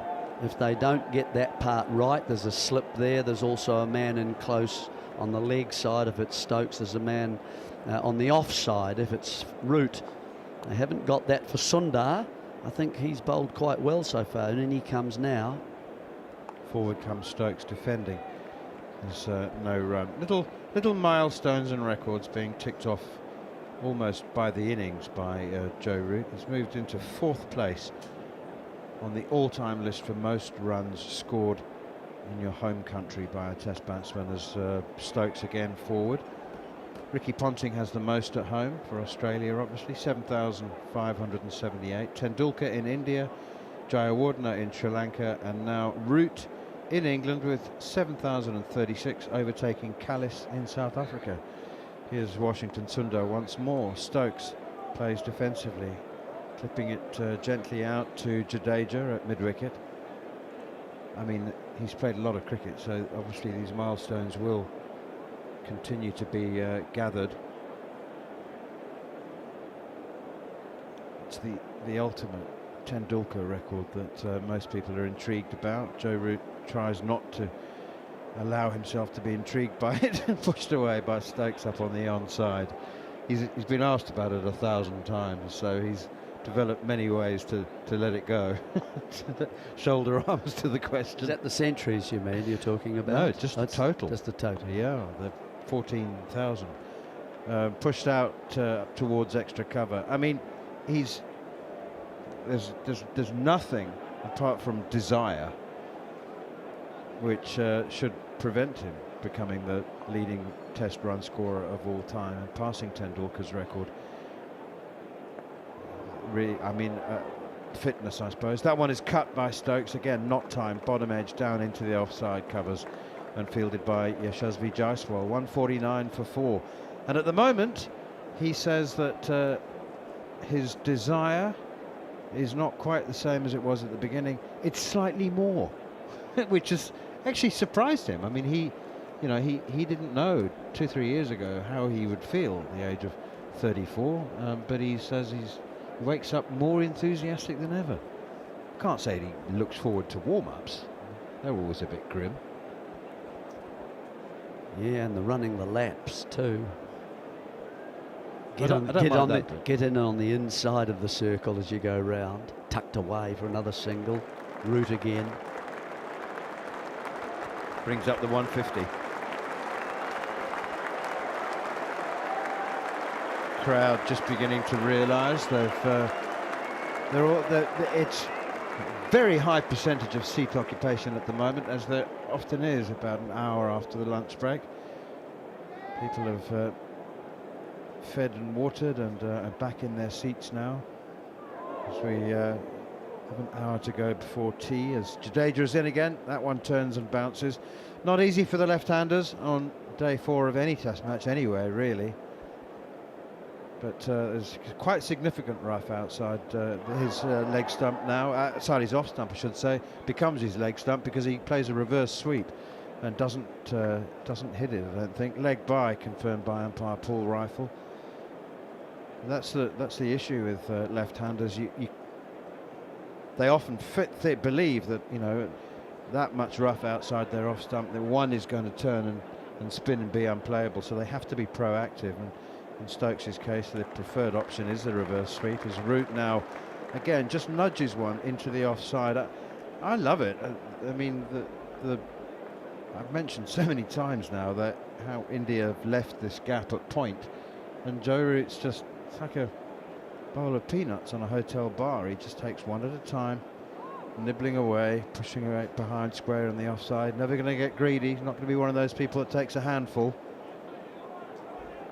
No, he just manages to find an angle, doesn't he, on the ball that it goes past the man who's in close there. It beats him all the time. Jadeja in again. Stokes now with the conventional sweeps, hit it very hard. 2 men in the deep. Nitish Reddy, the finer of the two, keeps him down to a single.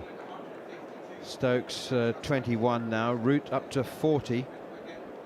And such an accomplished innings from Joe Root, but a reminder that it could all have ended 4 runs ago on 36. What have you noticed, Jeremy? Oh no. Another high vis 12th man on the field, sprinting on. He's got something for Root. What is it? It wasn't gloves, was it? Was it gloves? Something to put on his hands, I think. Is it a... He can't. It's something to do with his back grip, but he can't have. Grip. He couldn't have re-gripped it in no. 30 seconds. No, you need a little wooden effect, don't you, to actually get a new grip. So whether he's just punched it down, it's just gone up a little bit. Perhaps that can happen. Washington Sundar in again, and that's pushed by Ben Stokes up towards mid-off. Confession time, Jeremy, and not only have I not managed to acquire the taste for olives after 50 years of trying, I managed to get through my whole playing career without successfully re-gripping a bat. It's just a skill that some people are destined never to master. What number did you bat? Did you use it much? I always had to get someone else to do it. Oh, right, okay. It was one of those things. I just messed it up every single time. I'd roll it down, it'd be halfway, Right. and then you'd have to start again. I just couldn't get it right. No, It's pathetic, you really. need practice, that's all. Well, I didn't have the patience for that. Didn't bat long enough. Pushed away by Stokes for another single behind square on the offside. There was a time though. I opened. It was one of those emergency situations, and I managed to nick a few and got some runs and stayed there for a season. That's when I actually needed a new bat handle rather than had one because it was yellow. And a favourite colour too. The Lucky colour. Coloured bat handles came in my youth. They were all black for the most of the time. Oh, they've bowled him! Root on the sweep shot! Washington Sunder's made the critical breakthrough, and Joe Root bowled, hits the leg stump, misses the sweep shot. Little bit of turn and bounce from Sunder. The bounce is what undid Root, and the sweep shot has not paid dividends this time. The former England captain has to go for 40, and at 154 for 4, 154 for 5 now, England, after a stabilising partnership, could well be wobbling again. Well, the maestro makes an error, and he makes an error because he steps across a little bit too far to the offside to get it down leg, and so he can access the ball a little bit better and get it to the leg side maybe finer, but he's actually, in doing so, you've got to hit the ball, and he missed that, and it carried through and onto the leg stump unprotected. So I don't think it's hit the pad on the way through. I just think he's got too much on the offside of the ball and missed the ball as it's gone, the length as it's gone through, and it's just hit that leg stump pretty hard. So wow, just after England they had calmed the stormy waters, hadn't they? They'd got through, the ball was a little softer, they'd got through the seam bowlers who had tested them, and now the spinners are on. We're only into the early part of those two spinners working together, Sundar and Jadeja, and Sundar's the one who's looked to get slightly more out of the surface, actually. Manners and I have both been saying that to you, I think, and I hope we've been, you're getting that message that there is something more happening. Again, bowling towards that pavilion end. So Root goes, and that brings, of course, Smith out to bat. Now, he's in pretty poor form, everybody, as you'd know. He has been missing straight ones for a long time, but he's also been in between hitting hundreds and 50s and 180s and so on. So, boy, is he in good form. So we could be in for a very interesting little portion of play here now, this next section, if he's going to play aggressively. 407 runs in the 5 innings for Jamie Smith in the series so far, at an average of just over 100. 154 for 5. Stokes 22. Jamie Smith now is in at the crease and adopts his usually slightly idiosyncratic stance, slightly crouched, a little bit crab-like, and then stands up into a more orthodox position as the bowler is bowling. Defends his first delivery out on the offside. Jadeja fields and have to rebuild now, England. Jamie Smith is not really an accumulator. He's more of an active gatherer, a hunter of runs rather than a nudger. And he's off the mark with a single up towards mid-on. 155 for 5. It would make for the... What's your ideal? What would your 50-50 total be?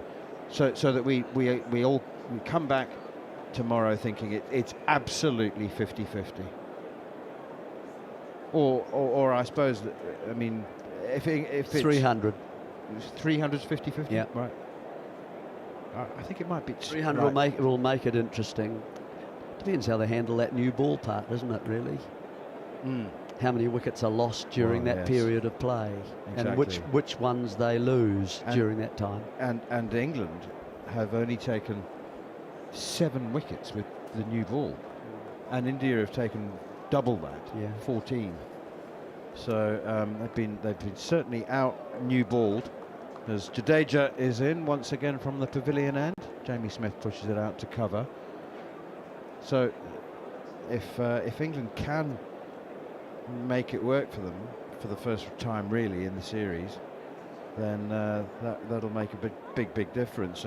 They need 3, don't they, with the new ball? That's clipped up by Smith to mid-on for another single. Yes, they do. Then they're down to punt, aren't they? And you've got through perhaps Rahul and the other opener, Jaiswal, and maybe Nair as well. So you've got Gill there at that point and punt.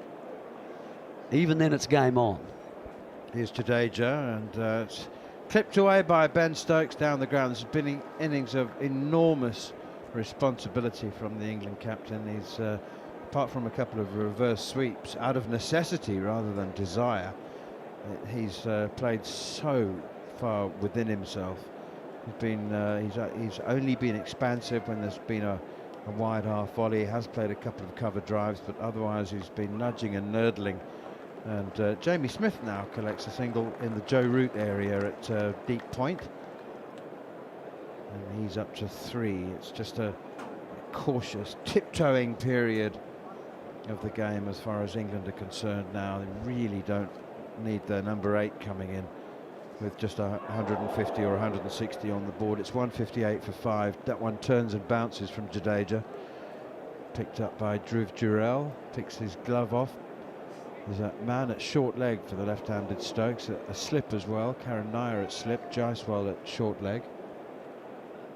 Jadeja in once more. Big appeal for leg before wicket, an active appeal.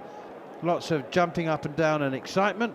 But when Paul Rifle said not out, Jadeja immediately said fair enough, or words to that effect, and takes his cap, and it's the end of the over. 158 for 5.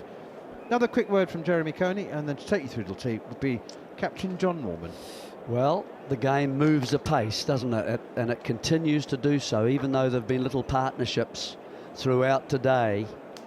And the last wicket to fall, I think, is quite a critical one, because it was Joe Root.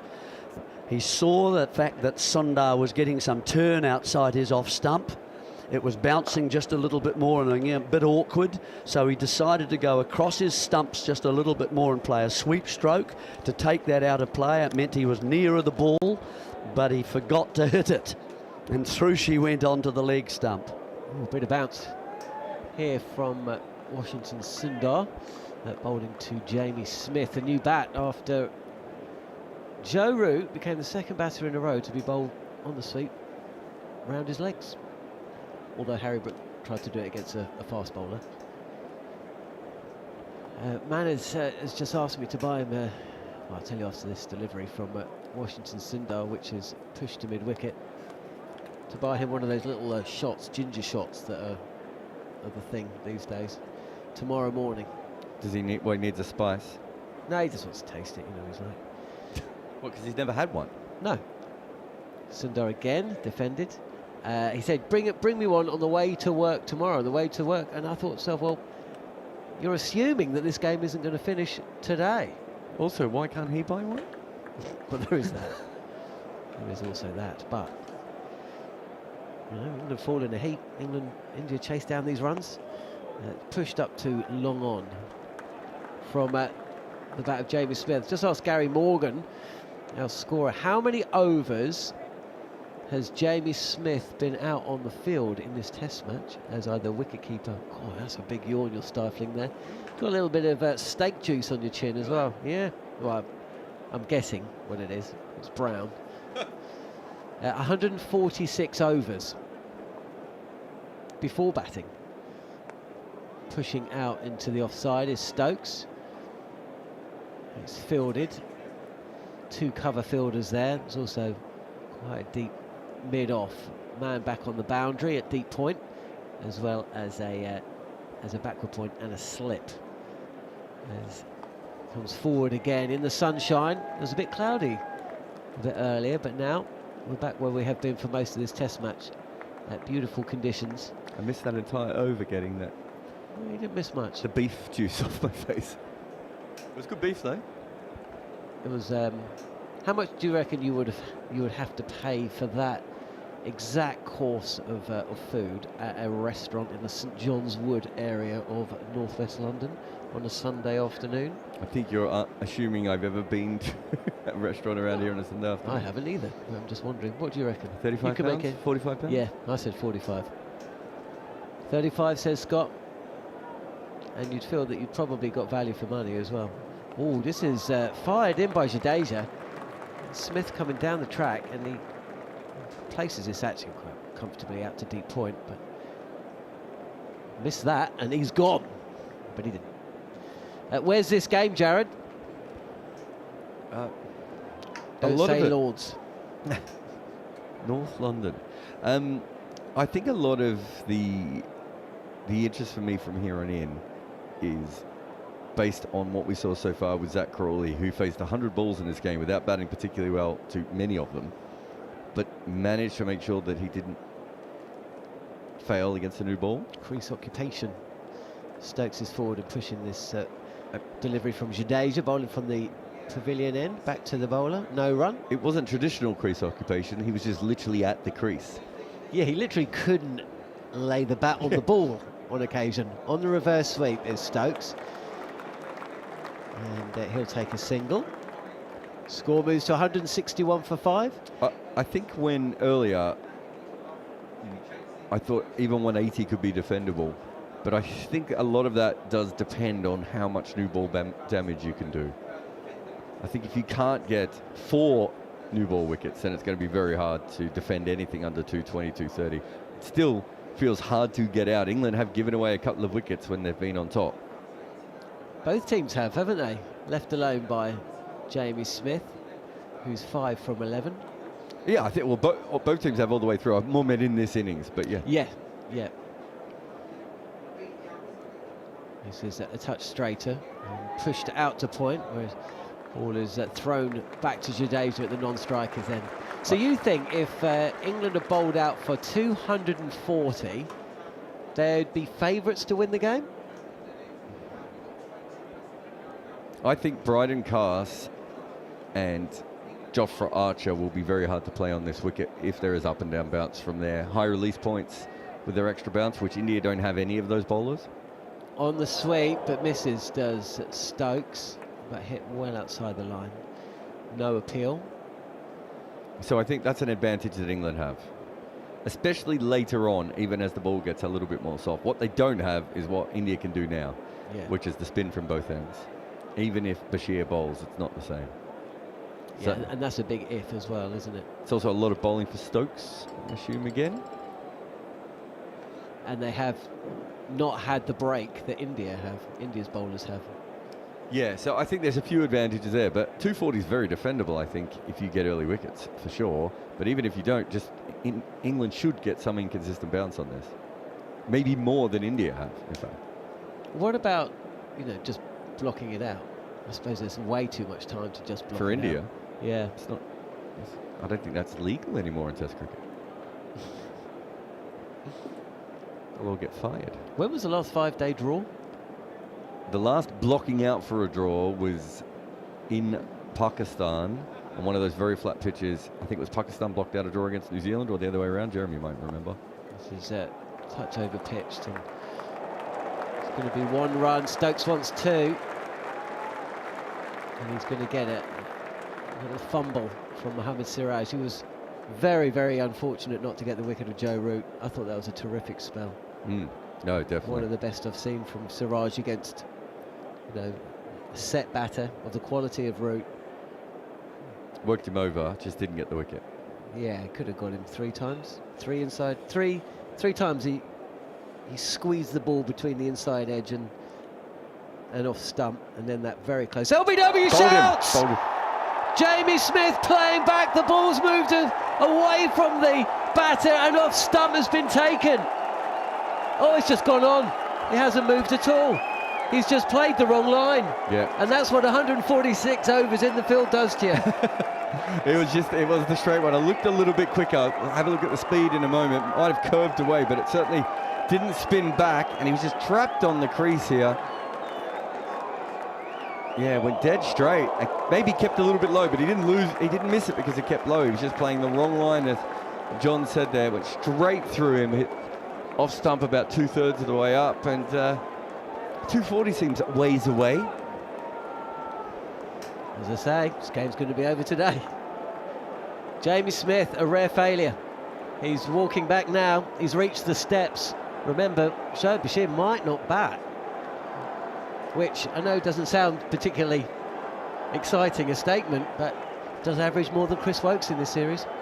Well, also, it might sound silly, but it might be another 8 to 12 runs when you think of the partnership. So he's actually got a lot of red inkers. Yeah. He's, it's not a lot of runs, but it might be a lot of runs in what could be a very tough chase. Chris Woakes walks to the crease on a golden pair. And under a bit of pressure outside of this test match. There can't have been a golden pair in a little while in test cricket. No, I can't remember. I'm sure. If only we had someone who could tell us. If only Gary Morgan was listening, which he is. He's always listening. Like a hawk. Do hawks listen? Is it eyes? No, they're good eyes. What's one that listens? There is a predator that listens. Is it owls? Owls have bad eyesight but great ears. Right. Can somebody design a T-shirt with Jarrod's face and the quote, "Do hawks listen"? There is an animal that listens. There is a predator that listens for rustling. I'm sure there is. It's a bird. It's not a hawk. One of the raptor family. Jeremy knows. Jeremy is concentrating. He was a geography teacher, wasn't he? Praying mantis, ready to pounce. Have you seen Jeremy's little office that he's given himself upstairs? I was wondering what you're about to say then. He's got a big screen. His eyes bulging out of his head to watch it. What, back home?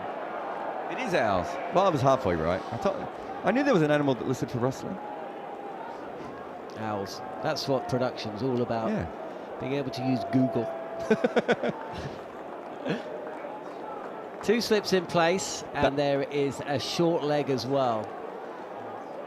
And the new batter, Chris Woakes, is on a golden pair as Washington Sundar comes in, and he just pushes this up to mid-on. It's fielded by Nitesh Reddy. Picked up the wicket of Zack Crawley earlier today. Reddy, I mean, this is the thing. We were talking about the decisions made by the Indian selectors for the first test or two. And Sundar is in again. Touch flatter. Oh, it turns into the right-handed Woakes, who gets off. Strike, off the mark, and off the pair with a clip through the leg side for 1. We were quite critical, weren't we, of the decisions some of the decisions that were made.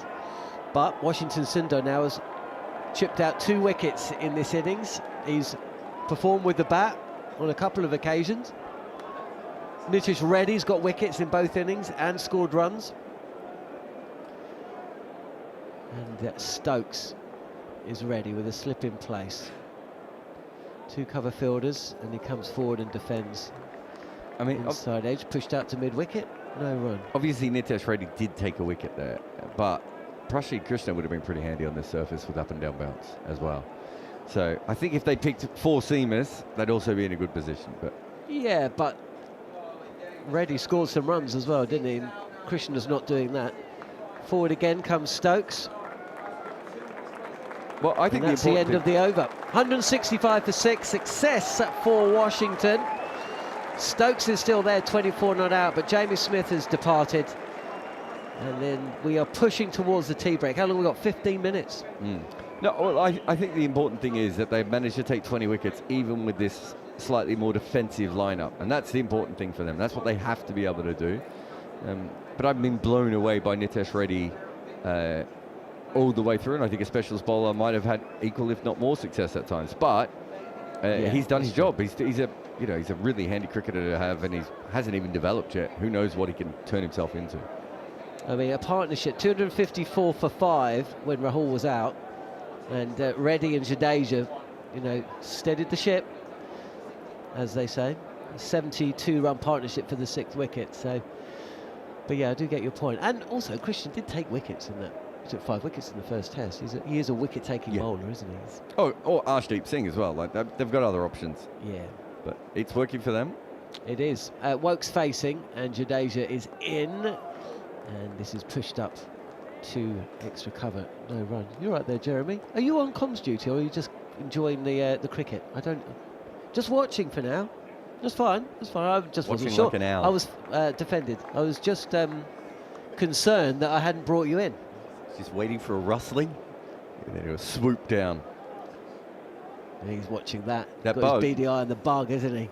Wokes again, pushing this up So that defensively by Chris Wokes, 165 for 6. it's moved about 8 centimetres, that bug, and it's gone from second slip at one end in my vision to second slip at the other end in my vision.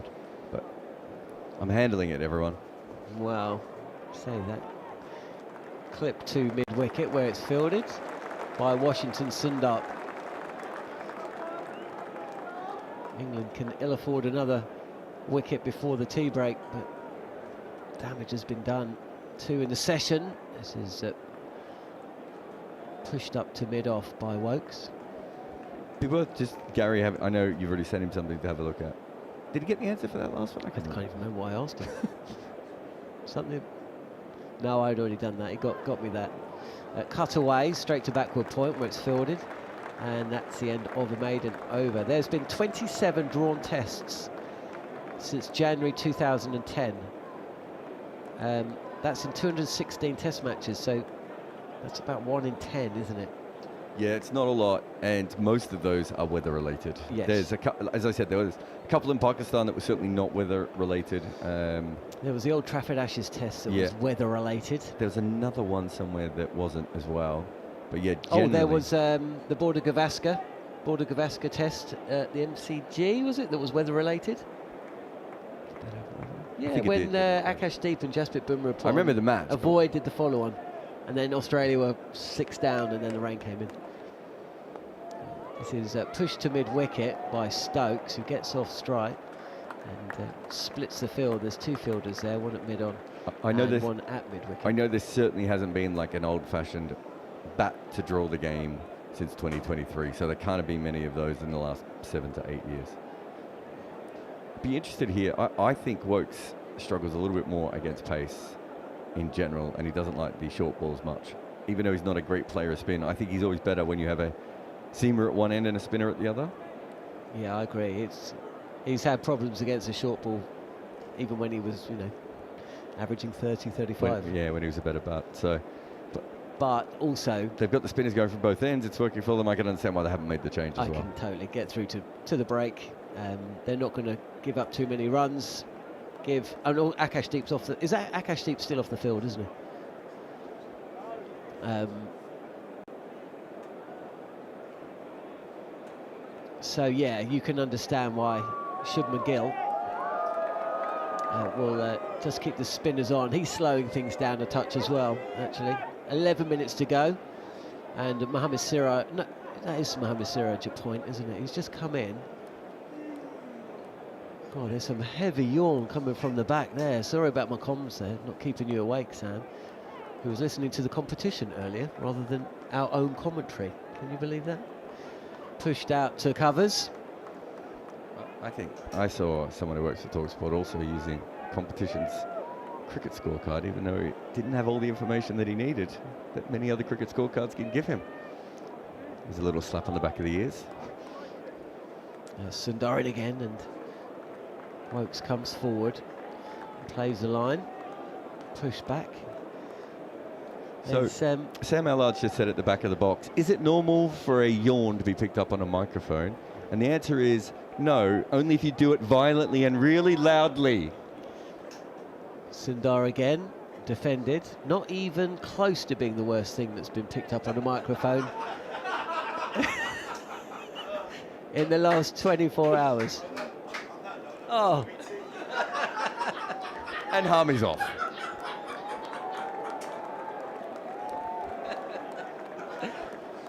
talkSPORT at the test.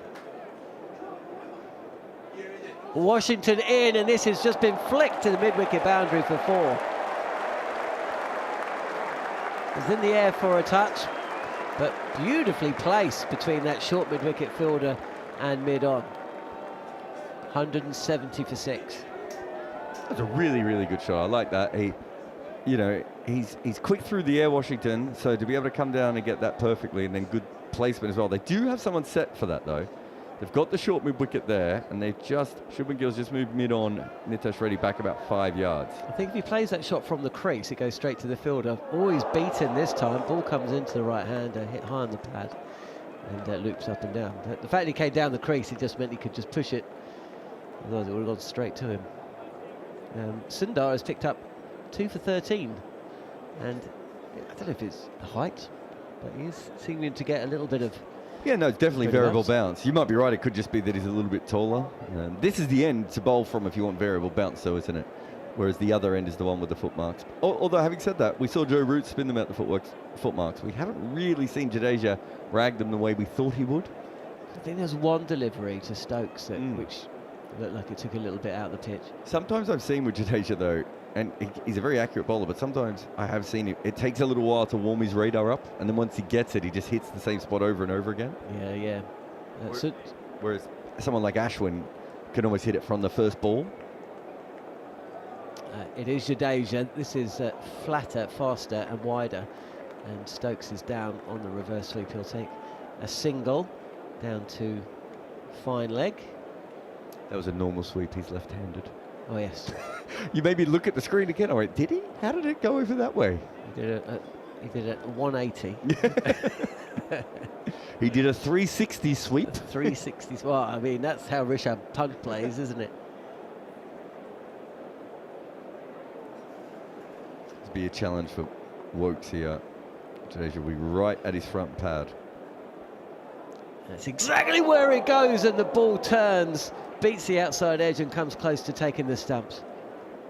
That's an absolute beaut from Jadeja. Oof. And you'd see Wokes tried to keep his front pad out the way, and it meant that his bat was nowhere near the ball at the end. He was so worried about the LBW that he's almost gone out, caught it behind. Touch more flight this time. That was really arrowed in as well. And yeah, Wokes followed that, but it was the lack of foot movement which exaggerated. This is on the pads, and he'll take one, and I think there might be 2 there. Wokes turns, and he gets back well.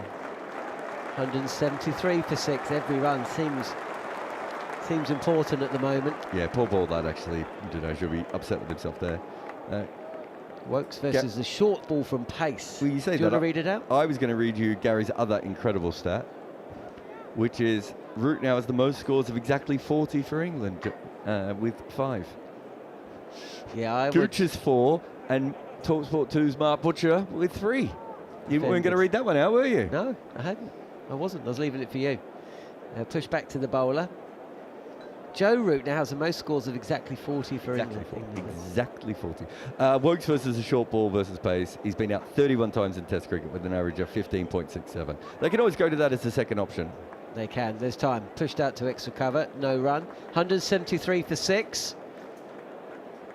There's laughter at the back of the box. Yeah, you kind of have to split Sam Allard and Steve Harmison up.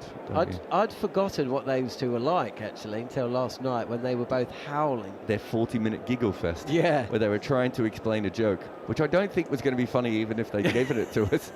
But they couldn't explain the joke because they kept laughing into each other. They kind of formed one giant laugh.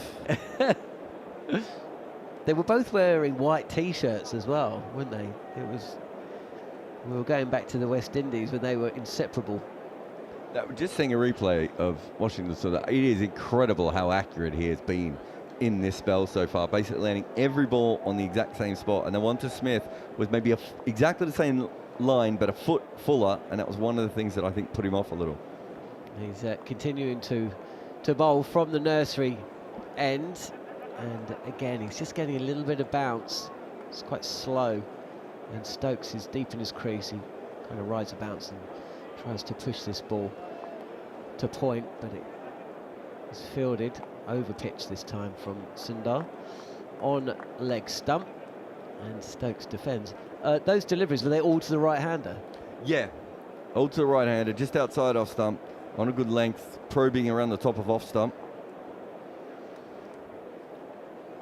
Stokes, ooh, a bit more turn there possibly, but smothers any spin or bounce, and it's just pushed out. Because of the pace of Washington, it's hard to sort of get down at the balls that Smith was receiving. And if you try and flick it, you're flicking it from off stump. So all you can do is play off the back foot. And unfortunately, in that case, they were spinning and that one did not. Again, draws Stokes forward. Doesn't look quite as threatening to the left-hander as he was to the right-handers before. But Sundar's picked up 2 wickets.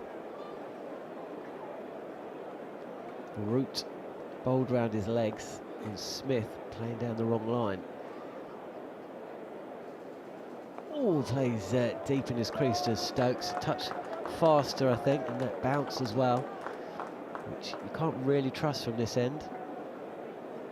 This hurries up the England captain, who's faced 81 deliveries for his 26. He's been circumspect, but actually has played pretty well. There was about a 10-minute period before lunch, which looked a bit nervy. Beats the outside edge this time. Again, playing deep in his crease. I mean, I'm not sure it leapt up, but certainly. Oof. Yeah, can't be playing back to that. He gets so stuck in his crease at times, and I think he's so worried about the LBW because he does sort of jam his bat and pad down together on the line of off stump, that he's trying to play some of these from back, but you cannot play that ball off the back foot. You've got to come forward to that. It's a great ball, though, to be fair as well. He ball. might have missed it if he went forward to it, but it's ended up bouncing quite a bit too. Yeah, I think the bounce has exaggerated the decision to play back. 173 for 6 then, so that's the lead. Stokes and Woakes at the crease as we push towards the tea break. We're going to get one more over in, and it's going to be Ravindra Jadeja continuing from the pavilion end. Chris Woakes is really concerned about getting his pads, getting trapped in front of the crease, essentially. And Jadeja just needs to make sure he doesn't overcompensate. There's a short leg in place. There's a they just put a box behind? Forward silly point. There's things being thrown everywhere by Indian fielders here. Carroll's just thrown his sunglasses down. A minute ago, the box was thrown. I think Rifle has given them a warning that it's taken them too long to get ready for this over. There is something on the field just behind the wicketkeeper. Yeah, there is, isn't there? It's something white, glistening, directly behind Jarrell. As first ball, and Woakes sets off very quickly for a run, and Stokes follows him. Jadeja would be a little bit annoyed by that. Also, the box, when it was thrown to Karan Nair, he dropped it. It's always what you want to see if you're slip fielder. Now the helmet is has collected. They've got a small bottle and whatever that white thing was. Yeah, I think they've got a few things over there as well. So right behind the wicketkeeper. There's with so many byes today, it's a big chance of a 5-run penalty. That massive chance of a 5-run penalty. We saw one in the first test, didn't we? Stokes has just played this just in front of short leg. It's gone very fast. I think it's come off the face of the bat. It's gone straight into the ground. Technically it's a chance, but they either go in or they don't. It's gone through his legs and away for a single. So the field is just changing again for the right-handed Chris Woakes. 175 for 6. England started the session 98 for 4. They progressed along 154 for 4 before Joe Root was bowled round his legs for 40. His 5th score in Test cricket for exactly 40. It's broken another record. You knew that? Yep. Off the top of your head. And that became 164 for 6. And Jamie Smith, as Chris Woakes unwisely tries to follow the flight of the ball as it goes past the outside edge. You don't want to be doing that, mate, with a slip in place and a keeper up behind the stumps. Jadeja actually hasn't got it right to him yet at the moment, but because he's spinning the ball quite a bit, Woakes is still in trouble. Yeah, so will this go on or will it spin? Ooh. This is a touch too straight. It's on the pads, and Woakes has to play, does do, pushes it out. No run. That is the one that just goes on, but it was just too straight. It was basically needs the big spinning one from that delivery and then the straight one next time. Pushed out just to the right of that forward silly point. No run. Quite nervy. 1 ball to go in the session. Those 2 late wickets bringing it back India's way, but they're going to have a task on their hands. As Woakes sees off this Jadeja over. The session comes to an end. And England breathe a sigh of relief. We've still got 39 overs left in the day.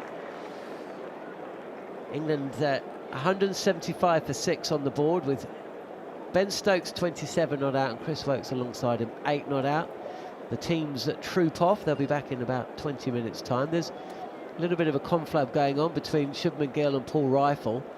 Now, if Joe Root was still there, then Shubman Gill might have been asking about a leg before decision, which went against India on another day.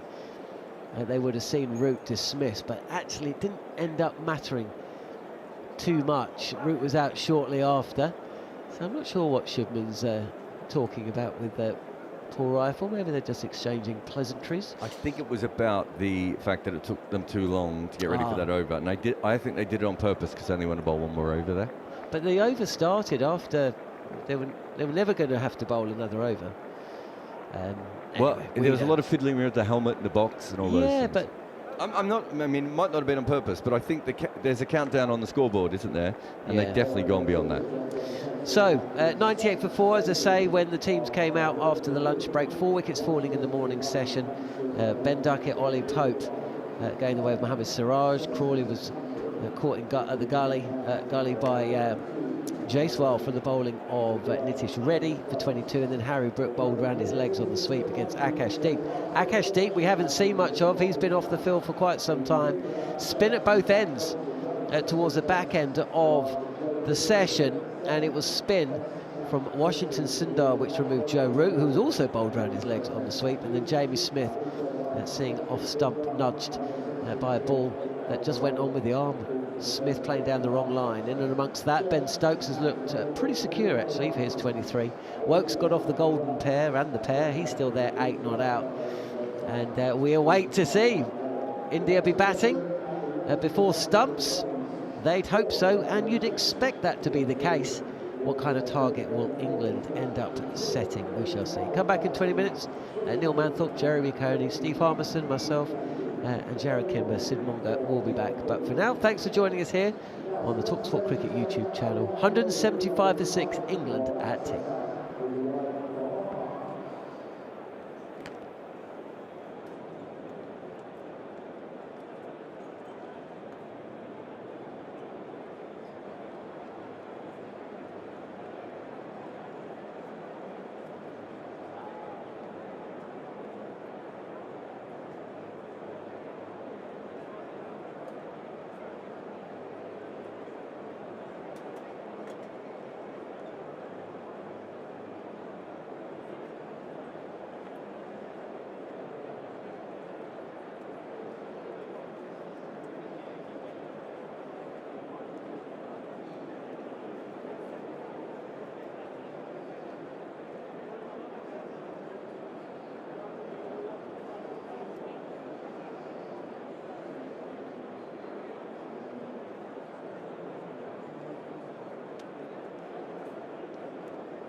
Zack Crawley, 122 on out for Worcester.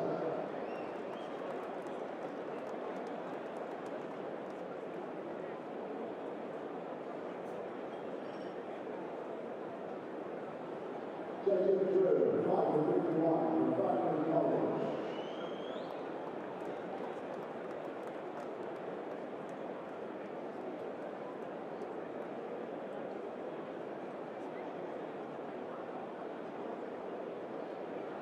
Coney, 7 for 32, Stafford score.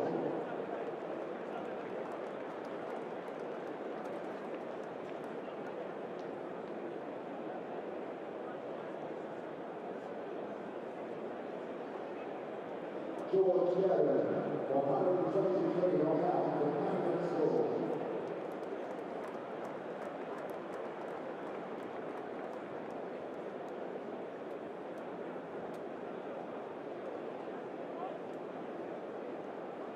Overrates, 103, the Boxy score.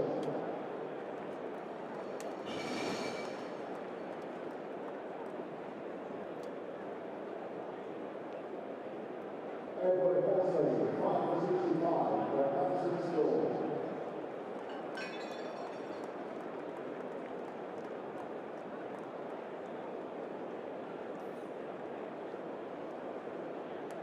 Lloyd, 5 for 38, the Brook and Root.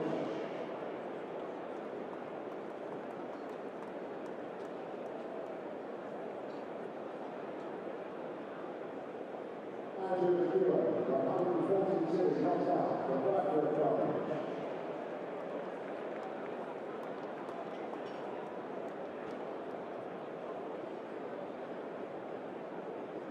Aaron McIntyre, 5 for 62, the Elton College.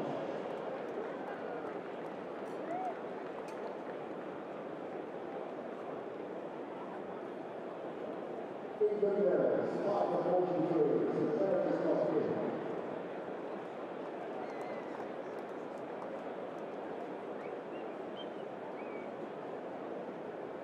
Darren 7 for 51, the Bumra score.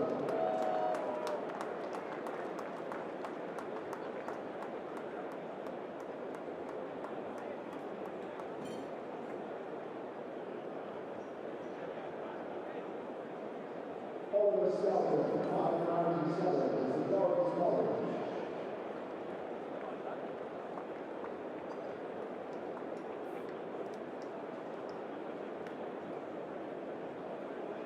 Zack Crawley, 109 for Bumra score.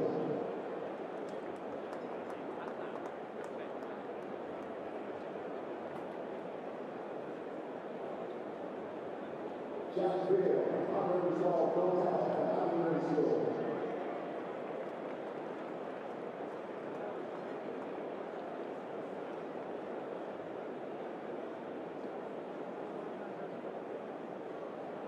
Siraj, 107 for British score.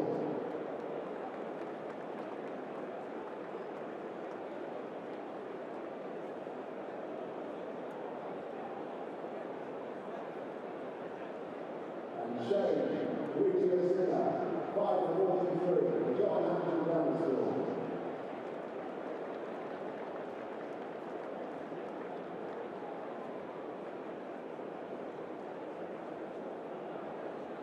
Well, that's all the awards I'm sure around the ground. We have one big applause for the 21 winners in the 2024 Civil Secretary for the 5 wickets in their game against our achievers for 2025.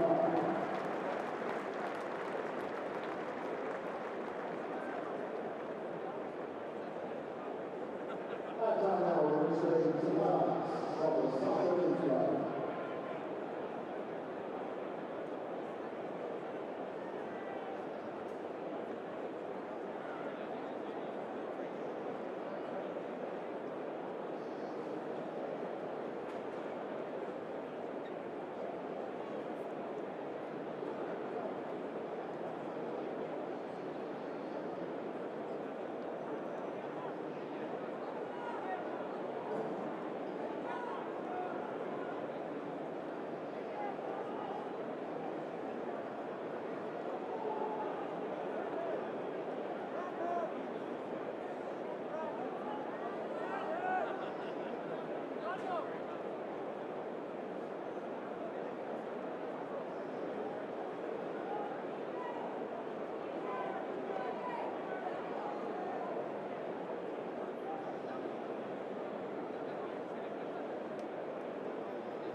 Welcome back to Lord's for the final session of day 4 of this fascinating and still, I think, evenly poised test match between England and India. The bookmakers suggest that if you are keen to invest some of your savings, then it would be best done so backing India at this stage.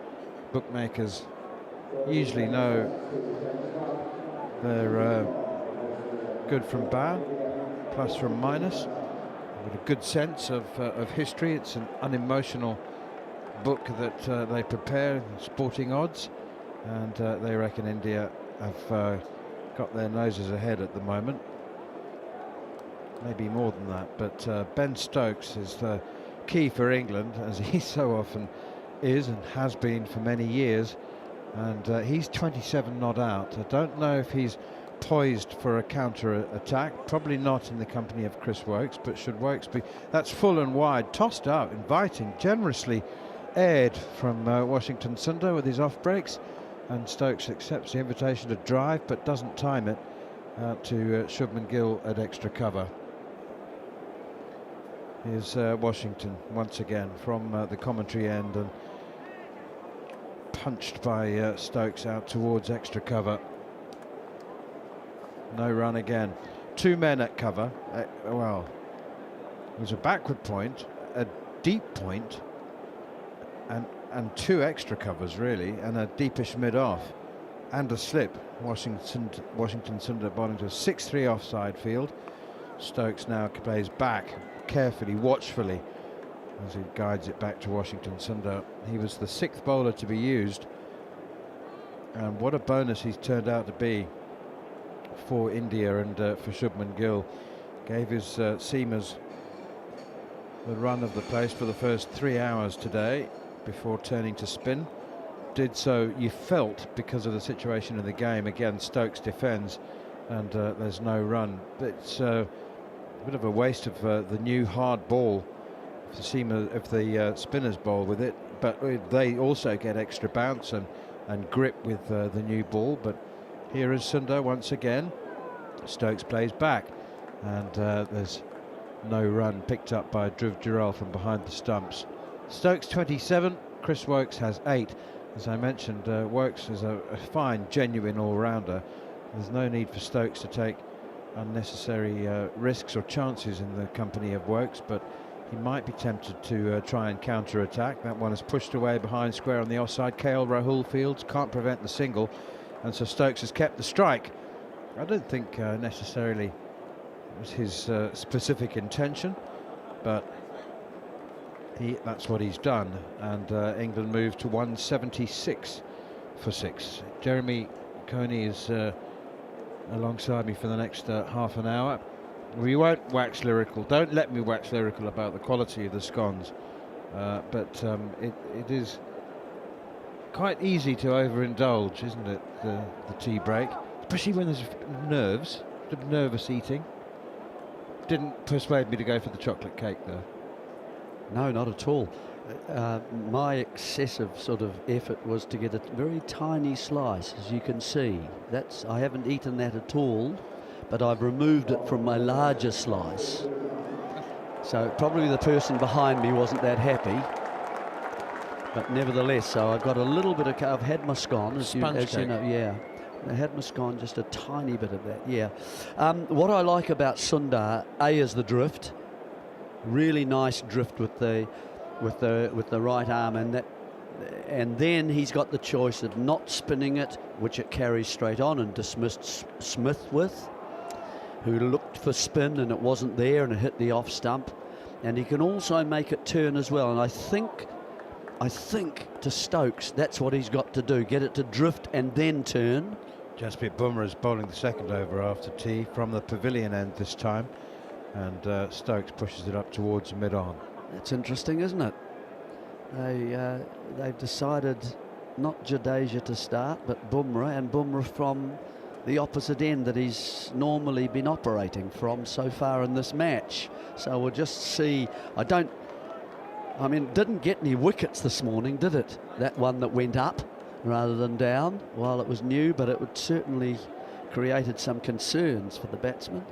2 slips and a gully. Bumrah in, bowls. Stokes on the back foot again, punches it up towards Siraj, Sir Akashdeep rather, sun-hatted at mid-on. And I agree with you when you say that if Woakes goes, Gill has to be very alert about Stokes, because he might at that point cut loose and try and get a few more runs. I think the 300 that I spoke to you about before, as soon as Root went out, it had to drop, didn't it? And that 300 had to come down once he was out, and then Smith again. It has to come down again, maybe to 250 now. Bumrah into Stokes, right up in the block hole. He's looking for the Yorker. He's one of few fast bowlers that does at Test cricket regularly look for the Yorker. It's one of his favourite deliveries, nicely dug out by Stokes. And some people will probably say 230. I don't know, but that's the sort of area where all starting to think about that will be a bit of a test. Of course, the Indian top order have been in reasonable form. Let's not forget that. Jaiswal's a dangerous man in those sort of circumstances, isn't he? When he plays aggressively at the start, he can get out, as we know. Here is Bumrah around the wicket, bowls to Stokes, who drives very firmly, takes a calls for the quick single, would have been run out. Oh, it's a repeat of what he did in the first innings, but the fielder at mid-off, it's Mohammad Siraj, I think, but he gathered clean, he picked up clean. No, it's Captain Gill. Yeah. And he had plenty of time to aim. By the way, he's continuing to hold his head in anguish. It was obviously very close, and Stokes was well gone. He was 2 yards out with the direct hit.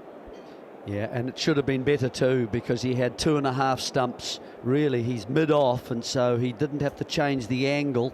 It was punched into the ground, so it actually bounced up very neatly for him, straight into his right hand.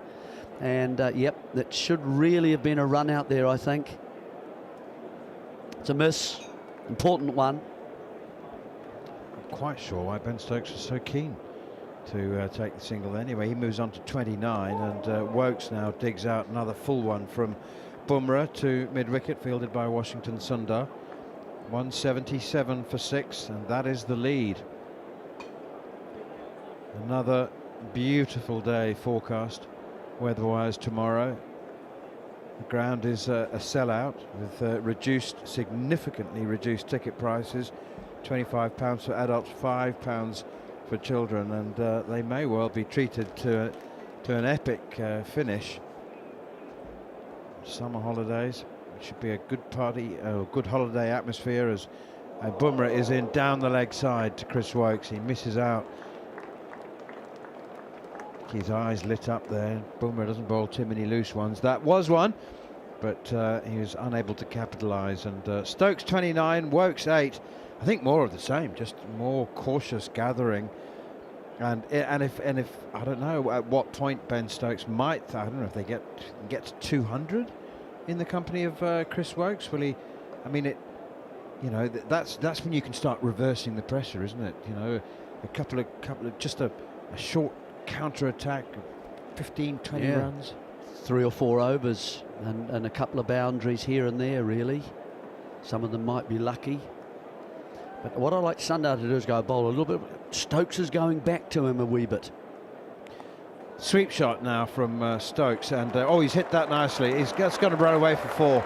The man who's on the leg side for the orthodox sweep shot, Akashdeep, is quite a long way behind square, and Stokes has deliberately hit that one in front of square. It's shot away along the square, all the unused wickets, runs very quickly, and it's picked up a useful boundary.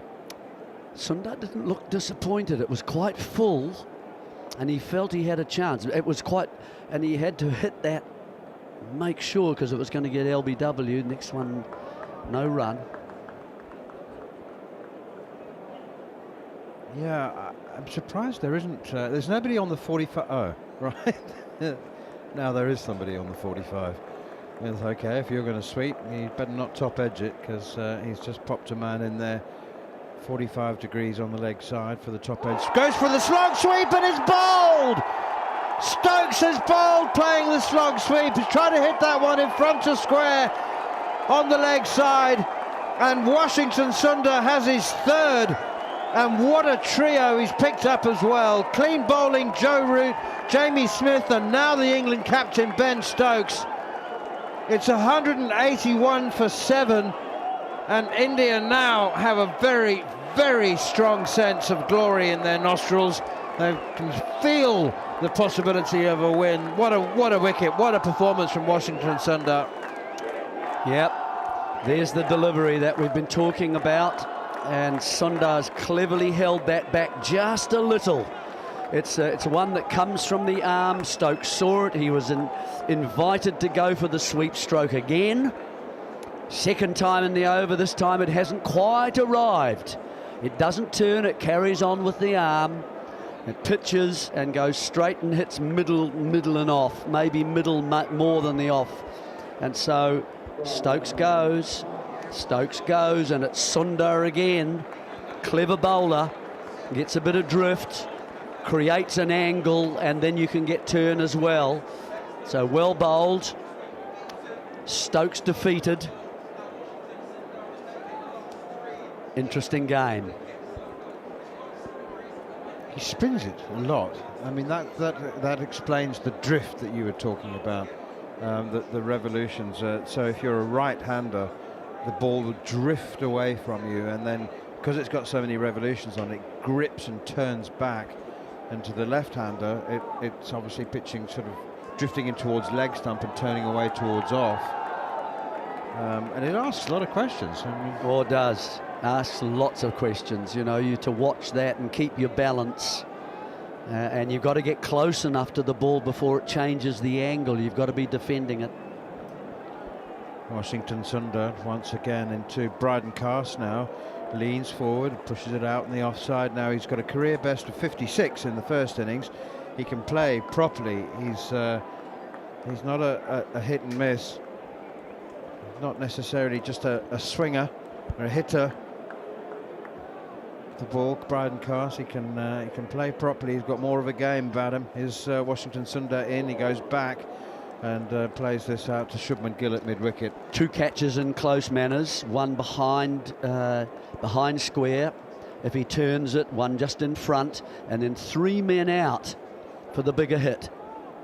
Clever, isn't it? In outfield, man at mid-wicket as well. That's Gill. Down the wicket comes Bryden Cast, using his feet, but just to counter the spin and reach the ball at its pitch if possible, and he pushes it back past the bowler, and Ravi Jadeja does the fielding.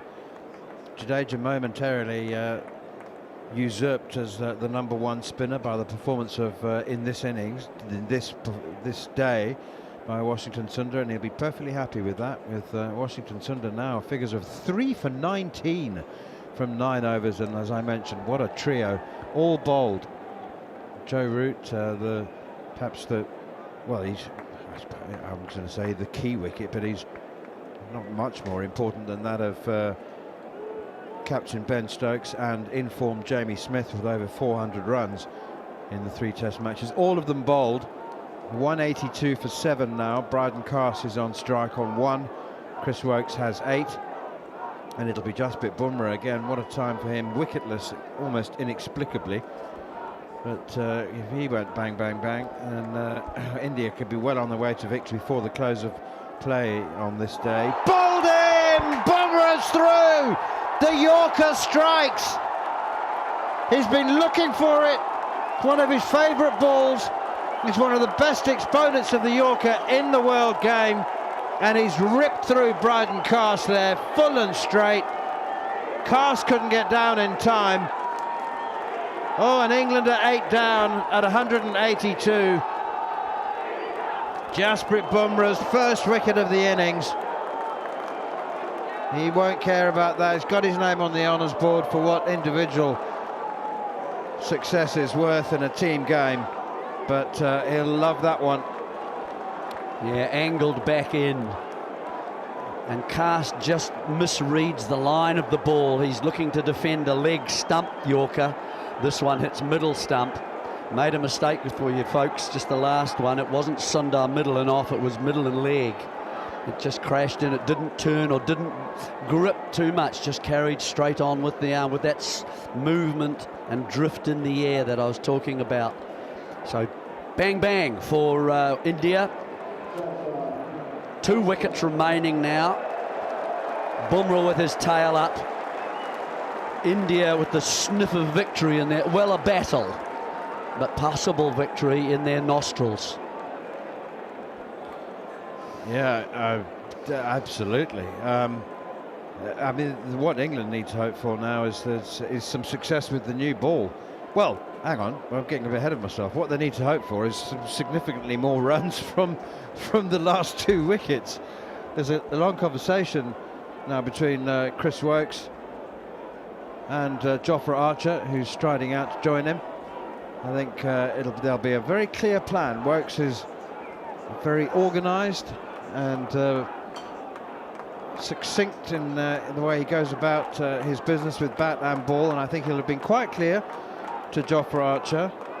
I don't think it'll be a statement of the obvious, like first of all keep out the next 5, but they'll certainly he was talking about maybe there's some swing on offer, some reverse swing maybe for Bumra. I haven't picked it up. 3 slips in a gully.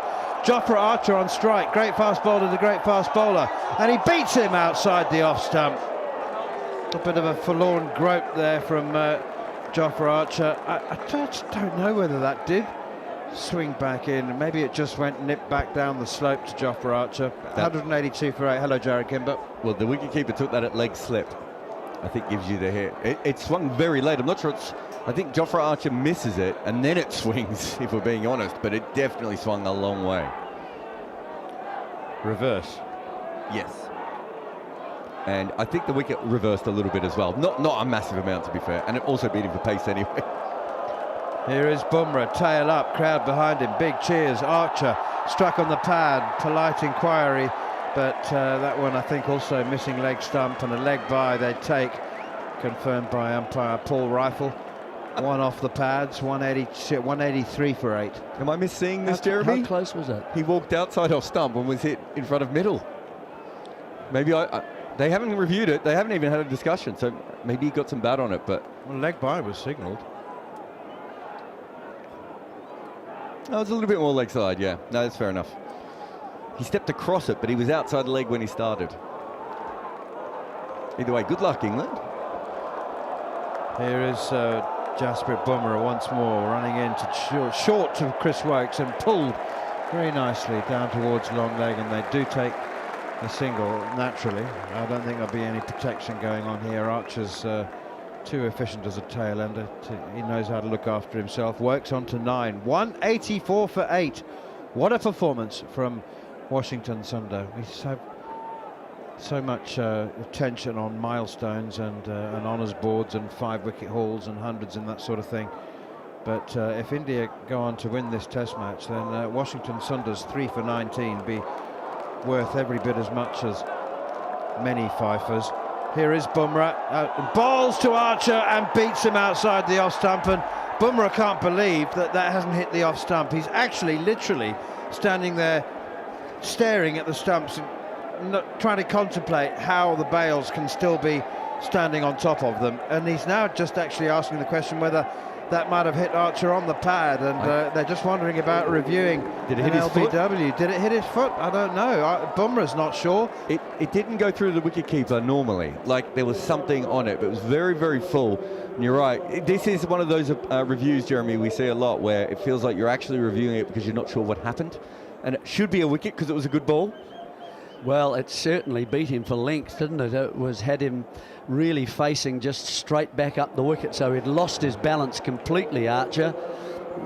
Just really were walking towards Bumra, I don't think this hits anything. I think it Does might it have hit hit the the back stump. pad? It Oh. might have hit the stump on the way through. And they thought what had happened is he might have got the bottom part of the bat. But actually, it goes under the bat. And hits the stump can we without see if it removing hits- a bail? Can we see if it hits Or does the it hit stump? the pad, the back pad? No. Anyway, it's gone forever. Certainly It wasn't hasn't out. hit the As I stump. said, they reviewed it because it was a really good ball. My favourite kind of review, Jeremy. It's just when you're like, it had to be out. I don't know what happened, but it was a really good ball, and the batter was moving around. 3 slips in a gully, last ball of the over as Bumra runs in from the pavilion end, and it's a cracker again to Archer, and all he can do is keep it out and be thankful that it's hit him on the pad and not directly in front of the stumps. Wonderful over from Jasprit Bumra, terrific stuff. Bryden Cast yorked, bowled for 1, it's 182 for 8, 184 for 8 now. Archer yet to score, Wokes on 9. Does Wokes counter-attack now? We're talking about Stokes counter-attacking. Well, Wokes and Archer in animated conversation, and I can't only imagine what it might is Archer saying, "Don't worry about me, I'll hang around, just play normally," or is it led by Wokes? I mean, they're both senior players. Wokes played a lot of cricket, and but it's a match situation in front of a crowd of 30,000. Series tied 1-1. We've got the field set for Wokes going. We've got 3 fielders out on the leg side boundary. Well, 2 on the boundary, one near the boundary. We've got another one nearish the boundary on the offside. Washington Sundar continuing this terrific spell. 3 for 19. Drift and turn and bounce. We talked about earlier in the summer that we thought these wickets were going to be dry and that spin would come in, and they certainly have with Washington. He's bowled beautifully as well, but certainly with assistance.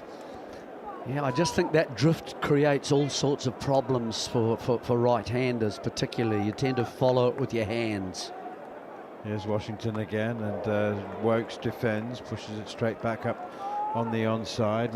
We've been told a couple of times that England are hopeful that Shoaib Bashir will be able to bowl, but we were told that when India was still batting in their first innings. Pushed away on the onside again defensively by Wokes to mid-wicket, and there's no run. But if England are to produce what would now be an upset come from behind victory, that really needs a significant contribution from Shoaib Bashir in terms of volume and wicket taking contribution, as Wokes now clips this one off his toes down to Jadeja at long on and go through for a single. Yeah, and keep the likes of Stokes and et al.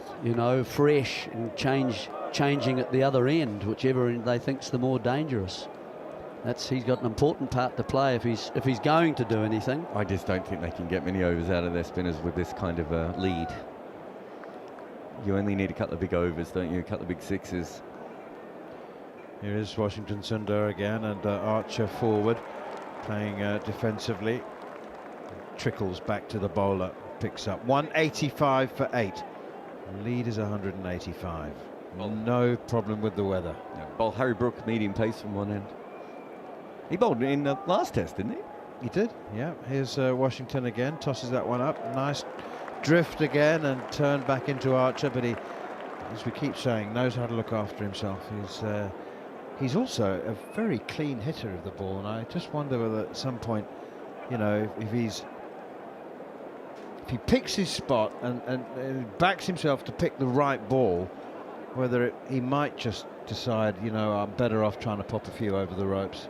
He's a very inconsistent clean hitter of the ball, I would say. He has days where you think, oh, he's going to hit 2 or 3 sixes here, and he has months where you think probably he isn't going to hit anything. So it's not, I don't think it's quite as consistent in that way, but we'll see how it goes anyway. Jeremy, if on a day 5 or day 4 in the 4th innings, have you ever used a I'm trying to think of the best way, an extremely part-time bowler for tactical reasons? Here's Jasprit Bumra, who's up to the crease again, and Wokes digs out. Might have been a Like a slightly slower ball, but he's looking for the Yorker. Not when I'm defending 180. Yeah, that's what I thought, yeah. I'm not going to bring up that other test match because you still look upset from before that we brought it up. Are you talking about like shark bait? Not even shark bait, I suppose. Sometimes you watch a test match back and Dean Elgar's bowling. And you'll think to yourself, well, how did this happen? But then you look at the pitch and you go, well, that makes sense. There's a reason for Dean Elgar to be bowling, whereas generally there is no reason for Dean Elgar to be bowling. Here's Jasprit Bumra again, and that's down the leg side. And taken by Dhruv Jurel, little leg glance from Chris Works. I remember in one test match in New Zealand playing Australia, and it was not a particularly challenging run chase in the 4th innings. And Stephen Fleming brought Craig McMillan on to bowl long hop bouncers, like medium pace bouncers. Fair, that was his normal delivery. No, but the short ball. But it was absolutely brilliant because Mark Waugh was standing there, and it was such a challenge to his ego. And they had 3 or 4 men on the leg side boundary, and Millen's just bowling these medium pace bouncers. And Mark Waugh, everyone thinking, I could hit this out of the ground, but it might go wrong. And he got into position to hook and then ducked. And the next one, and he ducked again. it was great theatre. Oh, look, we've got a stoppage in play. Anybody, any idea what it is? It's the physio for Bumra. Something has happened with his leg. Yeah, it was during the last delivery, and he limped a little. And he tried to change it, one of those ones with the Velcro boots and so on. He's got the magic spray onto the leather. He's pulled a Velcro strap. A metatarsal. Well, while Bumra gets fixed up, let's look ahead. Bumra's been worked hard today. I mean, there's a whole week off before the next test match, the 4th test match at Old Trafford in Manchester. And so if Bumra's officer in charge of workload management has stipulated and is going to stick to his stipulation that he will only play 3 out of 5 tests, and he's got a whole week off before Old Trafford, and Old Trafford and the Oval are back to back, which one does he play? Or does he wait and see? He plays in the next one, they go up 3-1, and then he goes on holiday early. Done. Plays in the next one at Old Trafford on a super flat pitch rather than the quicker, pacier, bouncier one at the Oval. If I'm Bumra, I'm not. Didn't they score 800 at the Oval? Yeah, but here's Bumra then bowls to Wokes, and he's bowled him past the inside edge, maybe off the inside edge. It's clipped the leg stump. Bumra's done it again. England are 1 wicket away from being dismissed. 185 for 9. Wokes has gone. Only the injured showed Bashir to come. And we didn't know how Bumra managed to get through that spell without taking a wicket first up this morning. But we knew he wouldn't finish the day without some. No, he's bowled beautifully today. Certainly well enough to get a lot of wickets. I think it might have even hit the off-bail, Manners. It's a beautiful delivery. And we're just watching Jofra Archer now to see if he's going off, and he's not. So we expect Shoaib Bashir to come out. If I'm Shoaib Bashir, I'm not sure I really want to come out and face Jasprit Bumra with reverse swing with a sore finger. It's a beautiful ball. It's length ball. It goes back, and it's just nipped on and carried on, and also it's gone into the leg side bail, just the top of the leg stump, and the bails go flying. Pretty hard to play that. Once you go back and give the ball that's bouncing maybe 5 metres from the stumps, you haven't got long to play it. Here comes Bashir.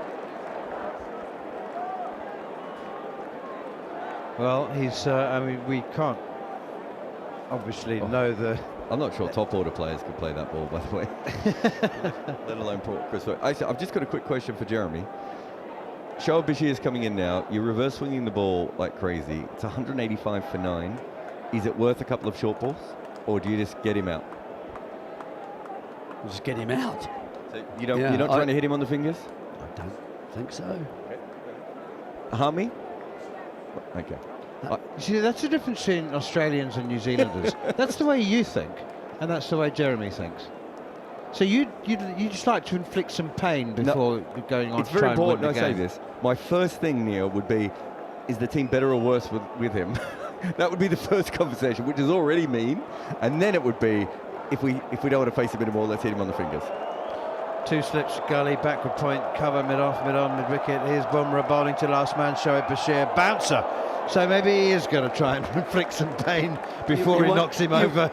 As Harmy says, I think if I read his sort of fit of mouthings going, it was, I'll get him out. Then I can go off the field. Yeah. That seems like a very Harmy thing to Yeah, I wonder No, whether I- Jasprit Bumrah did as Harmy and I do, and has secluded away a couple of scones and cream for later. And like once he's done his job, go back to the change room and retrieve them. Here is Bumrah up to the crease again. Bowles looks for the Yorker, his go-to favourite weapon, and Shoaib Bashir manages to dig it out. And he's gone for a little contemplative, wincing walk. He's not wincing because of any pain in his feet. I think he's wincing at perhaps the prospect. Oh, I think he's hit the toe end of the bat. Sometimes that can reverberate up your arms, even when you're healthy. But it could hit his foot. He could have another little issue very easily, couldn't he? Oh, now he's getting in on it. Look, he's No, like, I'm just saying that's what he's looking for. aim at any exposed digit. Just go for the stumps. 185 for 9. That's what India's target would be, +1 to go 2-1 up in the series.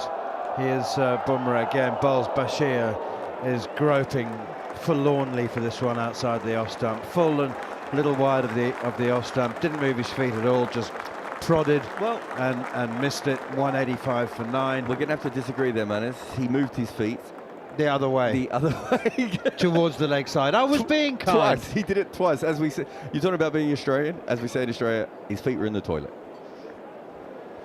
Yeah. Well, now what about Archer? Now Sundar's going to bowl here. Is might Archer bowl. going to have a Deep crack and mid-wicket. have a go for it? Yeah, deep mid wicket, long on. I think he'll either slog one or he'll slog sweep one. I think it'll be one of those two options. Well, it'll He hits probably them. be leg side. I don't think it'll be a beautiful cover drive unless it's a full toss. He's actually got He's a got- long off and a deep point anyway. Yeah. Yep. They're showing Jofra a lot of respect here. On the He's offside. got 4 men on the leg side boundary. Well, he's Um, happy to have Bumrah face, isn't he? Sorry, to have Bashir face. Yeah, so he's got a single pretty much wherever he wants one. Here's Washington in. Jofra Archer pushes this one out on the onside. But you would sort of think that he was a well set number 6 on 80 with this field, not a number 10 who's yet to get off the mark from 7 balls. Here is Washington again. Bowles and Archer blocks forward. He doesn't want to take the single. I mean, I'm sure that if Bashir had a little bit more about him as a batsman, Archer would be pushing one. You'd look for 2, wouldn't you, actually? You'd sort of push one through extra cover, and there's nobody there. Try and run 2s. He pushes one into the offside, thinks of taking a run, takes 2 steps, and then remembers. Just so we're aware of who we're talking about here, he's none off 9. The bowler has what? 3 for 20, and you want the number 10 or number 9 to come in and push the ball through covers for 2. Yeah, well, try. Absolutely. No point blocking, is there? It's Washington Sundar in. Turned away by Jofra Archer, past the short leg, Yashasvi Jaiswal. I think it actually hit Jaiswal somewhere, maybe on the knee of his pad, but anyway, they have taken the single. I think you'd probably rather have Bashir trying to survive against Washington Sundar, wouldn't you? Survive in any sense of the word. I think you just, if he over pitches, as I said, you try the slog sweep, maybe with all those fielders out in the leg side, he didn't want to do that. I think you'd probably rather have Shoaib Bashir at this end. Who? Jasprit Bumrah. You'd rather him facing Washington, wouldn't you? Oh yes, yeah, correct. That's what I said. Here's There we go. Bashir pushes this one from Washington out through square leg. Off spinner to off spinner. Nothing but respect to Bashir there, where there was an easy single, and he was man enough to be like, I don't want to go to the other end. Or Or maybe Jofra was being big No, brother that to was him. it. Was Bashir put his hand up straight away? Okay. Very clear. Here's Washington again. Forward comes Bashir, blocking defensively. Straight back to the bowler. Right, job done.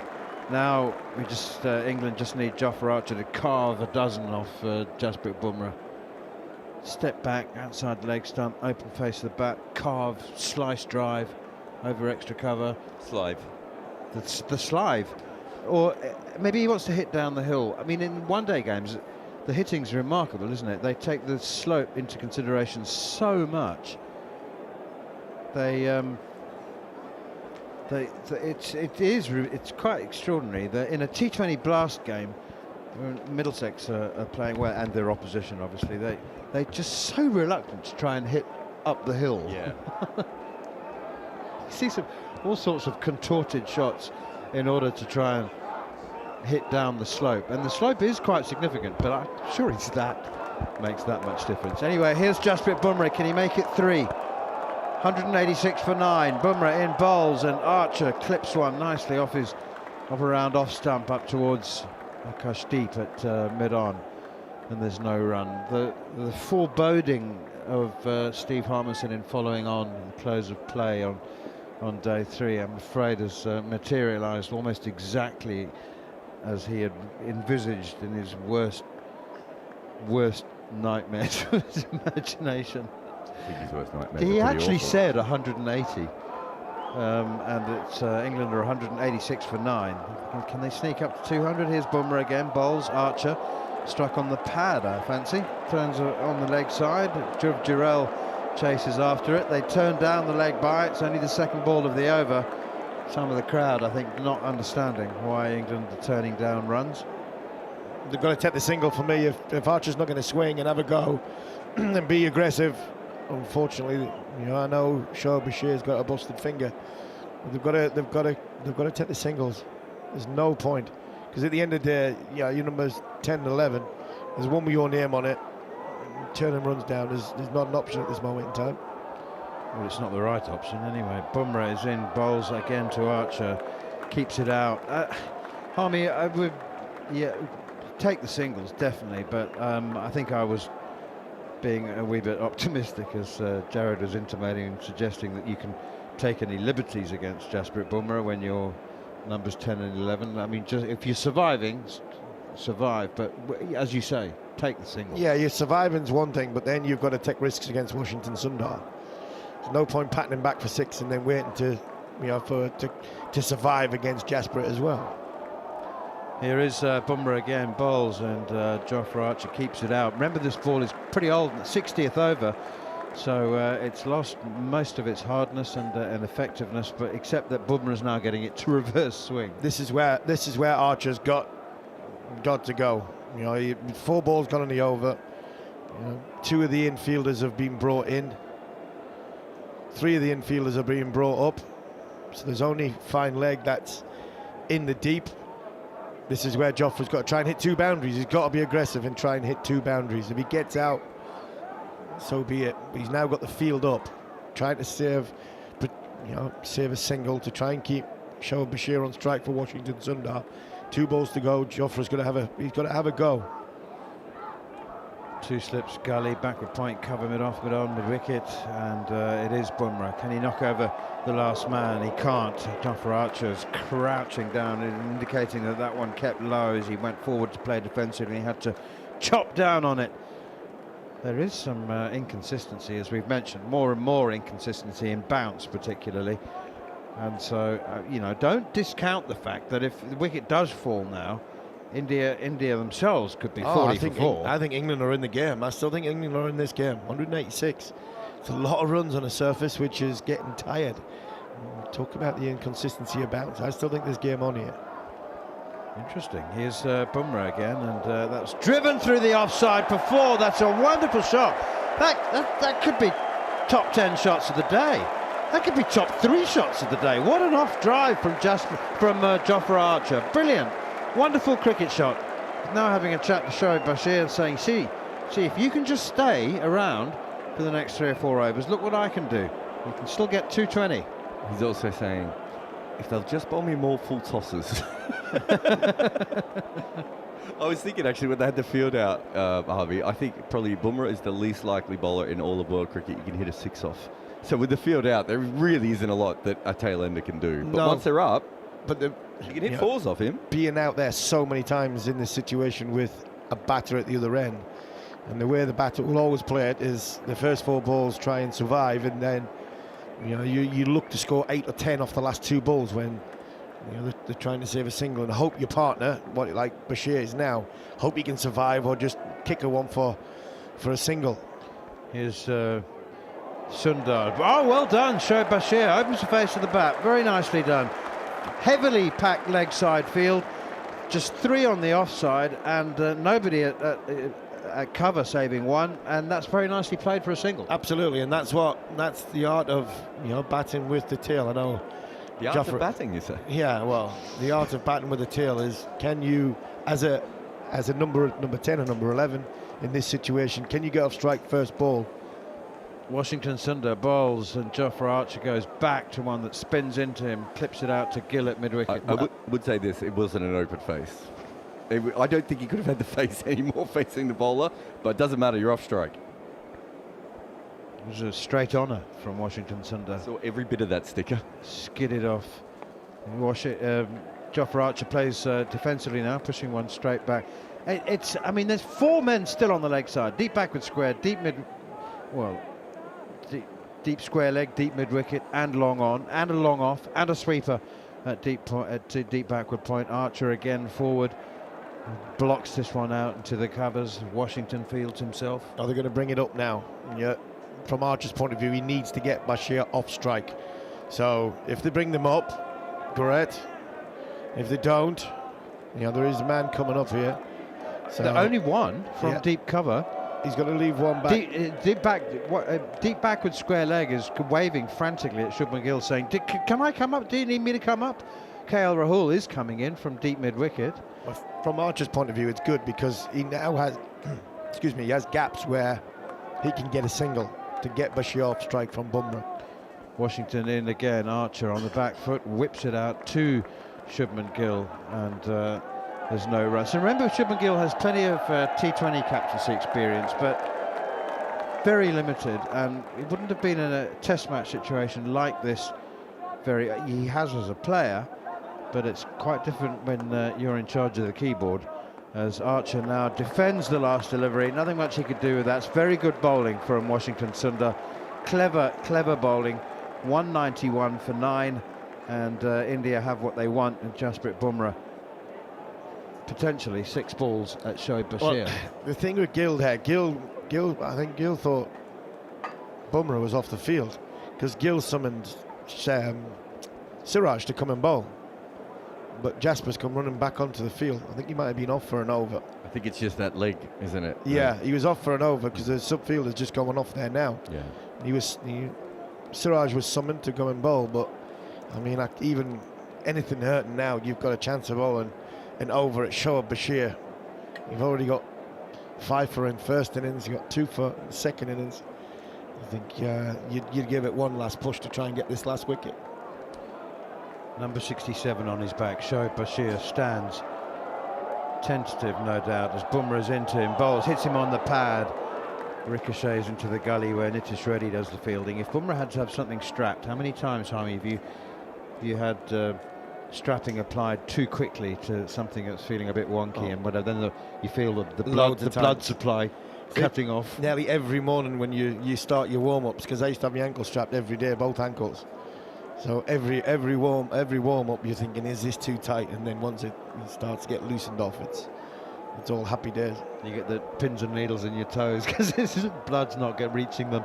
But Bumrah in again, bowls. Bashir backs away, pushes it into the offside, sets off with a single and makes it. Yashasvi Jaiswal tried his best, came sprinting in from extra cover.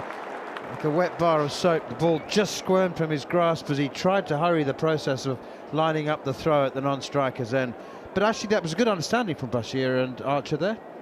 Absolutely. Yeah, I think a little bit more understanding from Jaiswal, and he could have had an end to pick at because both ends would have been well short if he had anticipated what Shoaib Bashir was going to do, pick it up and throw it at the stumps. Unfortunately, Jaiswal, even though he's took a catch in this innings, he's still on his heels there. Also, he fumbled again. He just doesn't always take the ball cleanly, does he? I want to talk about Shoaib Bashir's footwork there for a moment, though, Manners. Well, let's hope that Jofra Archer survives and you can have all the time you like. Yes, you can. He does. He pushes it away. 192 for 9. When he hit that ball, his foot was set up for Shane Warne to be bowling out of the foot marks to him. His left foot was so off the pitch. Like, if a short leg was there, they would have had to jump. That's how far away he was. The ball before that, he did a double foot hop to give himself some room. Proper tail end batting. He's facing Jasprit Bumra. Yeah. Though. I mean, he's Jasprit Bumra. He's got he's 21-year-old. He's a number 11. Hey, we don't have enough great fun tail enders anymore, Hummy. Let me have my moment. And he's 90 mile an hour. Bumra in, bowls to Archer, who plays defensively again, just nudges it out on the offside. Like, what's this boring rubbish? Getting behind the ball, pushing it to cover. You should be standing at square leg and trying to slap it over deep backward point. I just wonder what's going on here with Bumra, because Bumra's bowled about 8 balls like that to Jofra Archer. Jofra Archer at this moment in time is a sitting target for a bouncer. He is a sitting target for a bouncer. He's standing basically in front of his stumps, and he's square on. He's waiting for that. He's basically playing for his stumps. If he gets a bouncer right here, it might just loop straight up in the air, but it'll hit Archer. Bumra in from the pavilion and bowls. Archer whips it. Ooh, a bit of a helicopter flourish at the end of that one. He tried to whip it through mid-wicket, but he's only found Akashdeep at mid-on. He's now frustrated that he's not whipping the full tosses away. I love this, but I think you're right. I think that was the Yorker. One more, and then the next one should be the short one here. Why is he not bowling a bouncer? It's either the short one or the off-cutter slow ball, isn't it? Fast bowler respect, Harvey. Can hardly wait. Let him have it.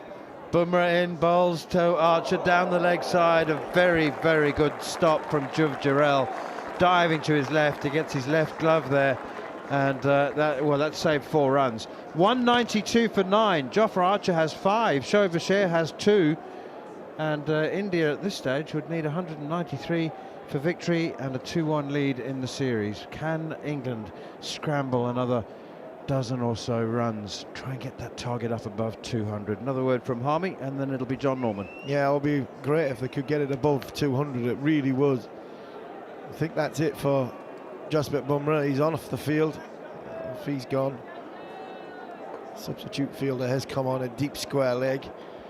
I just wonder why he didn't bowl the bouncer. He's had 5 balls at Jofra Archer there, 4 balls at Jofra. He didn't bowl the bouncer once. Jofra's playing for his stumps. He's got Shoaib Bashir on strike to Washington Sundar. And Sindhu's picked up 3 wickets already, and he has just picked up a 4th. Shoaib Bashir. Well, we just heard about his fancy footwork in the last over, and he's just done a little audition for an upcoming Celebrity Come Dancing or Strictly Ballroom, whatever it's called. He's waltzed past the ball. She's gone past the outside edge, and Jarrod behind the stumps has done the rest. Was he stumped or was he bowled, actually? Bowled. He was He bowled. was bowled, yes. Well, if he hadn't been bowled, he would have been stumped. In fact, Jarrod almost shaped to stump him. Yeah, he did. It's just, he's seen him coming, dragged it down. Jarrod had it comfortably covered. Shoaib Bashir ends. What a brave innings coming on the field, but dislocated finger. I know it's on his left hand, but come on, facing Jasprit Bumra, bowling it late 80 mile an hour. It's a good performance from India, really good performance from India. 193 the target, and I still think this is game on. I really do. It's a new ball wicket. England have got 30 overs to make this game theirs. Once they've goes beyond that, if India aren't 5 or 6 down, then I think there's only one winner, and that would be India.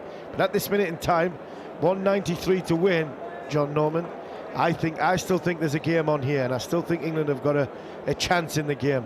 Be interesting to see how influential Shoaib Bashir can be in this, because we've seen Washington Sundar and Ravindra Jadeja have some skin in the game. Not so much Jadeja, but definitely Sundar.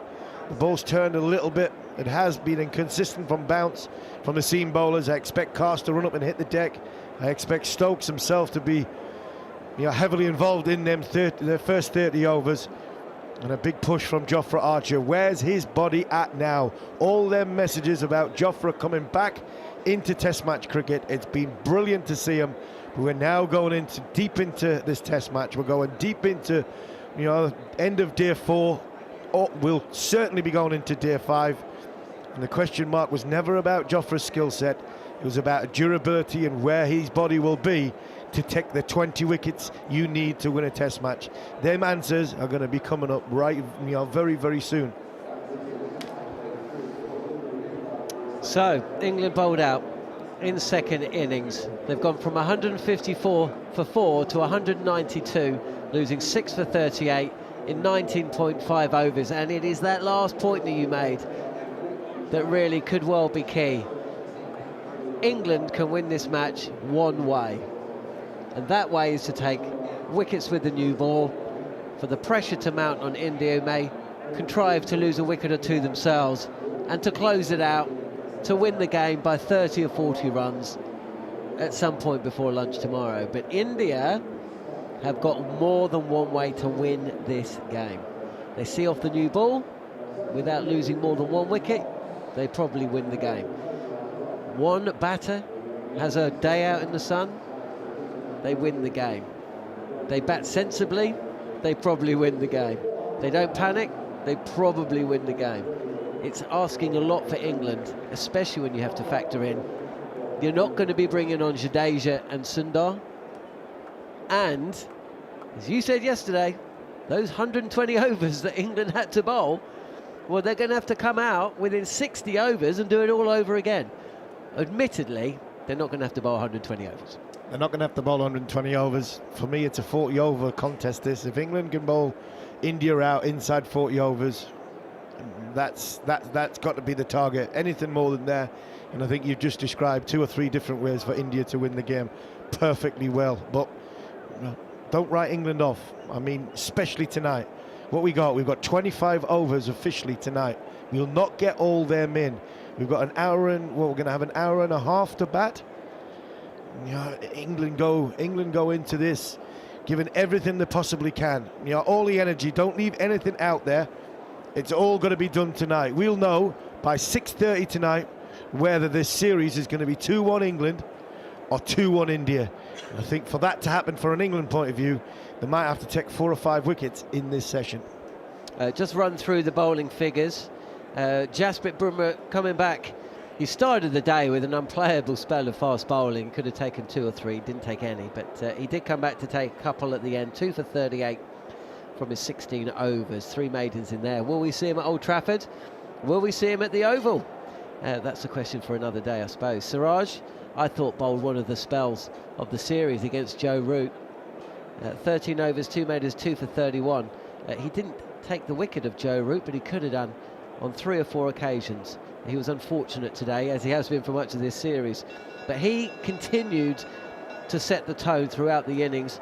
Nitish Reddy only bowled 5 overs and was expensive. He went at 4 and over, but he did pick up 1 wicket, that of Zack Crawley, slicing a drive to gully. England at that point 50 for 3. Akash Deep also picked up a wicket. He was also relatively expensive, and he spent quite a lot of time off the field as well. So we'll wait and see what's going on with him, but of course he won't be required to bowl again in this Test match. 8 overs, 2 maidens, 1 for 30. Ravindra Jadeja bowled 8 overs, didn't pick up a wicket, but was inexpensive, tied up an end.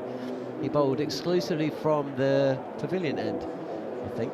1 maiden, 20 runs, but it was Washington Sundar who immediately he came on to bowl. Located the right length, bowled with consistency, he got bounce, and he also took 4 wickets. Joe Root being the biggest of them all, still bowled round his legs on the sweep. And it was that moment that really, at the end of this Test match, we may look at and say that's the moment that England lost this match, because it set in the motion a collapse. Jamie Smith, also victim to Washington Sundar, bowled off stump. He went for 8. Ben Stokes, after the tea break, trying to target the square leg boundary for the second time in the over, was bowled on the sweep for 33. and that's when Bumra came in. So 4 for 22 for Sundar, who also took the last wicket to fall, that of Bashir. 12.1 overs, 2 maidens in all that. It means that India need 193 runs to win the test match, to take the third test, to go from 1-0 down to 2-1 up with 2 to play. Sid Monga is busily typing away. If you need to continue writing, it is your primary concern here. But could you give us a little summary of how you think this session and day has gone, and possibly where you think it's going to head to?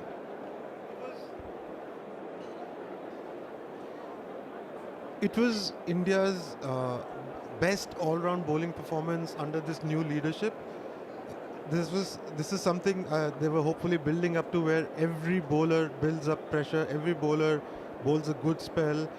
All the captaincy moves, all the bowling changes, all the fielding changes result in something.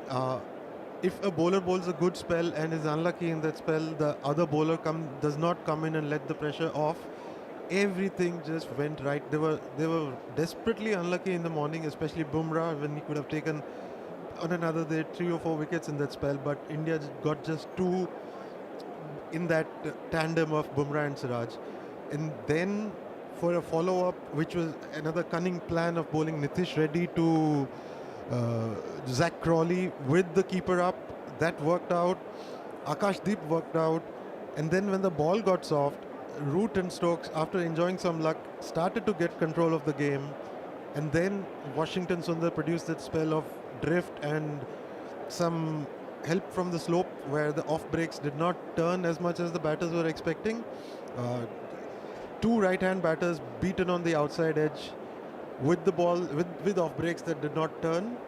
And Root, again, I thought it was clever that he went really full with Root trying to sweep. With Ben Stokes, you saw, he had nailed 1 sweep to deep mid-wicket. Immediately a fielding change. Cover point comes to short fine leg. The deep fine leg comes to deep square leg. And I don't know if it was because of that or what, Stokes tried to play a slightly different sweep and he was bowled. Everything just coming together, and then Bumra getting his just rewards with the tail. Just an awesome bowling performance, where it was just a wave after wave of attack that broke England down. And so what's going to happen? The new ball will hold the key here. If England are not as unlucky as India were, I don't think this will be an easy chase. If England can take 4 with the new ball, then we are in for a blockbuster, to use Rahul's words on the 4th evening at Headingley. But if India survive the new ball, where certain edges don't go to hand, certain plays and misses do not result in dismissals, then it should be a relatively straightforward chase. But there are also a few jack in the boxes here. Yashasvi Jaiswal can be very aggressive, but KL Rahul, Karun Nair and Shubman Gill will try to play to the merit of the ball and the conditions. And then the biggest jack in the box is Rishabh Pant. But yeah, it is, Archer and Cars are not going to be easy to face on this pitch, especially from the nursery end, where Bumra bowled from in the morning and balls were rearing off just good length. I was about to ask Harmy, does Chris Vokes take the new ball? And it looks like he will be. I imagine he's going to bowl from the pavilion end, and then Stokes will rotate Cast and Archer from the nursery. Yeah, I think so. I think you've got to give, it's like anything else, today's a new day. Chris Vokes, you'd hope, as a different bowler, a new bowler.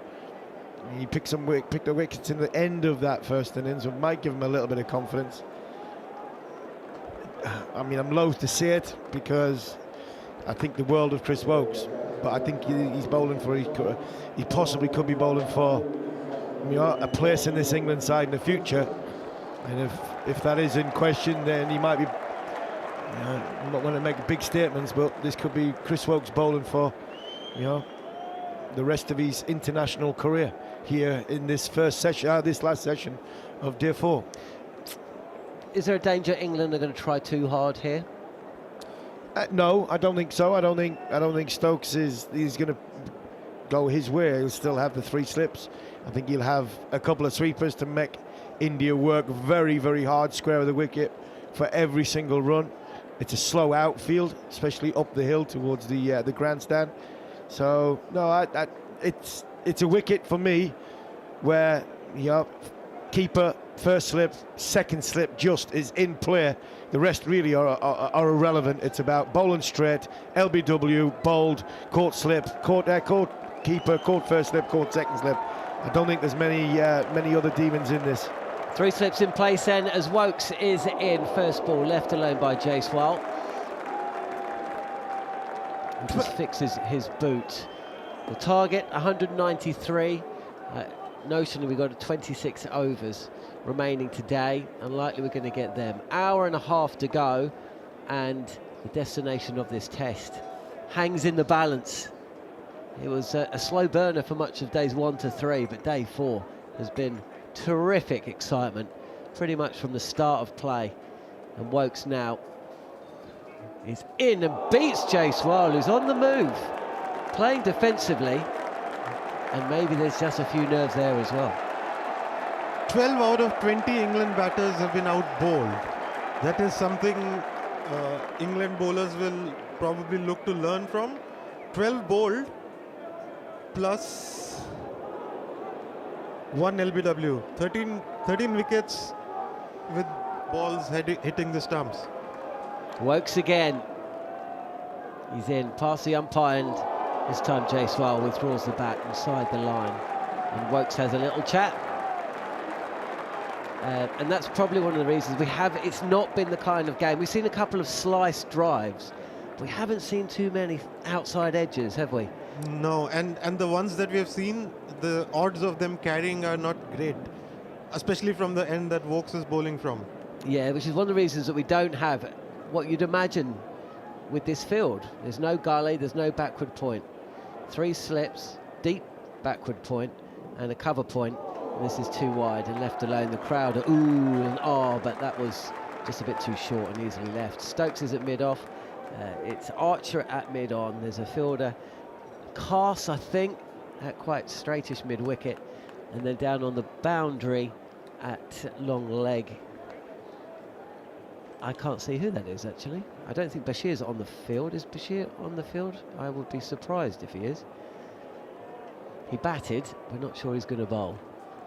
Woakes again. It's Sam Cook, says Harmy. And this time Jaiswal lays bat on ball for the first time in the over, and it's just pushed up to mid-off. I mean, it's going to be nervous, isn't it? Nervy for the Indian batters. Or is Jaiswal just ice cool? Rahul looks and seems pretty assured. But, I mean, what is going to be going on? There's such a prize at stake here to go 2-1 up with 2 to play. This is what something in the pitch does for the Test cricket. Here is Woakes again. And Jaiswal getting up on his toes and playing upright and pushing this ball out into the offside. End of the over, a maiden. And Woakes going past the outside edge of Jaiswal's bat on one occasion. But yes, we're up and underway here at Lord's. England have been bowled out for 192 in second innings, a 1 innings game. So India need 193. And the feeling is that the real danger is going to be coming from the nursery end. And that's where Jofra Archer's going to be bowling. I think he opened up. He did. He was bowling from the pavilion end in his first spell. When India came out to bat, but switched ends, we've seen some uneven bounce.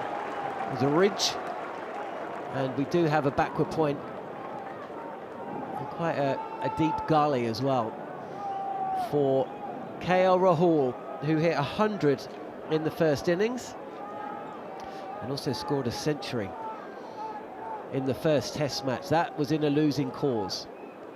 What about this one? Can he see India home to what would be a famous victory? 193 to win the match, but neither batter yet to get off the mark. And here is Jofra Archer in. He's over the wicket, and this first ball is just pushed to a close mid-on field. I'm just having a look to see what that registered on the speed gun. Didn't seem to get up a lot, did it? 85 miles an hour. but he's targeting the stumps. Would like to get slightly fuller, but he's targeting the stumps. And we do know from Archer, it's not just about speed. Very often, bowls Within himself. within himself. The conditions of the game, conditions of the pitch. Doesn't need to bowl at 93, he won't. Archer's in again, very straight, and this will whistle away to the boundary. India are up and underway. It's just strayed in line and length. Over pitch, down the leg side. 4 runs from the bat. KR Rahul with his first scoring shot in India's innings. They're 4 without loss. I think what could put the England bowlers under pressure and at the risk of over trying is that they do not have the spinners to follow. India could cause damage with the older ball. The fast bowlers know it's them or nothing here. Before you came on air, I said to Harmy, England have got one way to win this match, really, unless something extraordinary happens, a hat-trick or... 6 wickets in 30 overs. They need new ball wickets. Archer again. This is a bit shorter, and KL Rahul latches onto it, pulls it down the ground to fine leg, and he moves to 5 not out. And Jaiswal now about to face his first ball. Remember, first innings, of course. Third ball. 3 balls is all it took for Jofra Archer to strike. It was a beauty, and that's the one ball that can trouble both Jaiswal and Pant. Over the wicket, just on a good length, middle and leg, angling or nipping slightly away. They're prone to edging those balls, as most batters will be. There's a fielder at short leg. It's about, I don't know, 10 metres from the batter. And there is a backward point and a gully. 3 slips in place. Archer just eases through the delivery stride, turns his back and starts walking back to his mark. Lost his run up there, I think, and pulled out well in time. 193 needed, India. They've taken 5 of those already in the second over of play. And Jofra Archer, who dismissed Jaiswal in the first innings. Jaiswal yet to get off the mark. He's bowling round the wicket. And Jaiswal may just about to have been caught behind the stumps. He is. A short wide delivery. It took Jofra Archer 3 balls to get rid of Jaiswal in the first innings. He's got him first ball in the second. A huge top edge as Jaiswal tried to take on the short ball, and Jamie Smith has settled under the ball and taken the catch. The Indian opener's got to go, and England have struck early in India's second innings. India 5 for 1. What a surprising choice of a shot. Jaiswal, who loves the cut, gets a short and wide ball. I would expect him to uppercut it, but I think this one just came slightly slower off the surface, and he had just that extra microsecond which made him go for the pull kind of in front of square, and it was too wide to be pulling. It was... Jaiswal has had a shocker of a test match, a shocker of a series ever since that 100 in the first innings. He's been dropping catches, he's been getting out cheaply. Pressure does funny things to you, Siraj.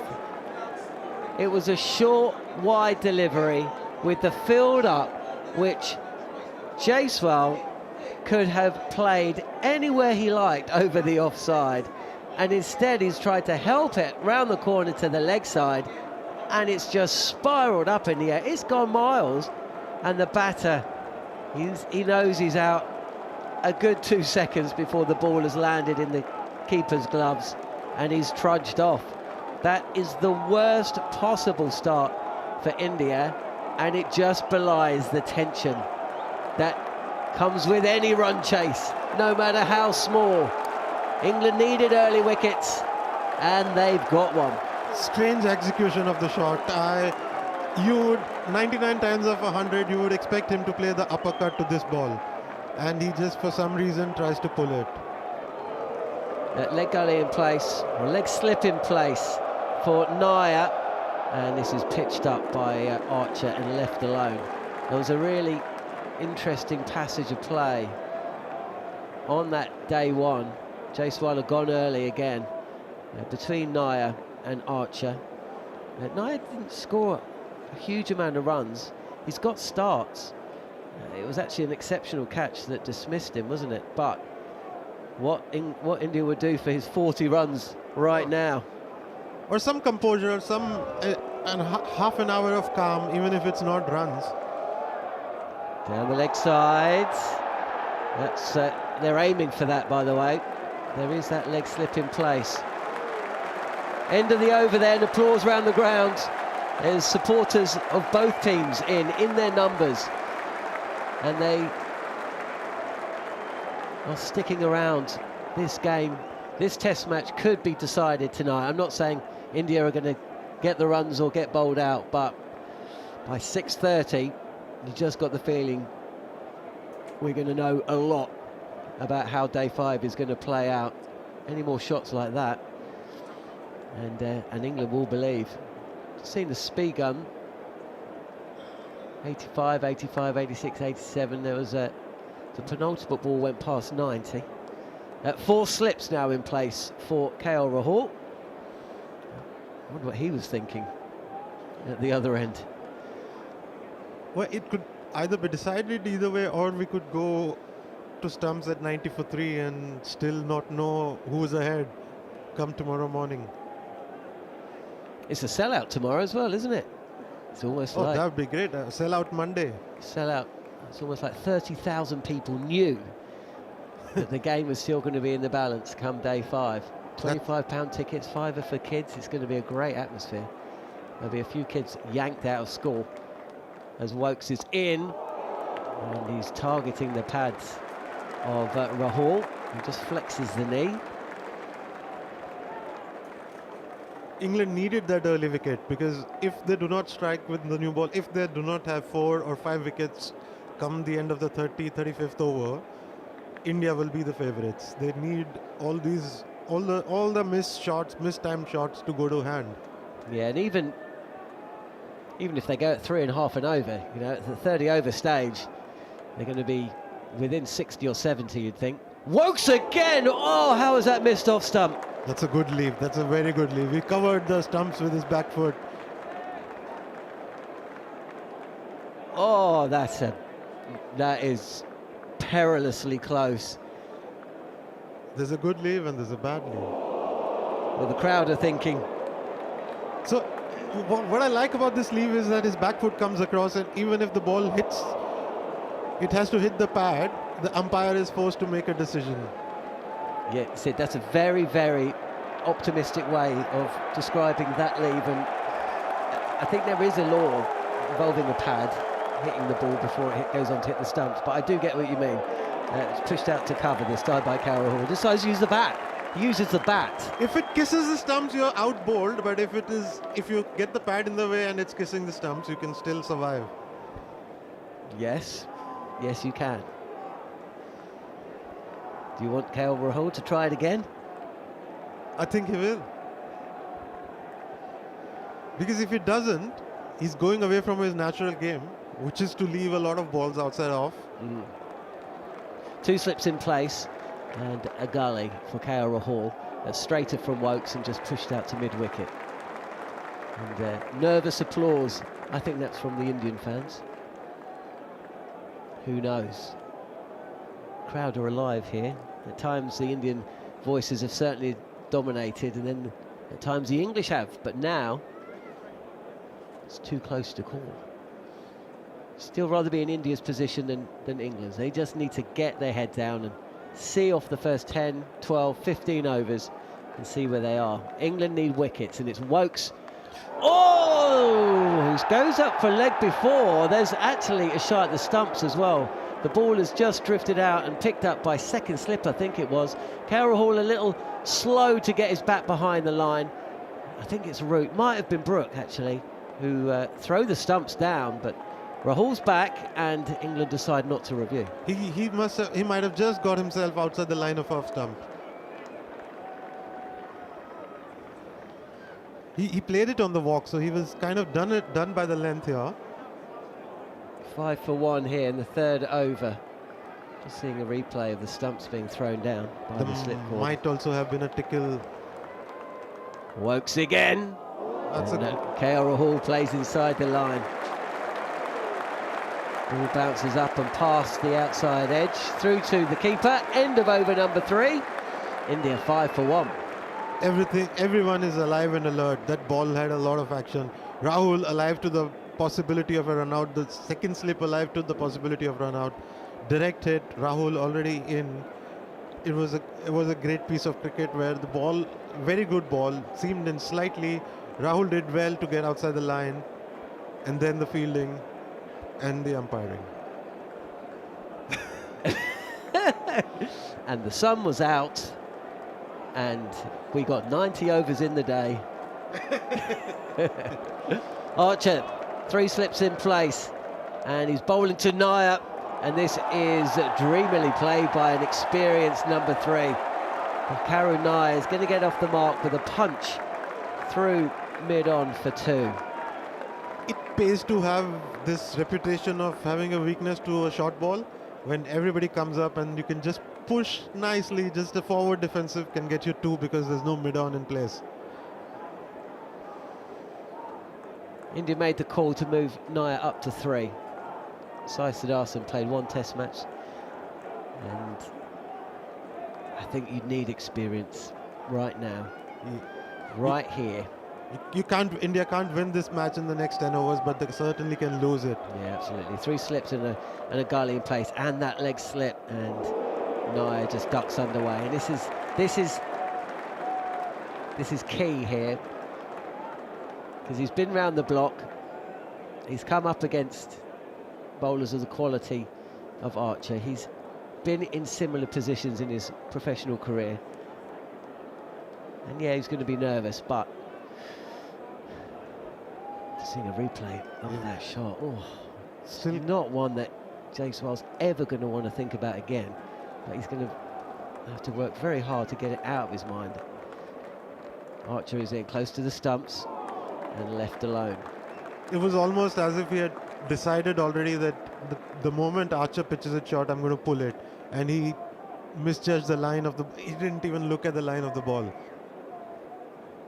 When the ball was delivered and he shaped to play, I was just expecting it. It wasn't a good ball. I was just expecting it to be fired over the offside. I was very surprised. It was way too wide to hook. Archer again, and this is just dropped into the offside by Karun Nair, who is 2 not out, and the score 7 for 1. It looked like fodder for his favourite shot, which is the uppercut. And there was no deep third, there was no deep point, everybody was up. It was, if there was any shot to be played, it was that. I imagine the Indian cricket public will not be, they'll be chomping at the bit. What is it, about 10 o'clock at night? Prime time. Yeah, 9:49 right now. Archer again, this is short, and Nair ducks and is wrapped on the body. But still, that's fine. Just get your body in the way. That doesn't matter. If it's short, you duck, and just make sure you don't leave your bat in the air. That did stay low, and he could have easily got 4 leg byes for it. Who are you supporting? Oh, I'm supporting Test cricket, and which is why I've been saying from day one this has been the best Test match of the series, because the bowlers have been in on every day and every session of this Test match. Yeah, fair. I'll go with that. It hasn't been particularly enthralling to watch at times. Pitched up and driven by Nair. He took 2 through mid-on. He's going to take 2 through mid-off as well. Again, just a forward defensive, but because there's a perception that he's not good against the short ball, fielders are up there for the short ball, and the mid-on and mid-off are very close to the bat, and he can easily just push there and get a couple. The full ones that Archer has tried, the surprise balls after setting the short field, after pushing him back, he wants it to be at maybe 6 meter length, but both of them have been like 4 to 3 meters, which is very easy even from the crease to drive. Yeah, and he's not a tall man either, is he? Karun Nair. What have we got here? Wokes to continue then. Now, he has been posing a few problems for KL Rahul, not that Siddharth Monga feels there's any drama whatsoever. KL Rahul's got this, everybody. Woakes continuing, right arm over the wicket. This is a touch too short wide and allowed through to Jamie Smith. 9 for 1, India chasing 1-9-3 to win the test. Notice that the slips have come closer because Woakes is bowling from the pavilion end, which has not had a lot of bounce all through this test, which is one of those things. And nursery end has done everything up and down, whereas from the pavilion end, it's just you just have to bowl straight at the stumps and hope that the batter misses with the nip. Woakes again, and Rahul again comes forward, shapes to just play inside the lines, covering off stump, and doesn't have to play a shot. 2 easy leaves. Woakes needs to get closer to the stumps to cause some indecision in Rahul, the way he did in the last over. Yeah, he's bowling at 79 miles an hour. There is some nip out there, a little bit of swing. It's not getting the bounce that you're going to get from the other end, but Woakes is in, and this is driven. Is that a drop? He's put him down. Woakes has put him down. It was a tough chance, but it went straight to the bowler. He got 2 hands to it, and he's put it down. That's got to be taken. Oh. It was, I mean, no cotton bowl is easy, but this was not one of those really difficult ones. It was maybe about 6 inches to his left, and he had enough room. It was not too close, not too far.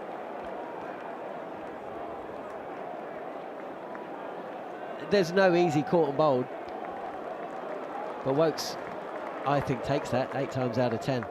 In again, and this time on the back foot, laced through point. What a shot from KL Rahul. Pressure, what pressure? He's just presented the bat, really, opened the face a touch, and just almost blocked it to the deep point boundary for 4. That's not the length to bowl when you're bowling under 80 miles an hour. It will sit up every day of the week for a batter of the class of KL Rahul to punch it through the vacant point region, because they are attacking with their fields. They've had to remove the point and move him to leg slip. Wow, 2 big moments, a drop and a boundary. What's Woakes got here? In again, this time it's thrashed to the boundary, over pitched, a little bit of width, and you do not bowl there to anyone in international cricket, especially someone as strong square of the wicket as KL Rahul, who goes back-to-back boundaries. India 17 for 1. Wide half volley with 1 man doubling up for point and cover. That's easy runs for a batter of the class of KL Rahul. And you don't have too many runs to play with. I suspect the next over from pavilion end will be bowled by Cars or even Stokes. I think Stokes is going to be a threat on this pitch. Woakes again, and this is straighter. Defended up to mid-on. End of a successful over for India. 193 needed at the start of their innings. They've lost Jaiswal, but they've seen off 5 overs now, and they've taken 17 off that target. So Woakes isn't happy with himself, because he's also put down a caught and bowled opportunity. The toughest part of a cotton bowl is, especially with the new ball, you're just looking either at the outside edge or the LBW. You are not expecting the ball to come to you. And this one also came at a gentle pace. It was not a hard hit off drive. Sometimes it just has to sit in your hand. Yeah, I mean, it's as simple as that. Do you know what? In a weird way, I think maybe going for it one-handed might have been better for him. Archer, he has picked up a wicket. He's gone full. And Karun Nair, it's not going to... Oh, he might get a boundary. It's racing down the hill. And it will reach the boundary as a tumbling attempted stop. I think the hill's come to his aid there. It was timed nicely. I think on any other ground, I think Bryden Cast probably gets it just inside the boundary rope. But it matters not. 3 quick boundaries. Nair's up to 8. The score 21 for 1. I suspect Jofra has not got it right. He has set a field for the short ball. He's pushed him back. this is the third occasion where he has tried to bowl that in between length to get the edge. And if you see, Jarrod Nair's weight is caught on the back foot. He's not trying to overhit it, but was a long half volley again. Here's Archer, and he's striking. Nair on the pad. KL Rahul very, very quick to run through. Nair is a little uncertain there. It's going to be a leg by. It's hit him high up on the thigh pad at 22 for 1. Sorry, this is the length that Archer is looking to hit. When he's pushed Nair back, again Nair caught on the crease, not forward to a good length ball, probably slightly fuller than a good length ball, and a lovely natural shape that Archer gets always, shaping into the right-hander. Has Archer bowled to Rahul yet? Is this the first delivery that Archer's bowled to Rahul? No, Rahul got a single of the second ball in the first over from Archer. Yeah, that's what brought Jaiswal on strike, wasn't it? Here comes Archer. And he's coming in. It's defended by Rahul. He is targeting the stumps here. And he's forcing Rahul to play. And he has to play at that. Perfect good length and a perfect defensive from Rahul. I just think with Nair, he's trying a little too hard. Where it's either short or too full. He's not looking to hit a good length with Nair. Whereas with Rahul is going your traditional way of top of off. Here he comes again. Again it's pitched up. That's a poor ball. KL Rahul has done as he did against Chris Woakes. There's so much more pace on the ball as well. It's almost like a checked push through vacant cover point and away to the boundary for 4. This is a disappointing start from England, isn't it? You've set the field for wickets. You're trying to attack, but your bowling has been either too full or too short. You've got a short leg there. You've got a leg slip, and then you bowl. You over pitch outside off stump with one man in front of the bat on the offside. I get it that you're trying to surprise him. You're trying to catch him on the back foot with a good length ball, but this is over pitch. It's showing. This is a ball from a man who has not played Test cricket in a while. Here comes Archer again. This is a length delivery which KL Rahul leaves on length, 26 for 1. And the camera's picking up. Archer's talking to Stokes. He's not happy with his field. I'm not sure exactly what he wants, unless he wants to move a man out. One of those two, the leg gully or the short leg, but I don't know. I mean, it does give him some insurance on the offside if he has to bowl good length or full. Here he comes close to the stumps. Again, he's pitched up, and KL Rahul comes forward and guides this ball down in front of third slip where it's taken on the bounce. Not sure he really was trying to play at that shot, but soft hands and no danger, or rather no damage done. 3 overs bowled by Jofra Archer. He's gone for 17. And he's picked up what you'd have to say was a bonus wicket of Jaiswal. This is the length. This is the ball that you want him to just bowl again and again. And this is what Bumra kept doing again and again. This or a meter either side of it. Which is, I just don't think that Archer has that muscle memory right now. And also, he and this is one of the big questions. He bowled 23 overs, right? Yeah. 23 overs, and they only had 60 overs between innings. Yeah, that's true too. Woakes is going to continue. I thought he might get one more because there was a drop chance, and one more from Woakes, and then I think we're going to see a change. But I think Stokes wants Cast to come from this end. Maybe it'll be Stokes coming in. Oh, that's another good leave. Yes, from Jarrod Nair this time. On length, who actually doesn't withdraw the bat from the inside. He almost comes down to play, then whips it up. Yeah, he got behind the line of the ball and then removed his bat out of the way. I would have removed Woakes from the attack, and because I don't have too many runs to play with. Yeah, no, you're a very tough, uncompromising captain. I know that, Sid. As Nair eases this up to mid-off. No run. 26 for 1. Target 193. And we've still got another hour's play today. if I have Archer's pace, I just want you to hit this length again and again, over and over again. This pitch has shown there is enough variation in bounce, especially from Archer's end, to cause trouble. Yeah, I understand the one surprise, but not 4 of them, or 3 of them. Wokes again, and Naya comfortably behind the line of the ball and pushes this out to cover point, no run. But it actually was consistently pitching the ball up on the drive. Yeah, and the field sets, a leg slip, a short leg, it does not give you enough insurance against a ball that is even slightly overpitched. No, and if Naya timed 2 of those drives better, 4 more runs. Yeah. Here comes Wokes. And again, just defended. This is all India have to do. Karen Naya is the customary, he does this, he has a little walk, doesn't he? He does go for a little walk to what would be a short leg fielder position, and then just turns, clears his mind, gets himself ready. Speaking of getting ready, I think Stokes is getting ready for a spell. Yeah, Stokes will come in after this. I think that's to be expected, as Wokes in again. On the drive is Naya. There's going to be a run here. There's a decent diving stop at cover, but it actually deflects the ball back past mid-off, who was running around to cut it off himself. So Naya gets off strike. He moves to 9. 1 ball left till Chris Wokes over.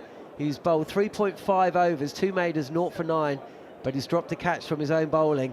And since that drop, KL Rahul and Karen Naya have found the boundary on, I'd like to say 4 occasions. Stokes was doing the right thing here, running to his left from mid-off, but got penalised because of the deflection. Last ball of the over, it's straight and defended by KL Rahul. That is the end of over number 7. India 27 for 1. The chase is on, 193 the target. Karen Naya is 9 not out. KL Rahul 17. And after a word from Siddharth Monga, whose piece is being tapped away at and will be ready on ESPN Cricket Info, I'm sure within 5 seconds of the close of play, it'll be Neil Manthorp. I'll leave it to my desk to clean it up within 5 seconds of play. There's not much to clean up, by the way, John. India will be very happy with the start they've got. KL Rahul is a calming side for them. He's been good at leaving length balls or defending when they're straight, but he's punished every error in length from England, hitting 3 boundaries to the offside. 2 of Chris Wokes, 1 a lovely back foot punch, 1 wide half volley really, and then when Archer overpitched, he laced it through cover for 4. Jofra Archer then continuing from the nursery end up to the crease now, bowls. He's gone full once more, full and wide, and it's pushed away by Karen Naya to cover point. Ollie Pope does the gathering. Karen Naya 9 not out. KL Rahul has 17, 27 for 1. I must say this series has captured the imagination in a way that we all expected it to, and England going 1-0 up in pretty dramatic fashion, chasing 372 first game at Headingley. India has fought back with enormous character outside the off stump again, and is left alone. The last time a team won tests 2 and 3, having lost the first in a 5-test series, was 1950. So it's pretty tough thing to do. But I have to say that England have been outplayed. They're not out of this test match. They're not writing them off by any means. India's target is 193, and it's still some way away. 166 more to win. Archer in, full and straight, in at the pads of Karen Naya, turns it away on the onside. Wokes fields at mid-on. He's every run is being cheered by the India supporters in the crowd headquarters. Again, the sun on the mound and tavern stands has persuaded a number of people to seek shelter. It's not as hot, it's anywhere near as hot today as it has been the first 3 days, but away to the right, the main grandstand, the Warner stand, The Compton and Edgewood stands are still absolutely packed, as is the nursery ground. Not too many people leaving early today as Archer is in again. It's full once more. He's attacking the 3 pieces of wood behind the batsman at the moment is Jofra Archer, and KL Rahul plays it away defensively. I was on my morning run this morning in Gladstone Park, Dulwich Hill, Harmy, quite early on. There was an elderly gentleman walking his dog at 7:15. The park was almost empty. And he held out his hand and he said, sorry, cut it. And I thought he must have a problem. Elderly chap, nice little cute fluffy dog, pushed away defensively by KL Rahul. And I wondered, I thought maybe he's in distress. So I stopped and I said, yes, how can I help you? And he said, what's going to happen today? And I said, I was completely, he said, I watch you and Harmy's show every week. 7:15, I was still looking at my eyelids this morning, man, while you were running. It's nice to see that somebody does listen to the show. Pushed away firmly by KL Rahul. Because probably the most unexpected intervention from a passer-by that I've ever experienced in my life. 28 for 1, didn't think he'd, so sweaty running gear, cap on. But yeah, anyway, I said I've no idea, but Harmy thinks England collapsed to 180 all out. Yeah, I just had a funny feeling that England, there is always a collapse in back-to-back Test matches. It wasn't as dramatic as it could have been. A great partnership between Root and Stokes. Stokes is just going through his bowling routine. I think it's about time the captain does come into the attack. I don't think England have bowled that great with this new ball. I don't think they've asked enough questions, made them play enough in this first initial 8 overs. Going to be Woakes continuing from the pavilion. 2 slips gully, leg slip. Oh, that one nips back, hits the pad of Karen Nair, bounces out towards cover, fielded by Ollie Pope. Once again, we go through the old ritual of finger pointing and blame apportioning if England do go on to lose this Test match, and there'll be those that, well, they point their finger at their chosen target. But I suppose Harry Brook will attract attention for attempting to sweep Akashdeep 15 minutes before lunch, bowled behind his legs. It wasn't a great look, but he'd just taken 14 actually, with similarly aggressive shots, a couple of ramps and a straight drive for the same bowler. Woakes in once more, pushed away defensively up on the offside. But you know, if he'd, like I said, thought at the time, you know, he looks to sweep Akashdeep and he connects with it and he sweeps him over backward square leg for 6, and everyone goes, wow, outrageous, incredible. But it's the risk you take with the high octane brand of cricket that Harry Brook plays. Flicked away through the onside by Karen Nair, nicely done. Bryden Carse in pursuit and throws over the top of the stumps. They've gone through for 2 more. India on a bit of a roll at the moment, 30 for 1. Yeah, I agree. I think there'll be if England don't come on the right side of this, you know, the criticism will be about the shots. I keep coming back to the fact that whenever England are under pressure, whenever, you know, the kitchen's getting a bit hot, England don't respect the ball. They just think, right, we're going to bray our way out of it. Take the positive route.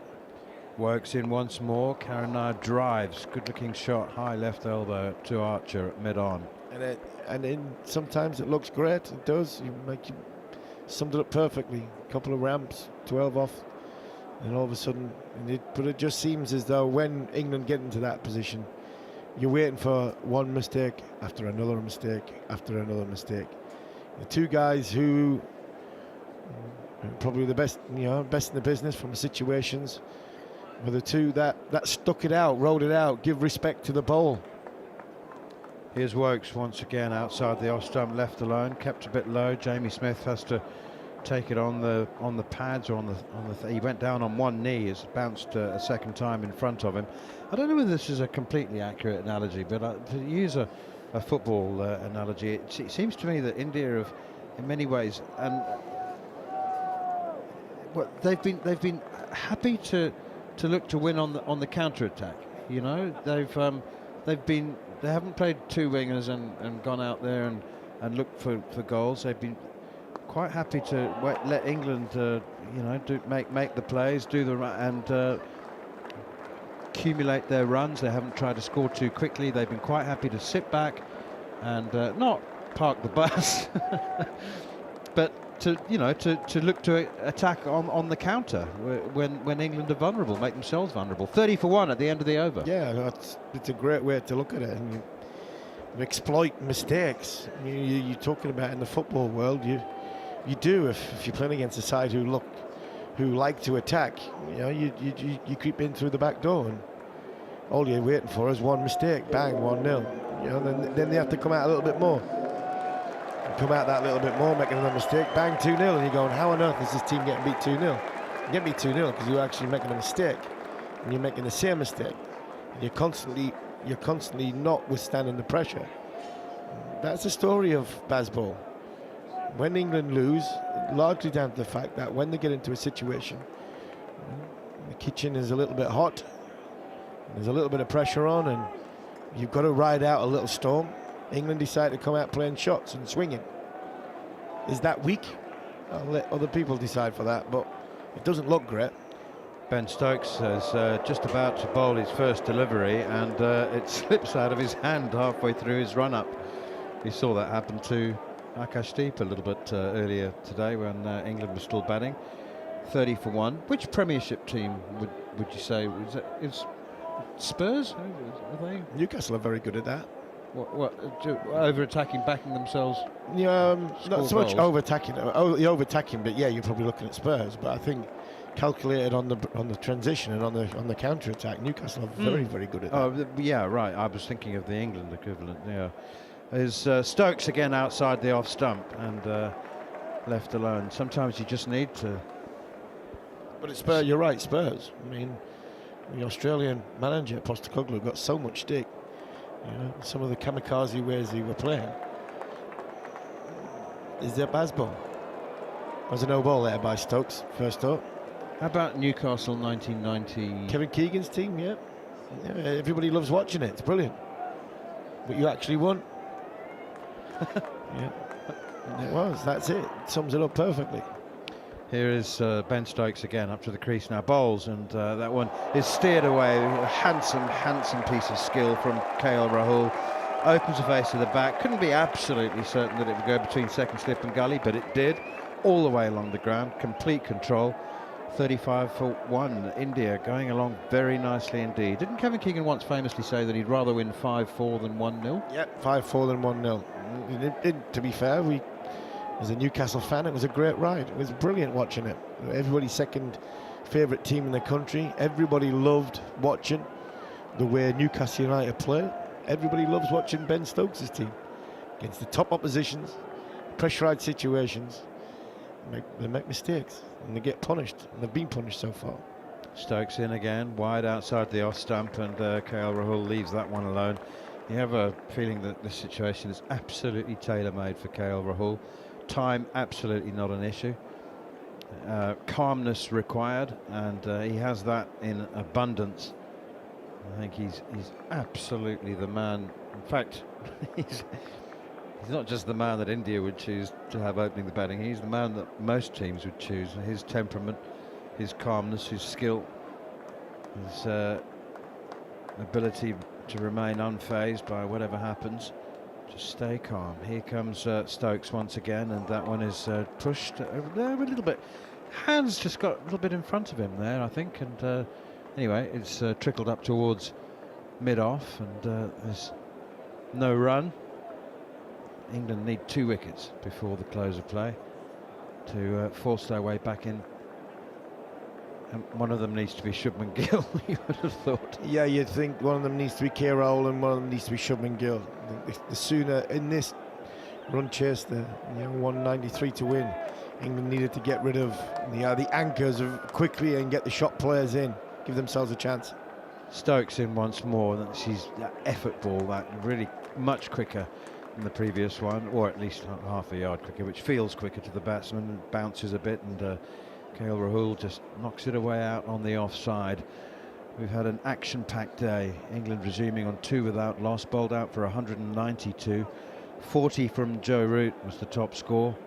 23 from Harry Brook, bowled round his legs, looking to sweep the medium pacer Akashdeep. Ben Stokes made a gritty 33 from 96 balls.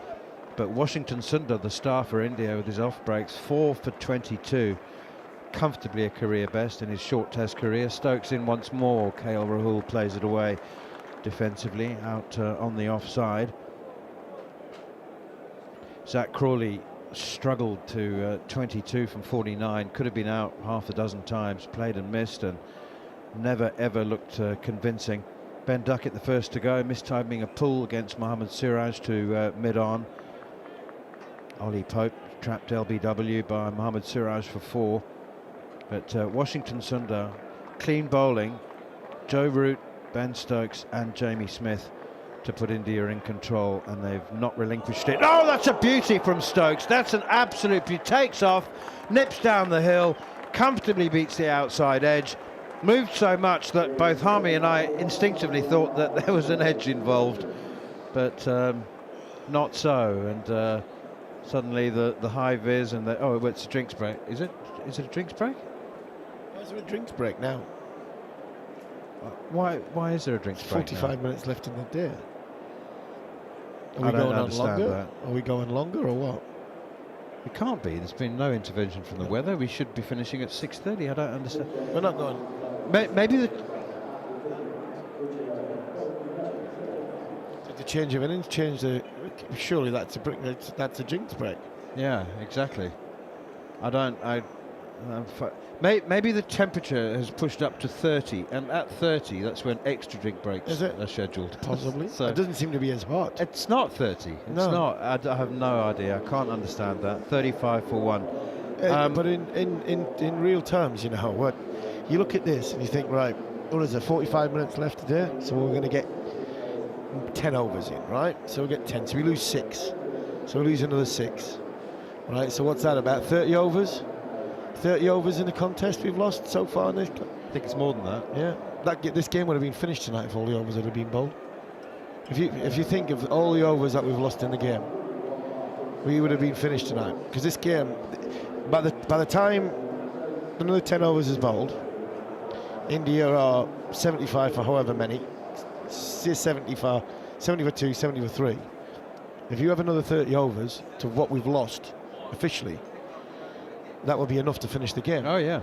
So you know, this game's going to go into the 5th day, and the MCC are going to have 30,000 people in, and the ECB coffers are going to be made more profitable for having a full house and having a full 30 over session where no money has to be refunded, largely down to the fact that the game's been, or the paying public have been cheated out of 30 overs, and this game would have been finished in 4 days. Well, and Lloyd's is sold out for tomorrow. Lloyd's is sold out for tomorrow. So it's great that it's sold out for tomorrow. It's great that there's people a chance to come and watch the game for 25 quid, probably all the way up to lunch. But, I mean, be fair to the people who have come for the first 4 days. If this game had gone 90 over, 90 over, 90 over, 90 over, and run its course the same way as the game is going now, the game would have finished tonight.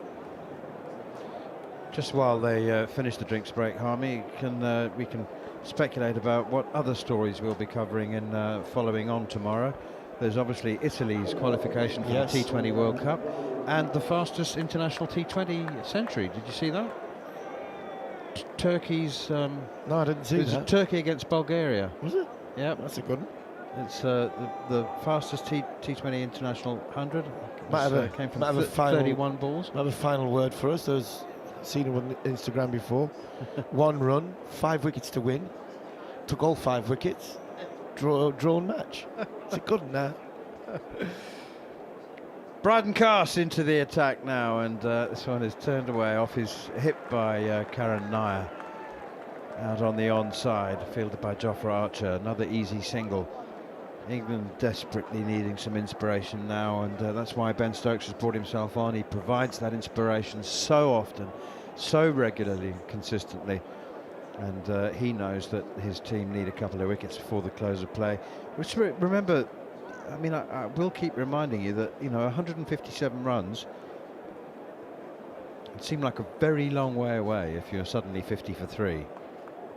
It's another 157. The target's 193. Whipped away off his pads nicely by KL Rahul. I think the thing about KL Rahul is that he just looks so calm and so unflustered, and even if you do bowl him a short, he got an absolute ripper from Ben Stokes in the previous over, but you'd still think that somebody had lobbed him a marshmallow at a picnic, the way his calmness.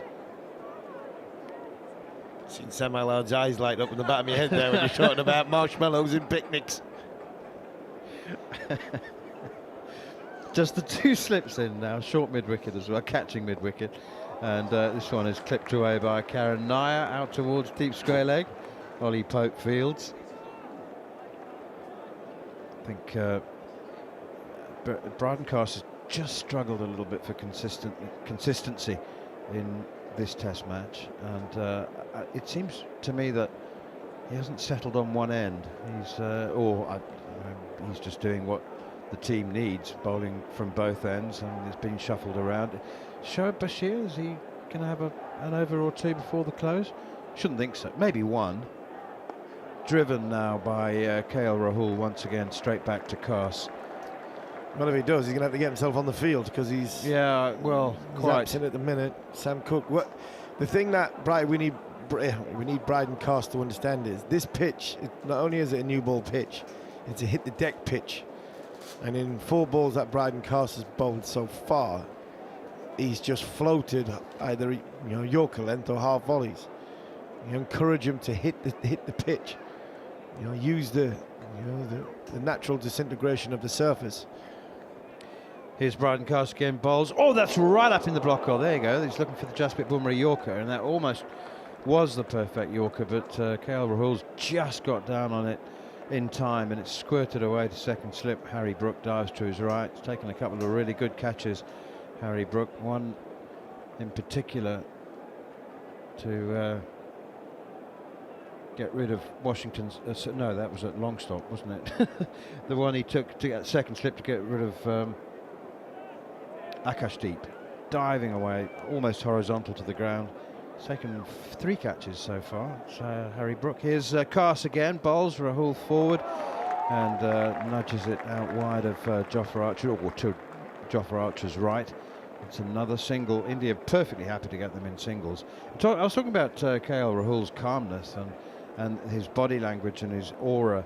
I have to say that Karen Nair, we've both been commenting, and he's got exactly the same about him. He has perfectly the same, and it's.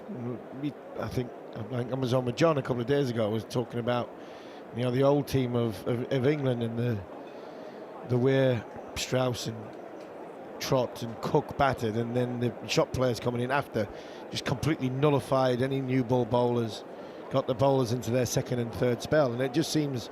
You've got Jess, you've got Jaiswal, but you've got Rahul, you've got Nair, and you've got Shubman Gill, who are very quiet in their approach to where they're batting. So very, very effective. And it's very, very hard to get them flustered. Here's Ben Stokes now continuing, and that's full and straight too much leg side and turned away by KL Rahul. Jarrod Kimber's joined us. Jarrod, Harmy and I were talking about. I know you're not a huge football follower, but we were talking about India have sort of set their stall out in many ways in this series to win on the counter-attack. They haven't.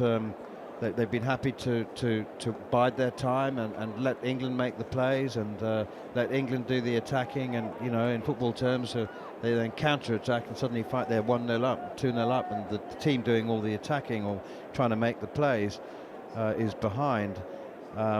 Here is Stokes once again, and it's far from being a criticism, that's a compliment. And I just wondered whether the same concept exists in American sports, which is your great passion. Secondary passion. I mean, football's slightly different, I think, than some of those. You would see it in hockey, wouldn't you? And perhaps in ice hockey would be two sports where you would have a similar sort of thing where you'd have you're essentially letting the other team control possession, but they're doing it in like in a quite a stilted manner, and then when you get the ball, you rush to the other end. So I'd assume hockey and ice hockey would have something similar to that, wouldn't they? I don't know about ice hockey. I love watching it. Don't really understand it. I like the fights.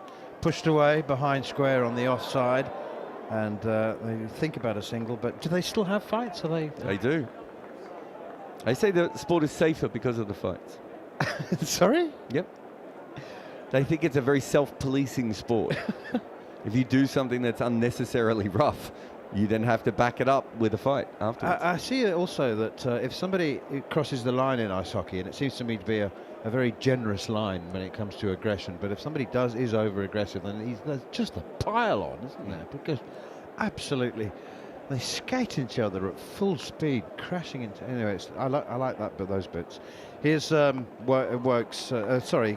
once again, and it's pushed out on the offside. Can they hurt each other? They seem to be very well protected. No, they get very, very hurt. Oh, do they? Yeah.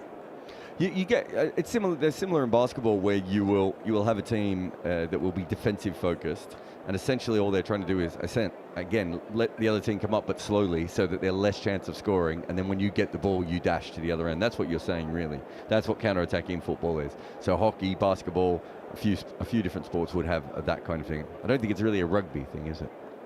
Yeah, can be. Here's Stokes once again outside the off stump, and there's no run. Yeah, I mean, like if your scrum, if your big men are heavily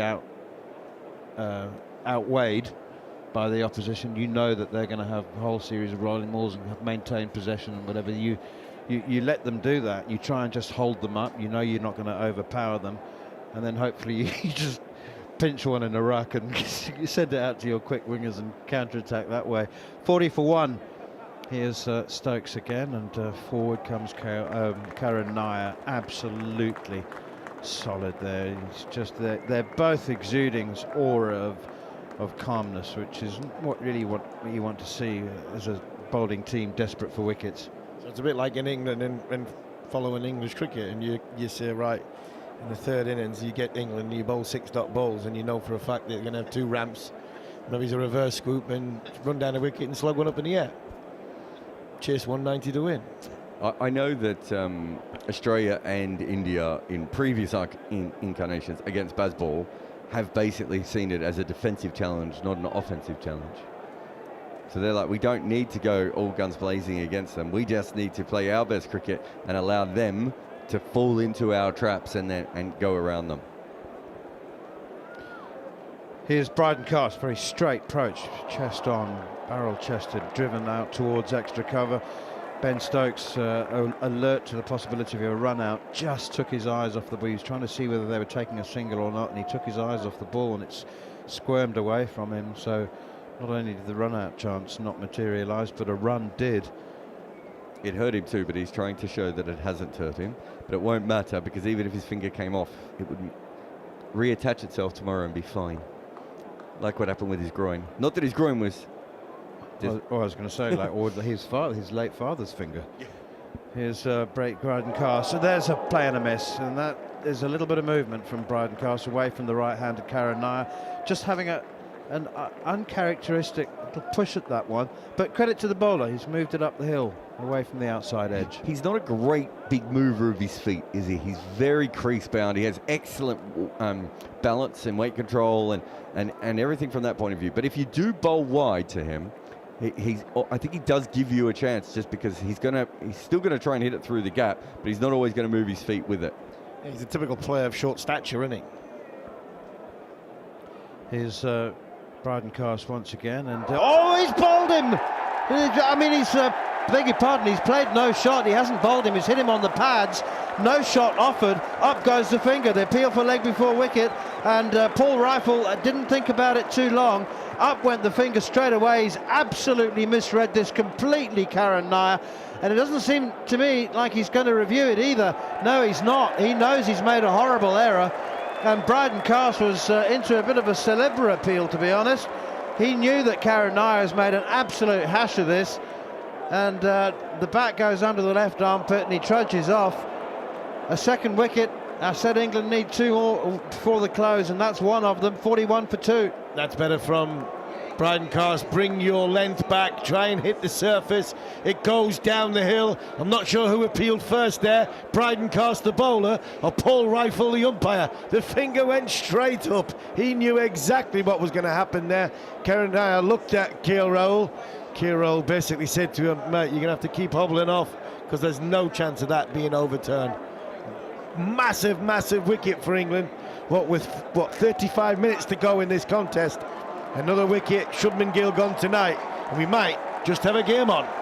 Yeah, I don't think he picked that delivery at all. I'm not sure what he thought was coming down to him there, Harmy, but it wasn't full on off stump.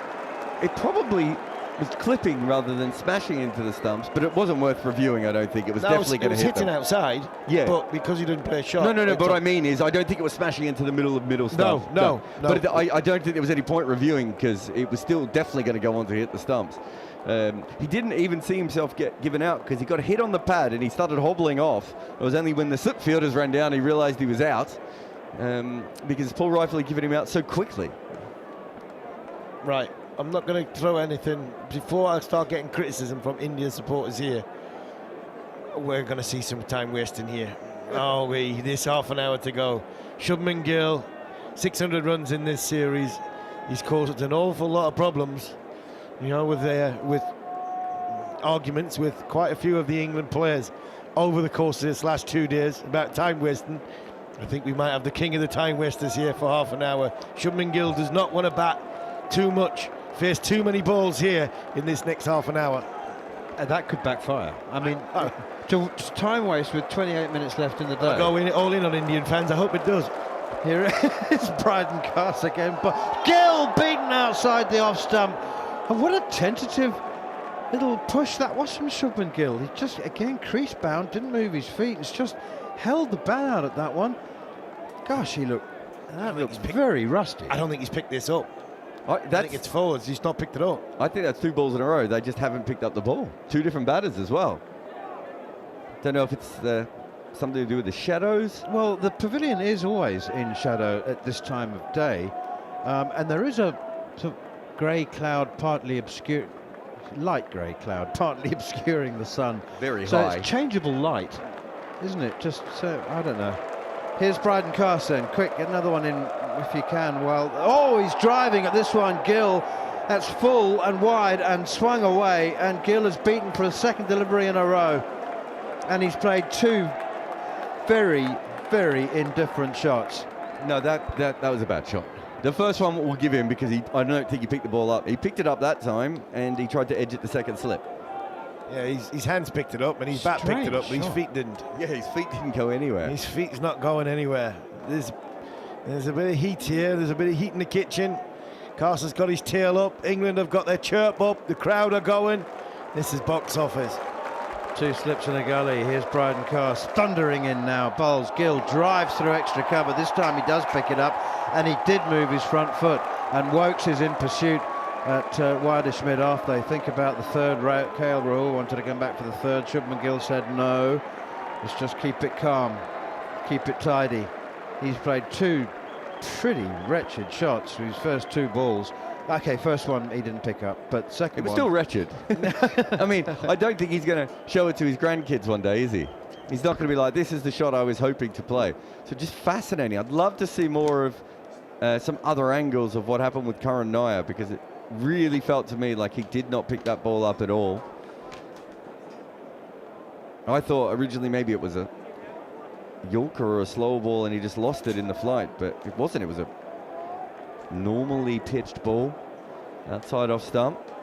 But even the ball before, can you remember he just chased at one? Yeah. So actually, there's that one he saw though.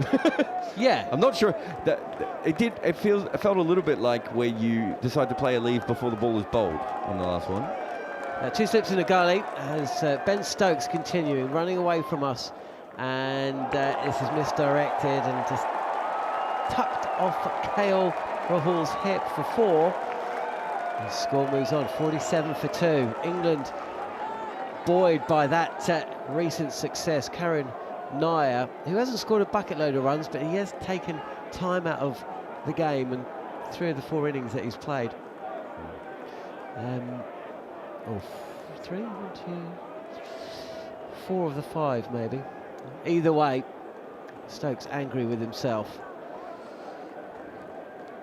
I was wondering whether Castle's bowling from the wrong end, but he's nipped out Nair.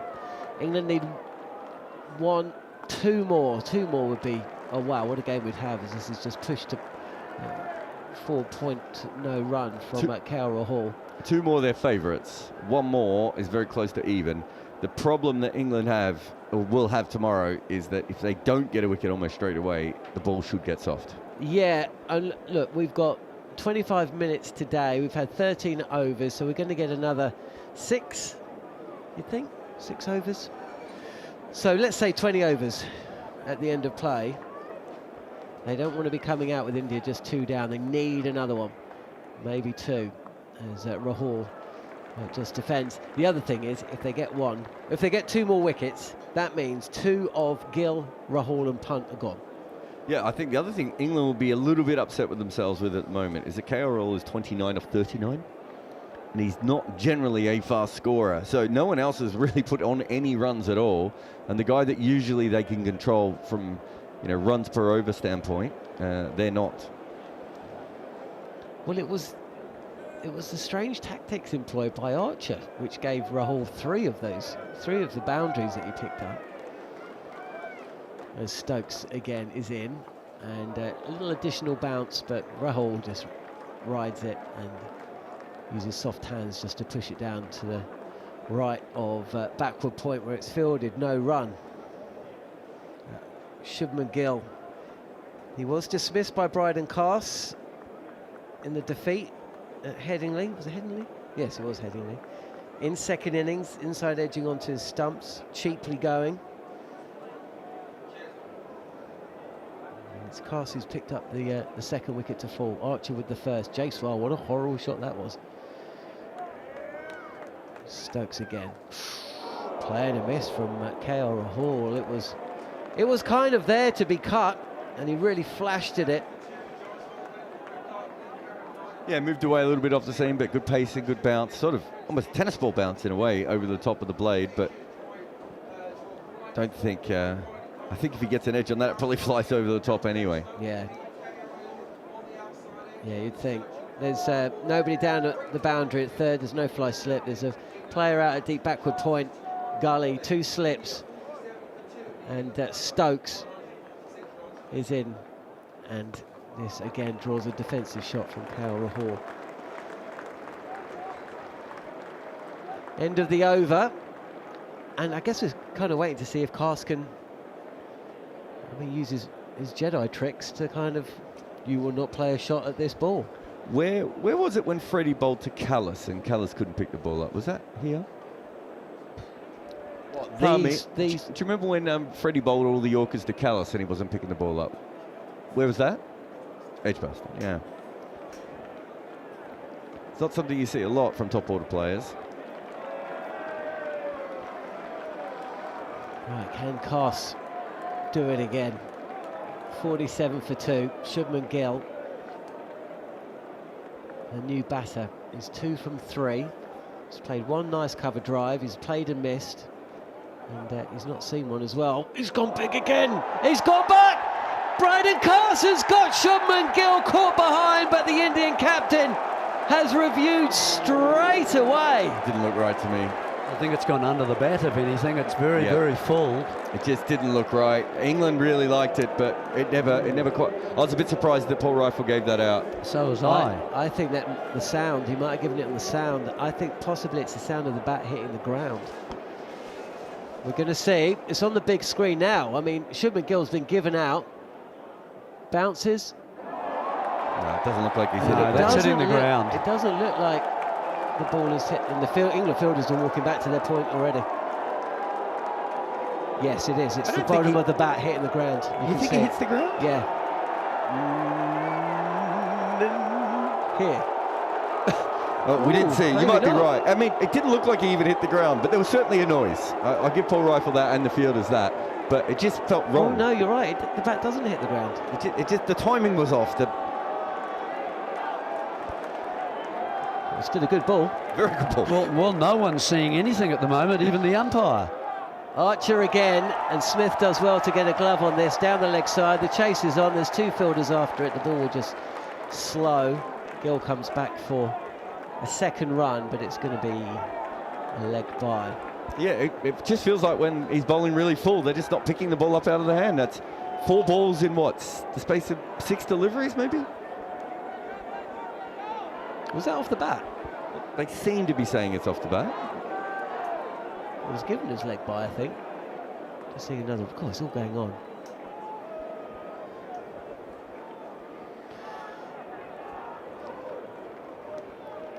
Pitch it up on off stump is the way forward. It's gone down the leg side, and Smith tumbles to his left to claim. No run, 49 for 2. Bryden Cass is bowling at 90 miles an hour, which I don't think we've seen this Test match.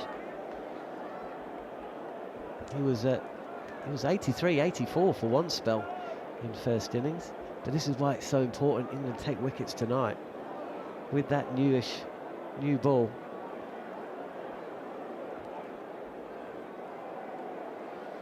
Cass at top of his mark. Gill 2 not out, facing up, little movement towards the offside. Is that a full toss? And it is. Yep. It's carved away to the deep point boundary for a 4. It's just come out the hand. He's not got that one right. It's just been guided away, and that's a gimme. He actually fell over at the crease, so he might have slipped as he was bowling that. Not 100% sure, but it swung, just didn't bounce. To the boundary. Well, it swung in the air and then to the boundary. 50 up for India. 53 for 2. It is all going on out there, isn't it? The crowd couldn't wait to get out of this ground on days 1 and 2, but they're not going anywhere today. There is a stand in the corner. Is that the... I forget the name. Tavern stand, the mound stand. Yeah, they're all gone. They're the corner. They're in this. They're very side on there, aren't they? Bless you. 53 for 2 then. 140 needed for India. 8 wickets for England. Cass with his tail up and beats Gill past the inside edge. No foot movement at all. He's beaten on the cut. It's almost a half-hearted cut shot with... This is not the shot to be playing, really, at this stage of the evening. Something is not right, is it? Because we haven't seen Shubman Gill look like this at all. He looks as if he's playing another shot to another ball. Yeah. Look, I mean, he started wide at that and come across it. He's playing a shot that just doesn't make any sense. I think there's a bit of pressure out there. I saw it from Jaiswal's dismissal rather. As he's struck on the pads, he's gone up, wheeled away, and umpire Rifle's given Shubman Gill out leg before wicket for 6. And it looks a good shout. I think Gill has to review, but Cass is celebrating. England cock a hoop, and India could be 3 down now. Yeah, he can review that. He didn't hit it, and I can't see how that's missing the stumps. That looked absolutely dead plumb. And again, Jeremy, it looked like he didn't pick it. He's playing that so late. Yeah, he is. He is. It's almost as if it's slowed his reactions down. He doesn't see the ball properly. He's not moving so much. I think you'll find this is pretty close, isn't it? Well, He's moved. Well, it's not hit the bat, that's for sure. We're seeing up on the big screen. It's above the knee roll, but it just doesn't look like in any way it's going to bounce over the stumps. Well, his front leg is Here not we far go. in front of the line Hit at in all. line.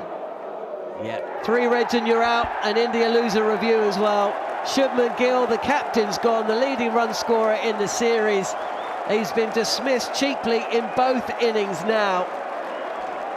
And with that wicket, does that bring England back into this? Yes, it does. We've still got 15 minutes of play.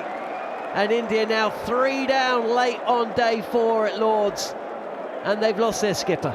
It'd be fascinating to hear what the Indians say at the end of this, because it really feels from Bryden Castle's end the last 2 or 3 overs that they have not been picking up the ball. And I think KL has to get to that end, Jeremy. I don't think they can keep putting new batters down there, because if they're not picking it up, they have to swap. Well, he was out there batting, but not to the actual deliveries that were bowled to him at all. I mean, we've seen him for so long, and he's never looked so uncertain. He's looked like a colt on his legs, doesn't he? So he goes. And Rishabh Pant, well done, England. Rishabh Pant will take his time to walk in. I don't think this is Rishabh Pant. No, it isn't Pant. Who is that? Is that Reddy? We can't see now. I think it is. Oh, is it Reddy? Or is it Akash Oh, Deep? is it? No, oh, it is Akash. It is Akash. Akash Deep's coming out. Their batters can't see the ball. Let's send out the number 9, see how he goes. Pad up 10.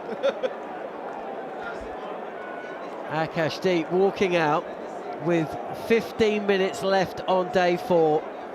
At the start of India's innings, the feeling was England needed 4 wickets with the new ball. They've picked up 3 of them. Jaiswal going in the 2nd over, caught on the pawl, top edge, went without scoring. Karun Nair, LBW shouldering arms. And now Shubman Gill, also gone leg before. Looks like Joe Root's trying to get the Lord's crowd going, and they're responding. Fans, as far as you can see, all around the ground, getting on their feet and cheering on Ben Stokes as he runs into the crease with KR Rahul waiting, and Rahul will just take a single to square leg. He wants 2, and he's coming back. Archer throws the ball in, and that is a good bit of running. Good game awareness, and I think, Jarrod, Rahul's going to try and take as much strike as possible from here. Well, there's one thing that me and Jeremy have noticed as well. Akash Deep came out without his gear on correctly. In fact, now he seems to be doing his shoelaces up again. His arm pad wasn't on when he came out. I think this was a very late decision for the night watch to come out. Oh, the crowd, the India fans are responding in kind. Akash Deep is still he's just picked his bat up. He's not facing. Listen to that crowd. It is defended by KL Rahul. Kept low though, didn't it? Did keep low. 138 needed for India to win this test match. England needs 7 wickets, but they've got rid of 3 of India's best. Rishabh Pant has not come out. Akash Deep at the non-strikers. He was off the field for quite some time. Ben Stokes just been gesturing for the ball to come back as quickly as possible. He wants to get right back into them. Crowd cheering him on. Is pitched up and driven by KL Rahul to mid-on, where it's fielded by Wokes. And Stokes is running back to the mark. England want as many as they can. I would advise a little bit of caution. You do see bowlers zipping through overs just to get more in, but then they never seem to be quite as effective. Stokes again, and KL Rahul just guides this down to deep backward point, and it means Stokes is going to have 2 deliveries at Akash Deep. Akash Deep, who starred alongside Jasprit Bumra in quite dramatic fashion in the Border Gavaskar Trophy, getting India past the follow-on target. Can he get India through to Stumps without another wicket going down? And there's a little conversation, and KL Rahul has decided now's the time to do a bit of gardening. And Ben Stokes is just moving his field in. He's bringing Gully. There's 2 Gully fielders in a touch. Did Akash Deep take guard? I don't know, but he's just doing some shadow shots on the next pitch. He's ready. And Stokes is in and defends deep. And he goes for a little stroll up towards square leg. And KL Rahul comes down the track. Stokes tries to collect the ball but drops it. And now he's telling the backward point fielder to go out onto the boundary. He's pushing Jofra Archer at square leg back as well. And he's in. And this is Akash Deep and KL Rahul.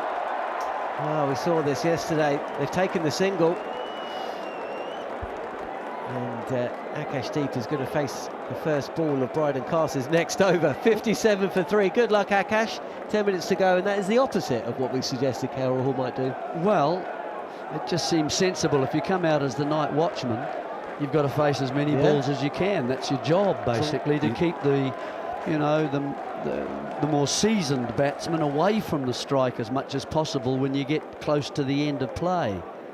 So that's his job. I would say one other thing. It's also sensible to have a conversation of whether you are going to take that last thing. Maybe not when you're standing in the middle of the pitch next to each other. You would have thought they would have taken the opportunity on the two occasions KL Rahul, between deliveries, walked down the track to have a chat with him. What were they talking about? Maybe they were saying that Marylebone is 12 minutes away. Maybe they were saying that Warwick Street is their station of choice. Who knows? What I do know is that Bryden Castle is running in from the pavilion end, and he's in, and there's a shout for leg before. It seems a little bit leg side. Castle goes up, and there's a bit of a delay from the slip cordon.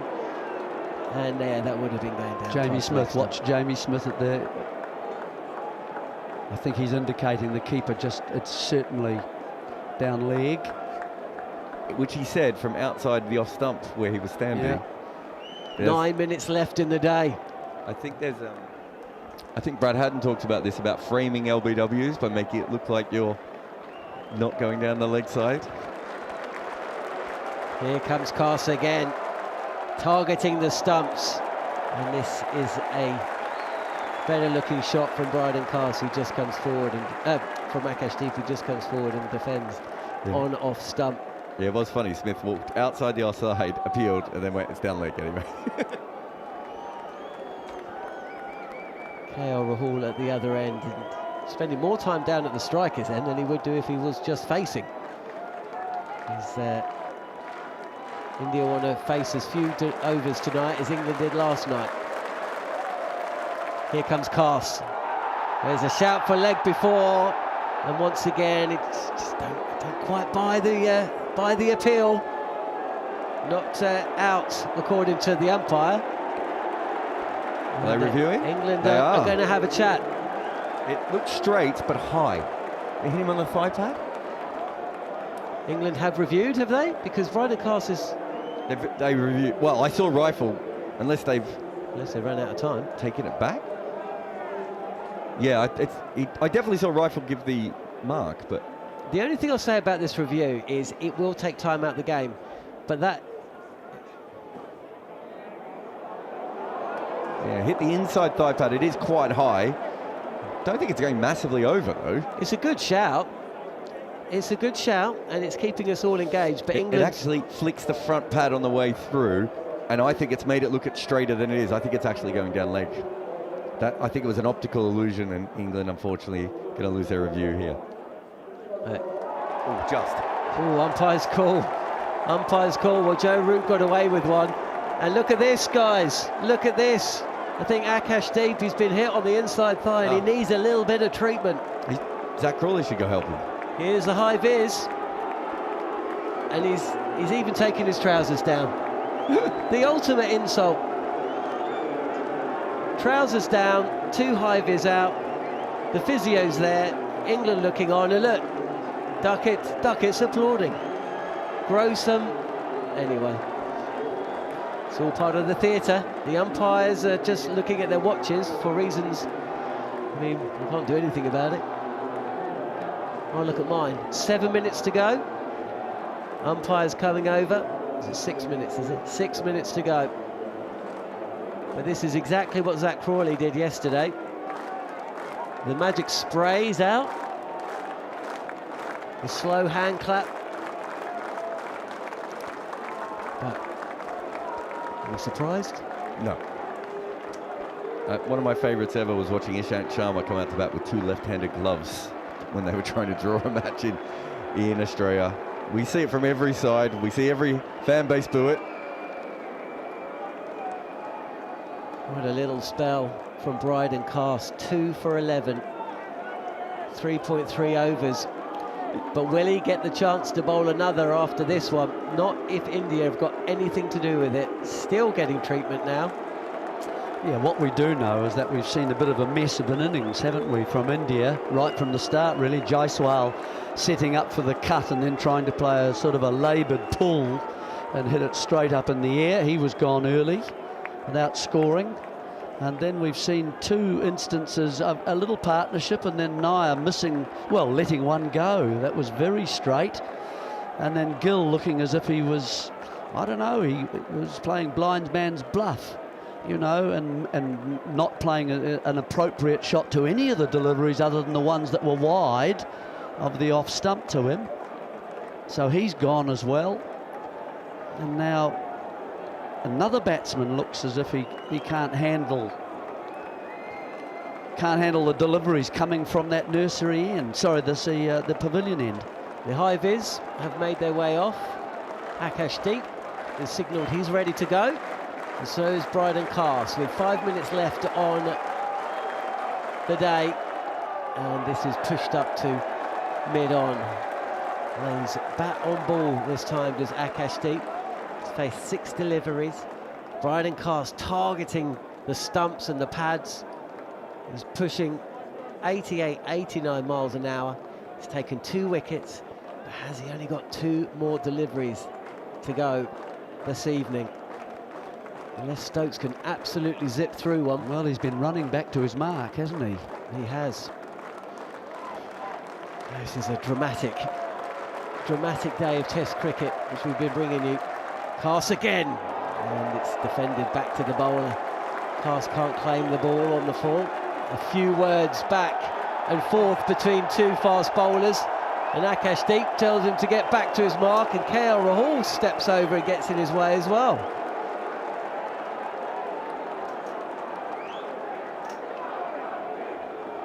You got to love Test cricket. Bowling very full, isn't he? Really, as you say, John, targeting those stumps. I think those are the ones they're struggling to pick up. Yeah, they are. Yeah, but this could be the final ball from the pavilion end. And it's going to be bowled by Bryden Cast, who comes in, and there's a edge behind. He goes up, as do the fielders, but no. Has he gone up? He hasn't been given out. There's handshakes all round, but Akash Deep, I think, has survived. Yeah, he didn't hit that. Cast didn't even appeal. He celebrated the wicket, and the slips all looked at him a little bit confused. So I think they weren't sure what was happening, but there certainly wasn't. Well, I shouldn't say there certainly wasn't an edge. It didn't appear like there was an edge there. He might have flicked his pad, but Jamie Smith didn't even throw the ball up. He just took it off and was looking to run down the other end. He's missed that by several inches. I don't know what Bryden Cast. No one can see anything out there, Jeremy. No, it's missed the stumps. It's about a 4th or 5th stump delivery. Just again very full from the bowler, and it's again the bat's in another kind of parish. Well, he convinced me. Jon Norman's given it out. I've given it out Twice. I'm calling it. But no, 57 for 3 then, and probably the last over of the day. It's going to be bowled by Ben Stokes, and KL Rahul is just going to knock this up to mid-on, and probably hope to just stay there for the next 5 deliveries. 193 India needed at the start of the innings. Akash can leave one now, can't he? He's done his job. Yeah. Can. No one else can come out now. No, that's it. We won't be seeing Rishabh. We probably won't be seeing KL bat again today. 3 slips, a gully, and we're going to see a leg slip as well. Akash Deep is the chant around the crowd here at Lloyd's. Switch it. Can he ramp, Jeremy? Stokes coming in, bowling away from a short delivery, and Akash Deep just squats and let this one go through. Has a little stroll towards the square leg umpire. There's no need to delay things anymore, K-All. You can come back and just stay at the non-strikers end, because we're not going to get any more than the 4 balls remaining in this over. Where would this game would be over if we'd had all of the overs available? We'd all be going home tonight. Well, we are going home tonight, we know that. Everything has slowed down a touch now. But that's not to say there's not some drama left. 4 balls remaining as Stokes is in. And that's a decent block from Akashdeep. It is completely different cricket from each end. It is. Because that bouncer that he got a minute ago, he ducked that so early. He saw that like it was a beach ball. He's number 9. And then this one from Ben Stokes, who's bowling at roughly the same pace as Cars. He's got on the front foot, he's got the middle, he's pushed it down to mid-off, he's tapping the wicket. At the other end, he's not seeing anything. And this weird Bermuda triangle that has just landed It's an in the last half an hour invisibility probably cloak. won't be there tomorrow when they come back out again. So bizarre. It really is, because at all tests we've been saying this is the end to bowl from. We haven't factored for, I don't know, some alternate reality access point that's just cropped up the base of off stump. Here comes Stokes again, and he pitches it up, and off stump is blown out of the water. Akashdeep won't be coming back tomorrow. India lose a 4th wicket late on day 4. Stokes raises a finger to the sky. That's Stumps in the most dramatic fashion possible. England started needing 4 wickets. They've got 4 wickets, and we'll come back tomorrow with India still some way off the target set by England. 135 needed, 6 wickets in hand. What extraordinary drama we've had here at Lord's, and it's Stokes who struck right at the end of the day. Magnificent ball that, to be fair. That wasn't, he wasn't beaten by not seeing it. He was beaten by the fact that angled in and just moved away. That would have taken a few top order players as well, but absolutely perfect. A bit like the run out of Rishabh Pant. Ben Stokes waiting for the time and just exploding through with another wicket there. And wow, what a day we have for tomorrow. What an hour we just saw of cricket. 135 runs away too. It's not going to be that easy in the morning with the, I can't see how many overs. How many have we had today? It's actually disappeared from the board now. So there's another 13 overs, I think, probably before this ball just settles down a little bit. So that's going to be the first hurdle that the Indian batsmen are going to have to confront. And they took almost the pitch out of play a lot of the time, the last 2 or 3 overs, didn't they? While the ball was, unable to be really seen. What appeared that to be the case, certainly if you were batting from the nursery end, they were just bowling full, trying to hit the pads, trying to hit the stumps. Well, they hit the pads twice, and they hit the stumps once. We're going to have all the reaction that you could possibly want from a 14-wicket day here on the talkSPORT Cricket YouTube channel. Thank you for joining us throughout the day in large numbers. Super Over with Jarrod and Harmy, and then Jeremy Coney with Harmy and Neil Manthorp for following on, as well as plenty more content over on the talkSPORT Cricket YouTube channel. But that is Stumps on day 4. India needing 135 runs to win the Test match. England needing 6 wickets, with India 58 for 4 at the close.